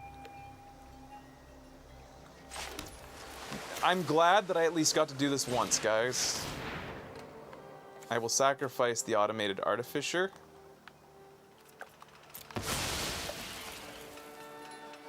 I will go get the Thundersteel Colossus. I will pilot it. This is really fun that I get to do this at least once. I'd win or lose. I'm doing this attacking on turn 4 with a Colossus. That's fun. That's a fun thing to do. Turn 4, 7/7, that's a Timmy dream. That's a real Timmy moment.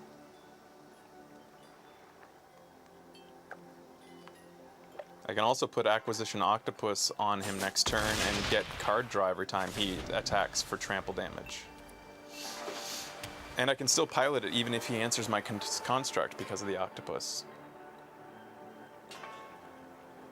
So at the very worst case, like, he might just take out the Colossus with a card now, but he'll be using a piece of removal on the Colossus at least. If he does deal with the Colossus now, I will wish I had gotten the reality chip instead. But if the Colossus goes unanswered, it's almost going to be game over in a few turns, in 2 turns maybe almost. Not really, but...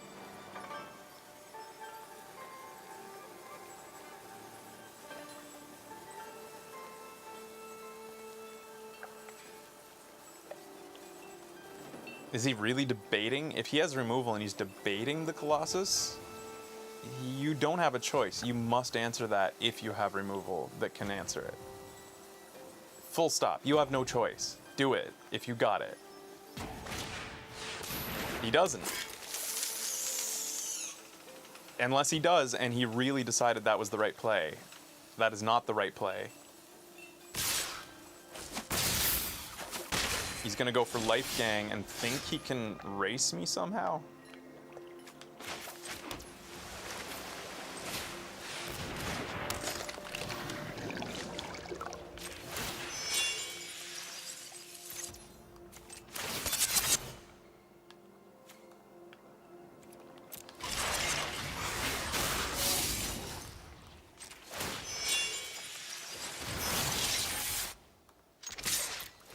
Now I get card draw in addition to doing 7 face. Oh, he does have a card that he could destroy if it has 4 power or more, if it attacks. He doesn't have it. Thank goodness.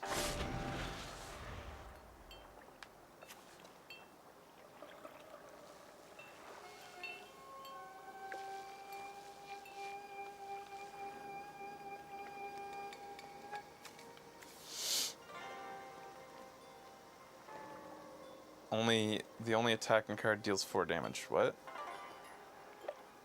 I don't know what that sentence means. No, the only attacking card deals 4 damage. Oh, you're saying that it deal 4 damage to... No, I'm not talking about Wonders and Invention, I don't think. I'm talking about that white card with the slashing art that says destroy target creature that is tapped creature or with power of 4 or more or something, or just...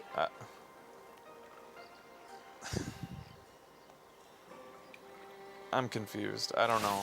There's something to do with the creature being more than 4.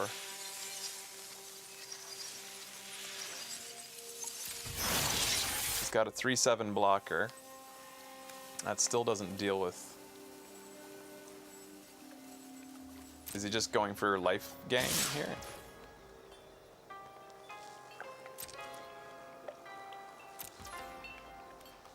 So I'm taking 5 face per turn. He's taking 7, but he's got lifelink, so we're doing even amounts of face damage, but he attacked first, so he's kind of winning the race a little bit.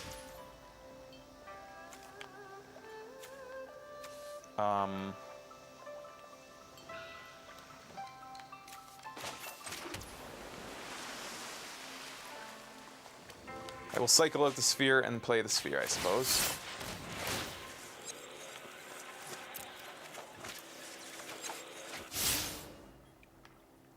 Let's get rid of the...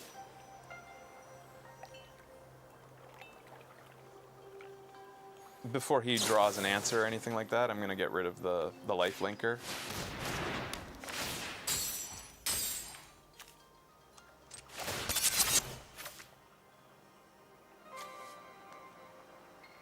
I guess I'm not playing the sphere because I'm a dummy. I don't fucking know.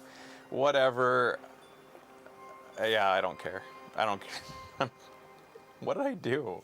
I just decided, yeah, because I drew that, whatever. I guess I wasn't expecting to draw that and get all... Can I still cycle it?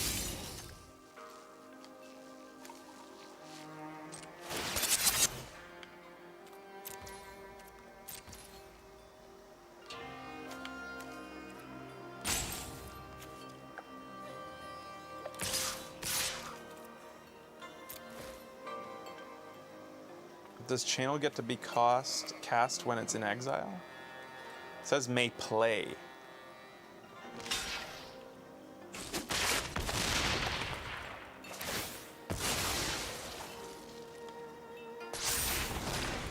Yeah, so I couldn't play it. He put the counter on the locked up creature, telling me that he has an answer for the enchantment I put on top of it, which is annoying.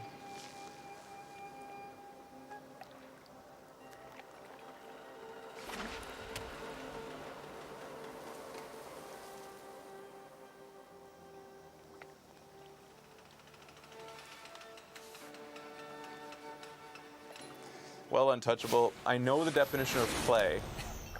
I know how that works in Magic. What I don't know is just how channel works. Whether channel is the same as casting. I still don't really fully understand what channel is. I do know how play works, believe it or not.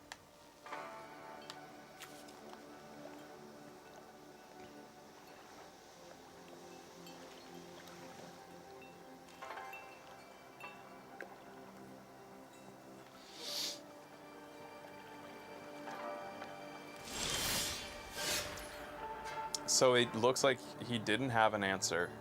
He put the counter on this despite not having an answer.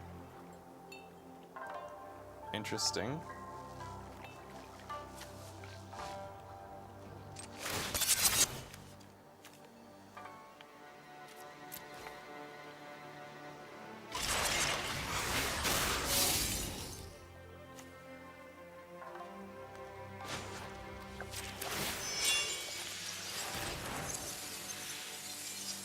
I don't have lethal, so...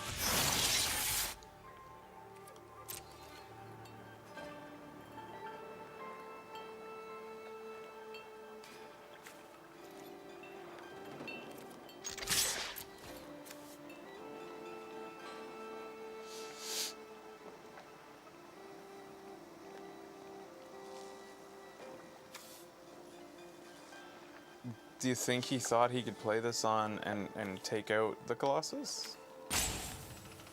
Or that you're saying you think he thought that he could exile the enchantment that costs 4 or more?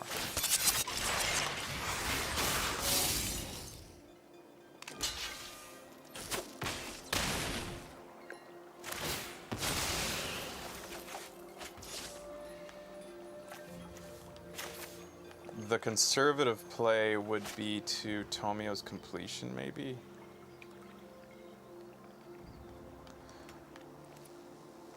I mean, if you want to concede, I don't ever know what to do when people say good game, because they could think that they have oh, they have nothing in hand, so they can't know that.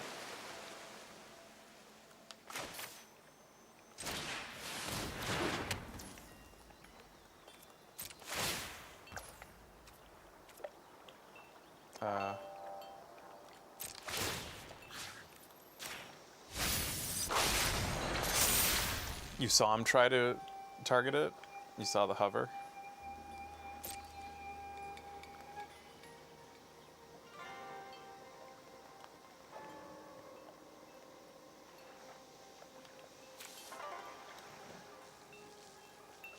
Oh, he could have untapped. If he'd gotten this, he would have been able to untap and attack for 4. I got rid of a top deck that could have kept him in the game. Search your library for a basic land. Okay. He's putting planes into his hand. I actually got rid of a top deck that would have kept him in the game.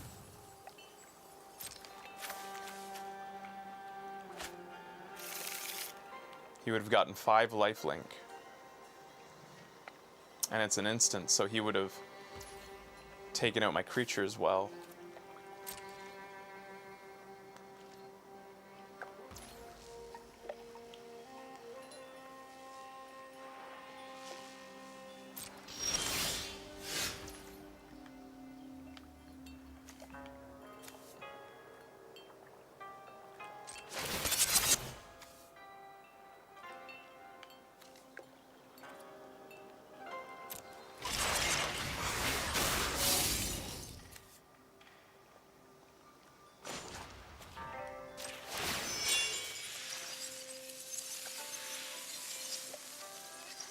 Oh, I can see what's in his hand. Oh, I have lethal no matter what. Dude, just fucking, like, I'm not trying to BM, I just, like, why haven't you fucking conceded? I'm just trying to be careful myself. I'm not trying to be a jerk. Oops, whatever.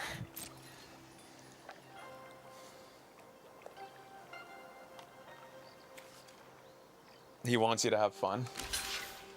Well, it just makes me nervous, because, like, but I appreciate that he's letting me. Good game.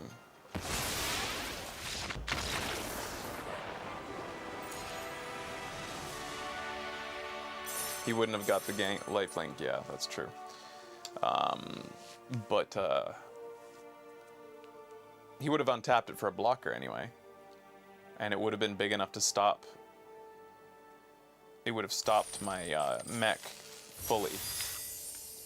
So I would have lost my win condition for a while, which would have sucked.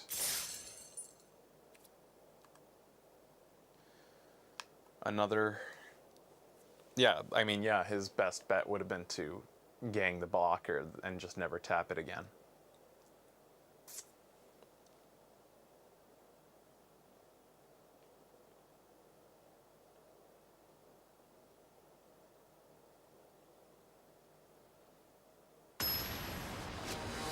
So this deck is doing okay. I was hoping, I thought it was like a 3-win to 5-win. 5-win I think is the most I could hope for with this deck. I think it's gotten a lot of bad luck. So that's why I think it's 5-win, despite what it's been looking like. I think it's better than what it's played like. It hasn't like, we've gotten some good wins, and I think the losses we had were due to some, like, just kind of bullshit a little bit.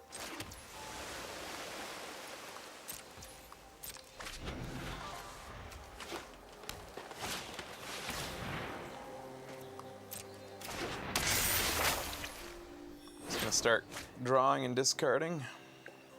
Fixing his draws, maybe. He's running blue-green, which means some big stuff might be coming. And it's probably going to try to tie up the board, just like I want to tie up the board. We'll see how that interacts, the two of us. Next turn, I could play the Artificer is about my only play that I want. Unless I want to... Yeah, no, that's all I'm playing. Next turn I could play my Futurist, if I wanted. 3/4 blocker, and an unblockable Acquisition Octopus target.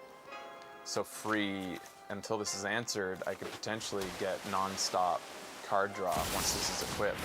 Oh, fuck me. Reach, modified creatures you control have trample.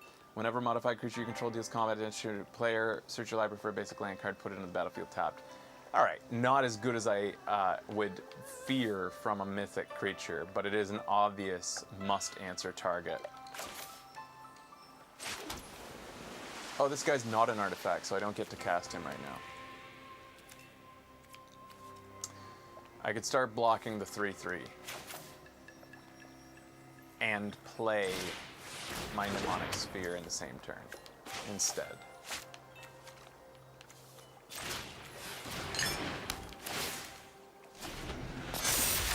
I was hoping this guy was an artifact. It's so hard to know who's a fucking artifact. They all look like humans, but some of them are fucking artifacts. I know the card art is slightly different, but it's so thin. Anyways, I'm still learning the set. Anybody who doesn't watch this show often, I didn't read any of the cards. I didn't look at any spoiler except for the very earliest one when they first announced this set with the art and showed the art off. Oh, he has his own reality chip. You're gonna have to answer that right now before he equips it. Oh, he can equip it no matter what. Maybe I'll wait for him to spend the mana then. I'm gonna wait for him to spend the mana to equip the reality chip. Or I can invoke the winds and take it over. I have to answer the reality chip. It will equip at instant speed. Yeah, I'm gonna make him take a turn.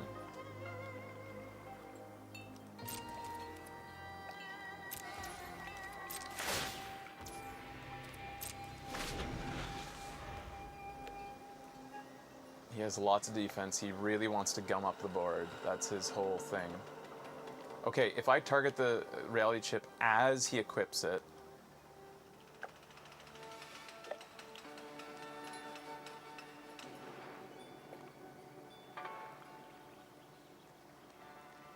yeah.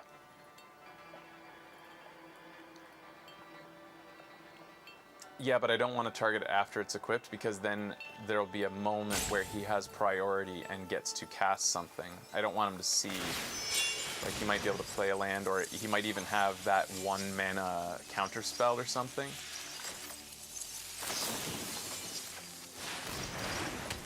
Nice to have answers when you need them, gotta say. And now he's just basically passed a turn. He doesn't get to cast anything because he spent his mana to do it, unless he has a 2-drop. I now can take over anything on his side of the board. Do I want to take the 3/3? I don't think I do. It's not that good. I think I want to wait.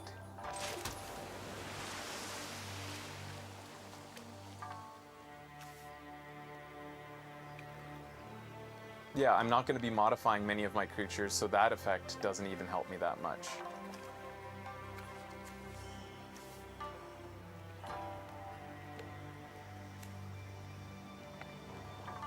Yeah, I'm just gonna play the this guy, getting him ready to be equipped with the Acquisition Octopus, which will get me free card draw because he goes unblocked as he attacks.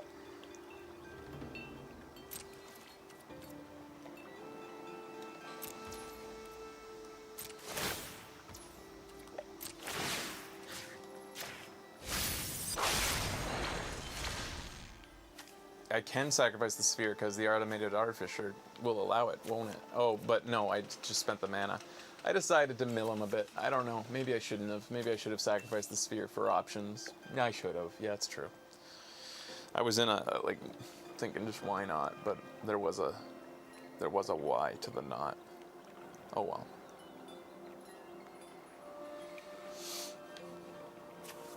And I drew him, I got rid of a land for him, but you can never know what you're going to get rid of.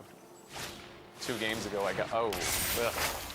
Well, I can take over the Unspeakable later. Can't take it over now. It's going to give him card draw, unfortunately, now. Let's get me some card draw then now.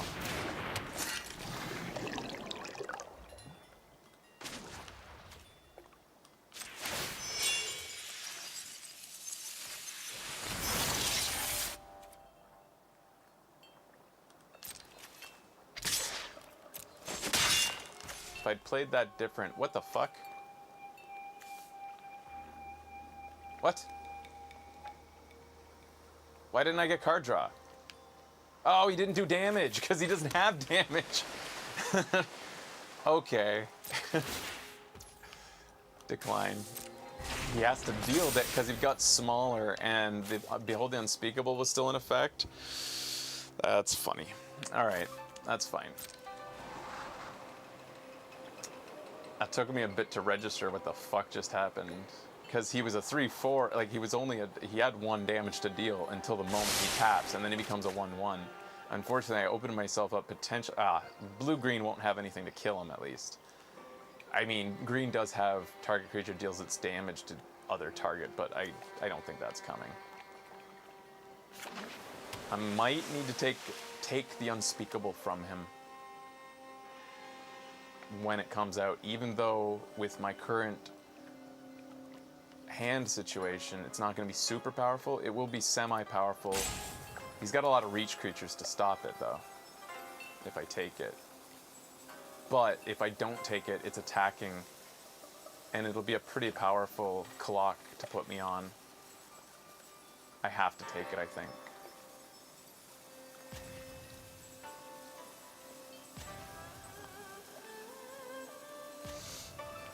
I'm going to be able to at least draw 2 cards at the end of this turn.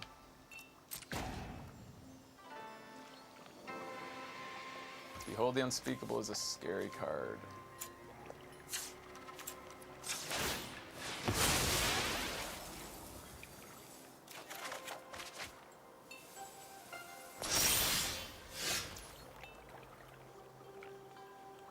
I can now use Containment Construct. How many things can I do? All right. Let's start with an attack.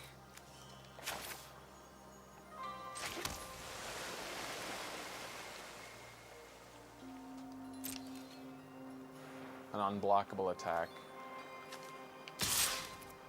He kept 6 mana open, which is really odd.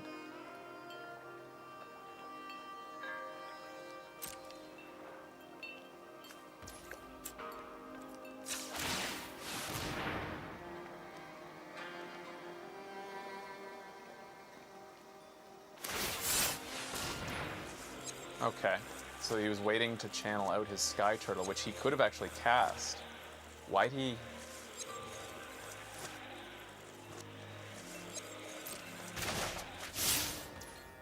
Was that really worth it for him?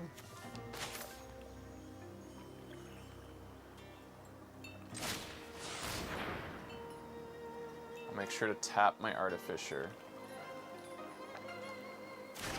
Cast.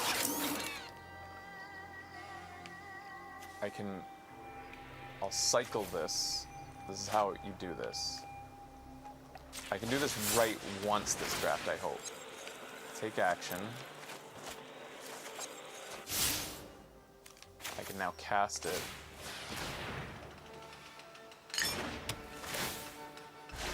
Lots of combos happening. Behold, this Unspeakable comes out. He's just holding to make Unspeakable bigger, I guess.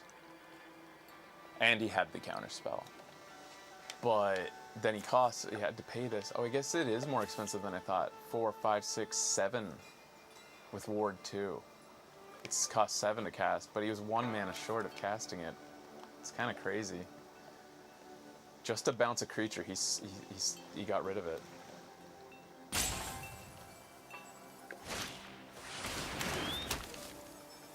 Is he gonna put that on Vision?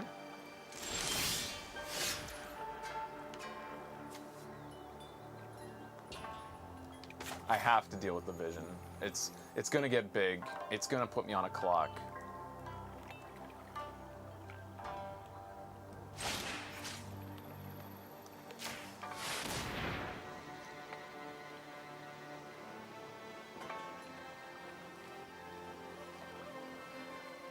He might have a counterspell. He does. Alright, so he got rid of one of my best cards, unfortunately.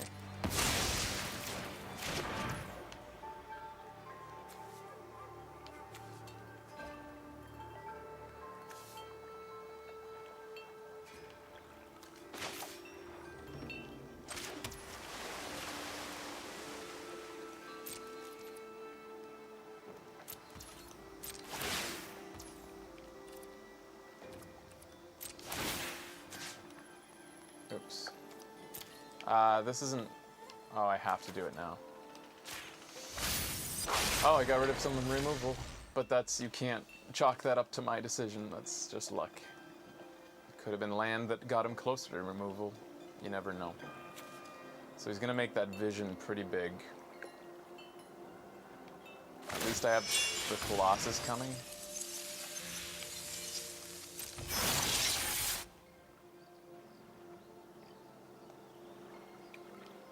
And the Colossus can attack and give me a card as well, right away. It's gonna start doing face damage.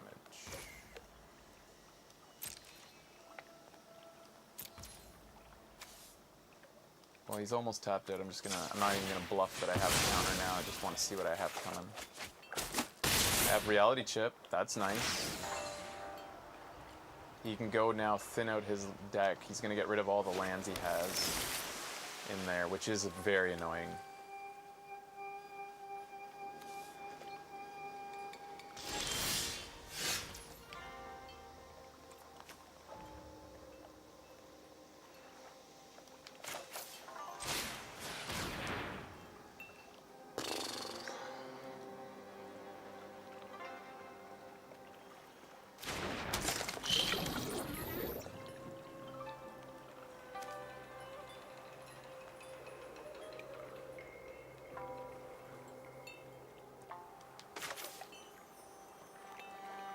I shouldn't have done that.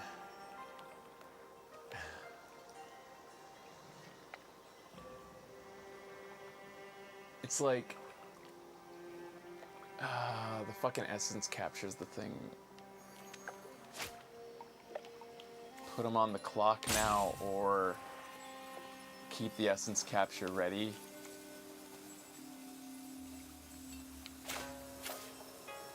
He's got me on a clock. I have to answer that. All I have is a chump at some point. I have to answer his clock with my own, I think, is the right play. I shouldn't have tapped to put out the Reality Chip. Shit.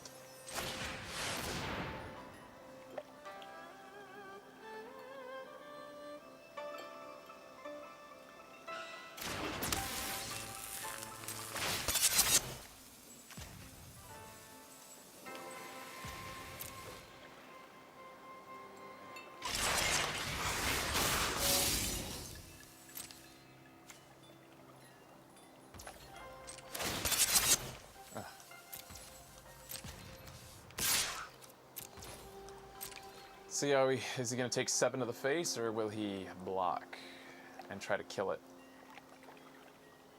I'll take 2 of his things with me. He knows I'm tapped out, so he knows this is his prerogative. It's up to him what he wants to do with this situation. Yeah, I shouldn't have cast the Reality Chip. Oh well. Misplay. He's going to take 7 to the face, so he's accepting the 7 versus 5 turn clock. He attacked first, so I'm at the disadvantage in that sense. This will be an interesting game. See how this plays out. Now it's a 6-5 because he's holding creatures, so like we're gonna even out. I really need to draw into my removal. I have 2 more pieces of removal in here, at least. I already used one of my Tomio's completion. I have 2 more in here. The reality chip will hopefully help me get there. He's getting pseudo card draw right now because he's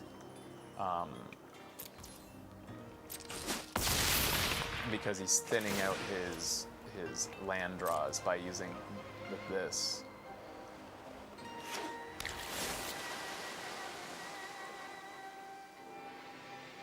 And because he has so much mana on the board, whenever, if I do deal with the vision, he's going to be able to play out everything in his hand probably on that turn when he then decides that he doesn't need everything in hand.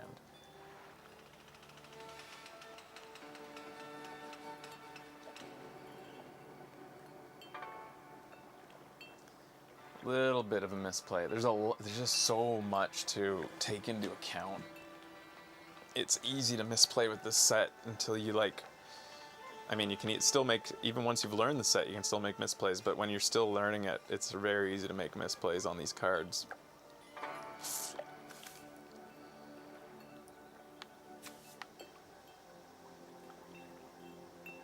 The lucky thing is I've mostly pacified him. He's deciding whether he can afford the race, if he can do it. And the thing is, probably he knows that if he spends anything, he loses the power in his clock, what he's put me on notice with.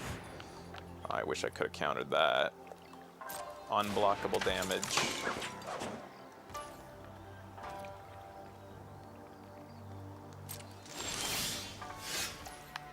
I am happy that I got that.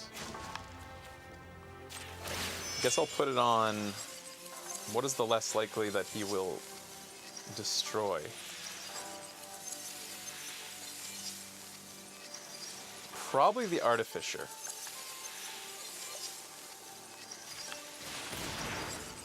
I feel like the Lost Wisdom's an easier target, or like a more likely, desirable target for him.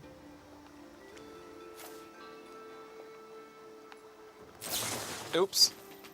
I don't want to, wait. Do I have, okay. I can deal with a crab counter if I do this. I have the mana to stop a crab counter. I don't have, like, if he's got a counter spell, he's got a counter spell. It's not gonna get, the situation's not gonna get better. We have to know right now if this is gonna work. Oh, so I have to pay the ward.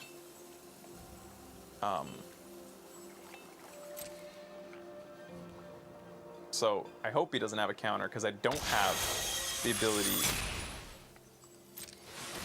to deal with the crab counter. I didn't think about ward that the arm guard put on him. Oh, it doesn't matter. He just had a hard counter. So it didn't matter at all.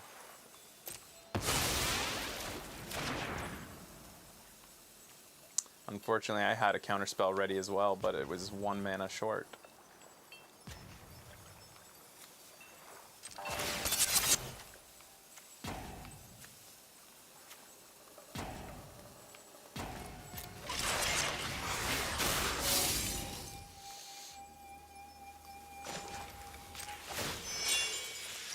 At least I get a little card draw now.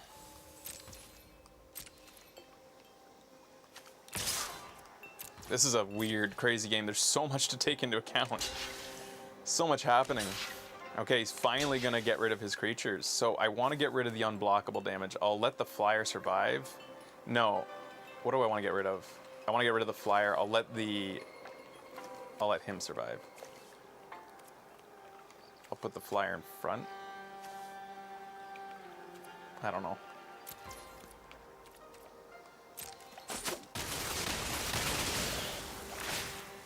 So I didn't get to card draw, but I took out 2 creatures, which is nice.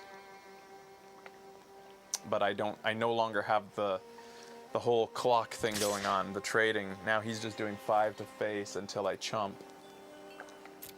I need to draw into more. I have to draw into my 3rd Tomio's completion.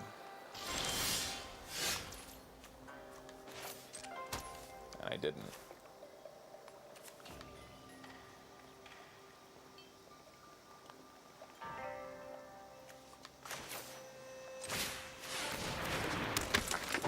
I can chump next turn at least and buy myself one more turn.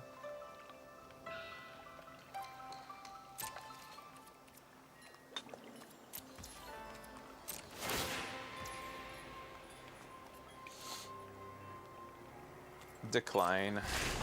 I want the extra mana just in case here.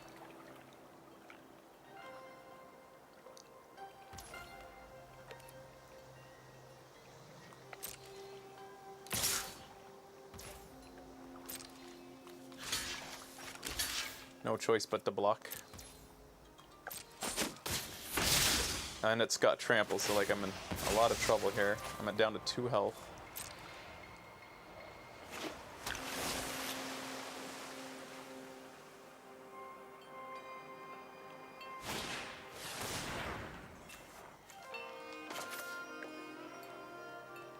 Which creature do I want to put the +1/+1 counter on? Maybe the Futurist. I need my third piece of removal, my fourth piece of removal that he's countered pretty much everything except for the first piece that I played on the reality chip.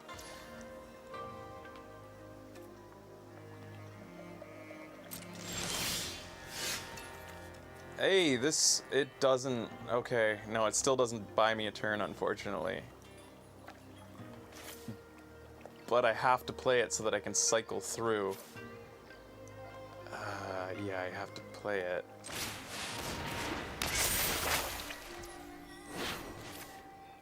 I'm so close to staying in this game. If I can just... He's a flyer! Holy shit, I'm still in it. Holy shit.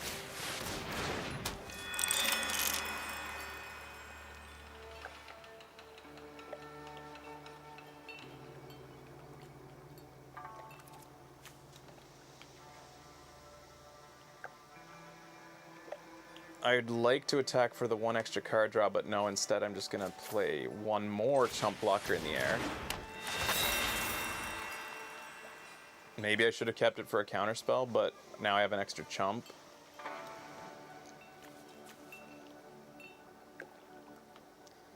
I can't get through for any damage. I'll get 2 draws next turn.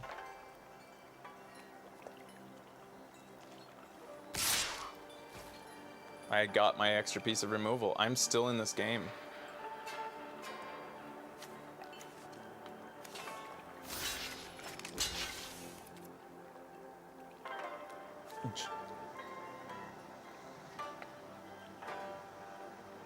Okay, so there's a chance he can buff it and trample through. What are we thinking? Will he have the buff to trample through?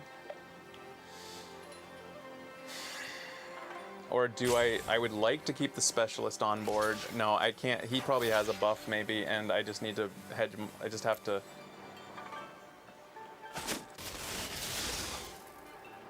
He got to choose which to take out. I would have rather lost the Puzzle Maker, but if he had a buff...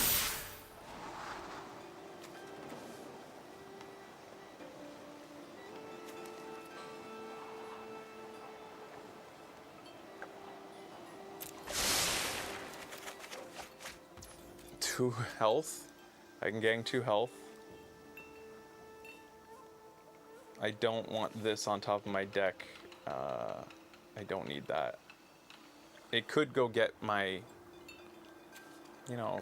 No, it couldn't even get my reality chip. I don't want that at all. I don't care. It doesn't matter. Let's see if he has a counterspell for this. Luckily, I have a counterspell too.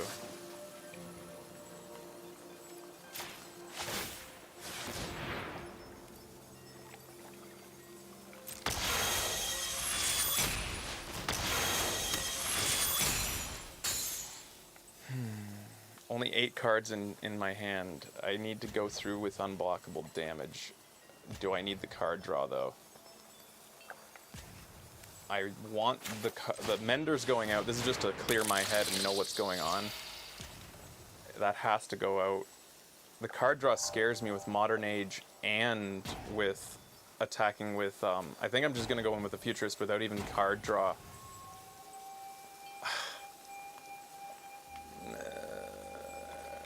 Of the Acquisition Octopus, plus the Acquisition Octopus is an extra blocker. No, I'm just going to attack. And I'm not going to reconfigure because I don't want to spend the mana anyways.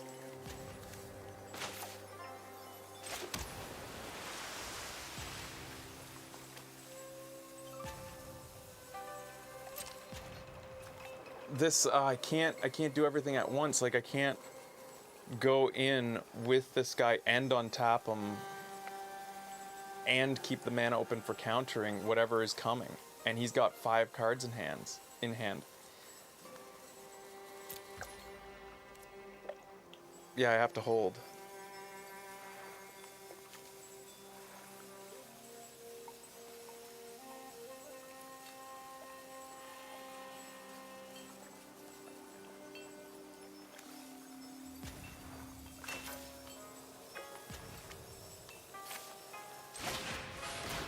It's kind of milling me, but like,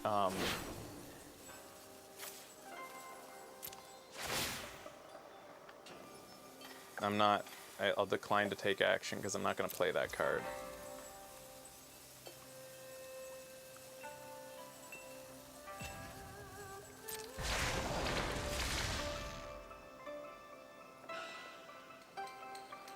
Let's hope that whatever I need to counter here doesn't have ward, because I don't have the cost to pay it.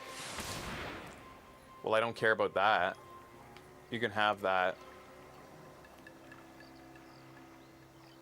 You can have that.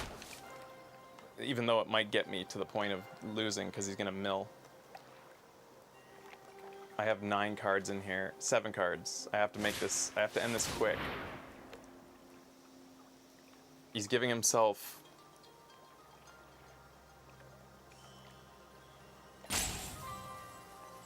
Okay. He's gonna put a +1/+1 counter on something.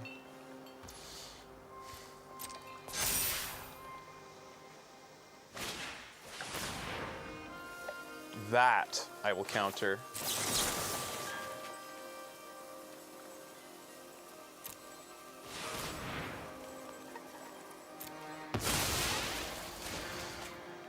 My Behold the Unspeakable is gonna be tiny when he comes out.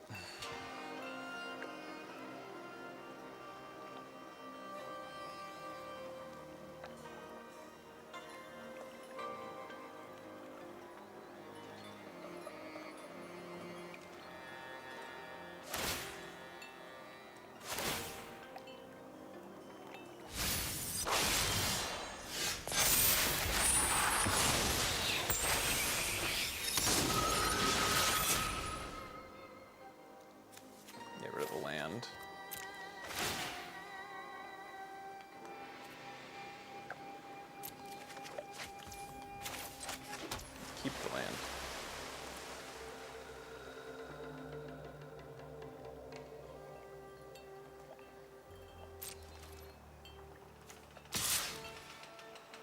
I don't want card draw, but I do want to scry. Scry's okay, because it'll just put it on the bottom of the library.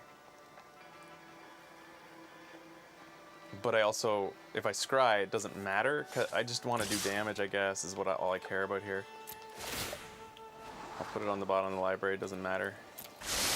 And it's another land, doesn't matter. Ah, fuck. Okay, that's fine. Oh, fuck, and then he had that. I'm not paying any attention. That just became a 4/4 recently, and, you know, the whole reach thing. Can't get through with it. Oh my god. Well, the Untouchable can die if you have 0 cards in hand. Oh man.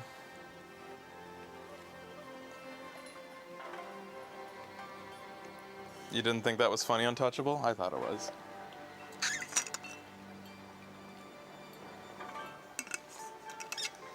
Oh well. things like that happen.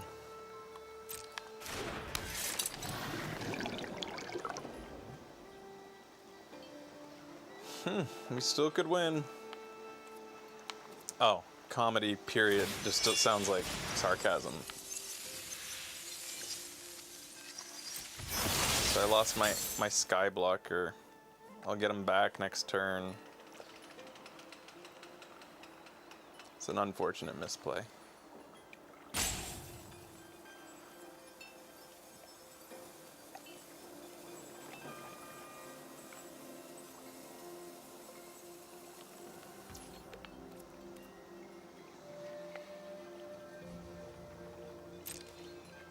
Two misplays. I think I'm at the end of my 4 hour 48-minute stream. I did not intend to go this long today. It didn't. At the 4 hour mark, it only felt like it was like 3, but now it's feeling like it's almost 5. Yeah, it's been a long day.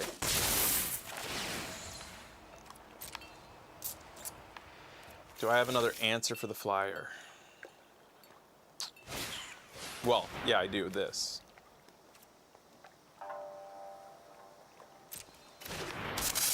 This'll chump, but I need to kill him in 3 turns, not, or 2 turns, not 3.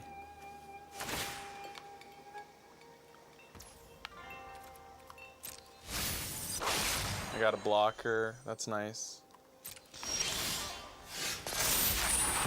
The only 2 cards left are islands, so I know that I'm out of answers. So I kind of know the outcome of the game, I guess. No, I don't. 1, 2. I do know the outcome. No, I could win this because I have more creatures than him. This is possible.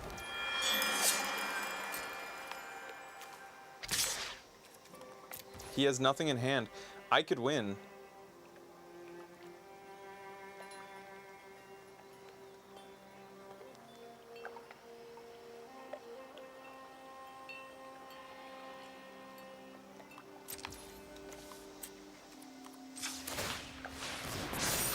If he doesn't top deck anything, I think I do win.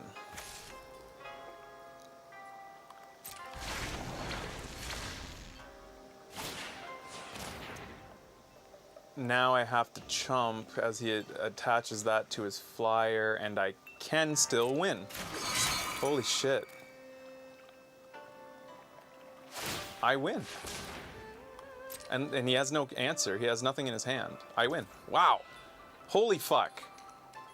All right, just be careful now. Don't fuck up.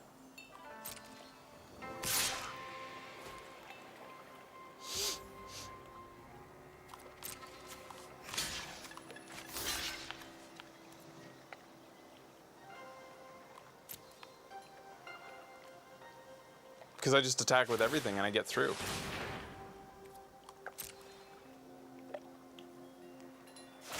Oh, it has trample. Ah, it has trample. I didn't think that the thing in the air had trample. What gave it trample? Oh, this gives it trample because modified creatures have trample. All right, well, I'll say good game.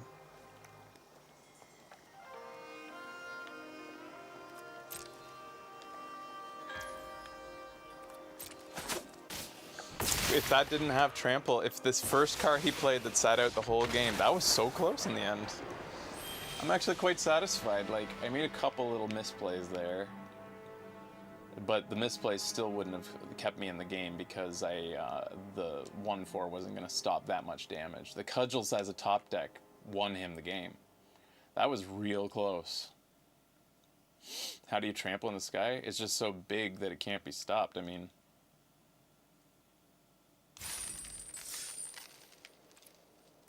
I'm satisfied with the game. Even though I lost, I'm actually quite happy with it. It was close and it was interesting.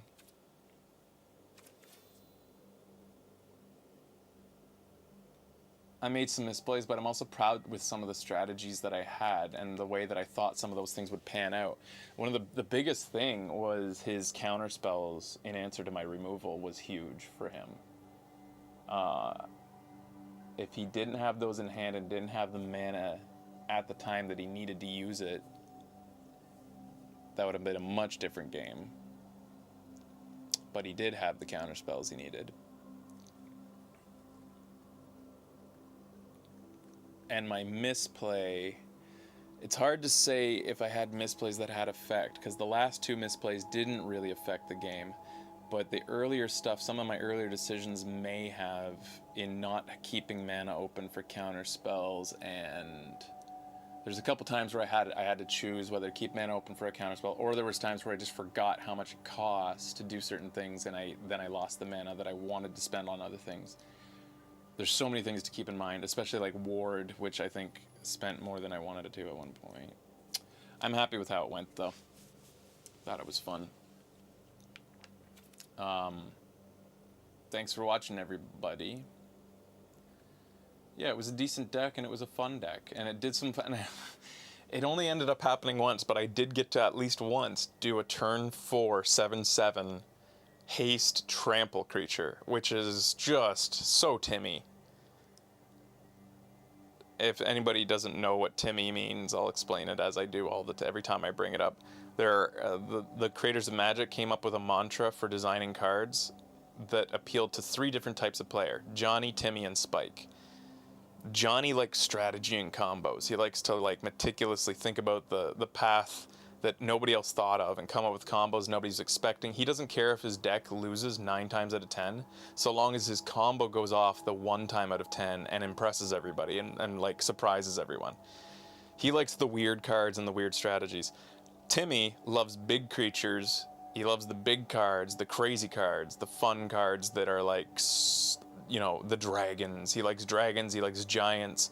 He likes fireballs at the face. He likes fun, big, flashy cards. So they designed cards for Timmy, too. And then they designed cards for Spike, who is the player I don't like. But I'm a little bit Spike. There's a little bit Spike, Timmy, and Johnny in all of us. But I'm a combo. Spike is super competitive. He's insanely competitive. He doesn't care how fun a card is. He doesn't care about any kind of other strategies. He cares about one strategy, the one that is being used to win the most games. He will net deck. He will play what everyone else in the game is playing, so long as he thinks and knows that that's the most synergetic, best deck in the format. Full stop. He doesn't care about variety. He doesn't care about, having, a range of different fun or playing a range of different decks. He wants to win. Period. That's Spike. There's a little bit of each character in every one of us, but I read that way when I was a kid in an article, and I took it to, it was very interesting. I think a lot of people, game developers, would be interested in hearing the mantra behind designing cards, and I think that probably applies to game development as well, not just card development. It's interesting, but I'm an old school Magic nerd. Thanks for watching, guys. You can call me Timmy if you want on Magic shows. I don't know what I am really, though. I'm mostly Timmy, bit Spike, and a bit Johnny. I don't know, though. Really. Thanks for watching, guys. See you next time. Bye-bye.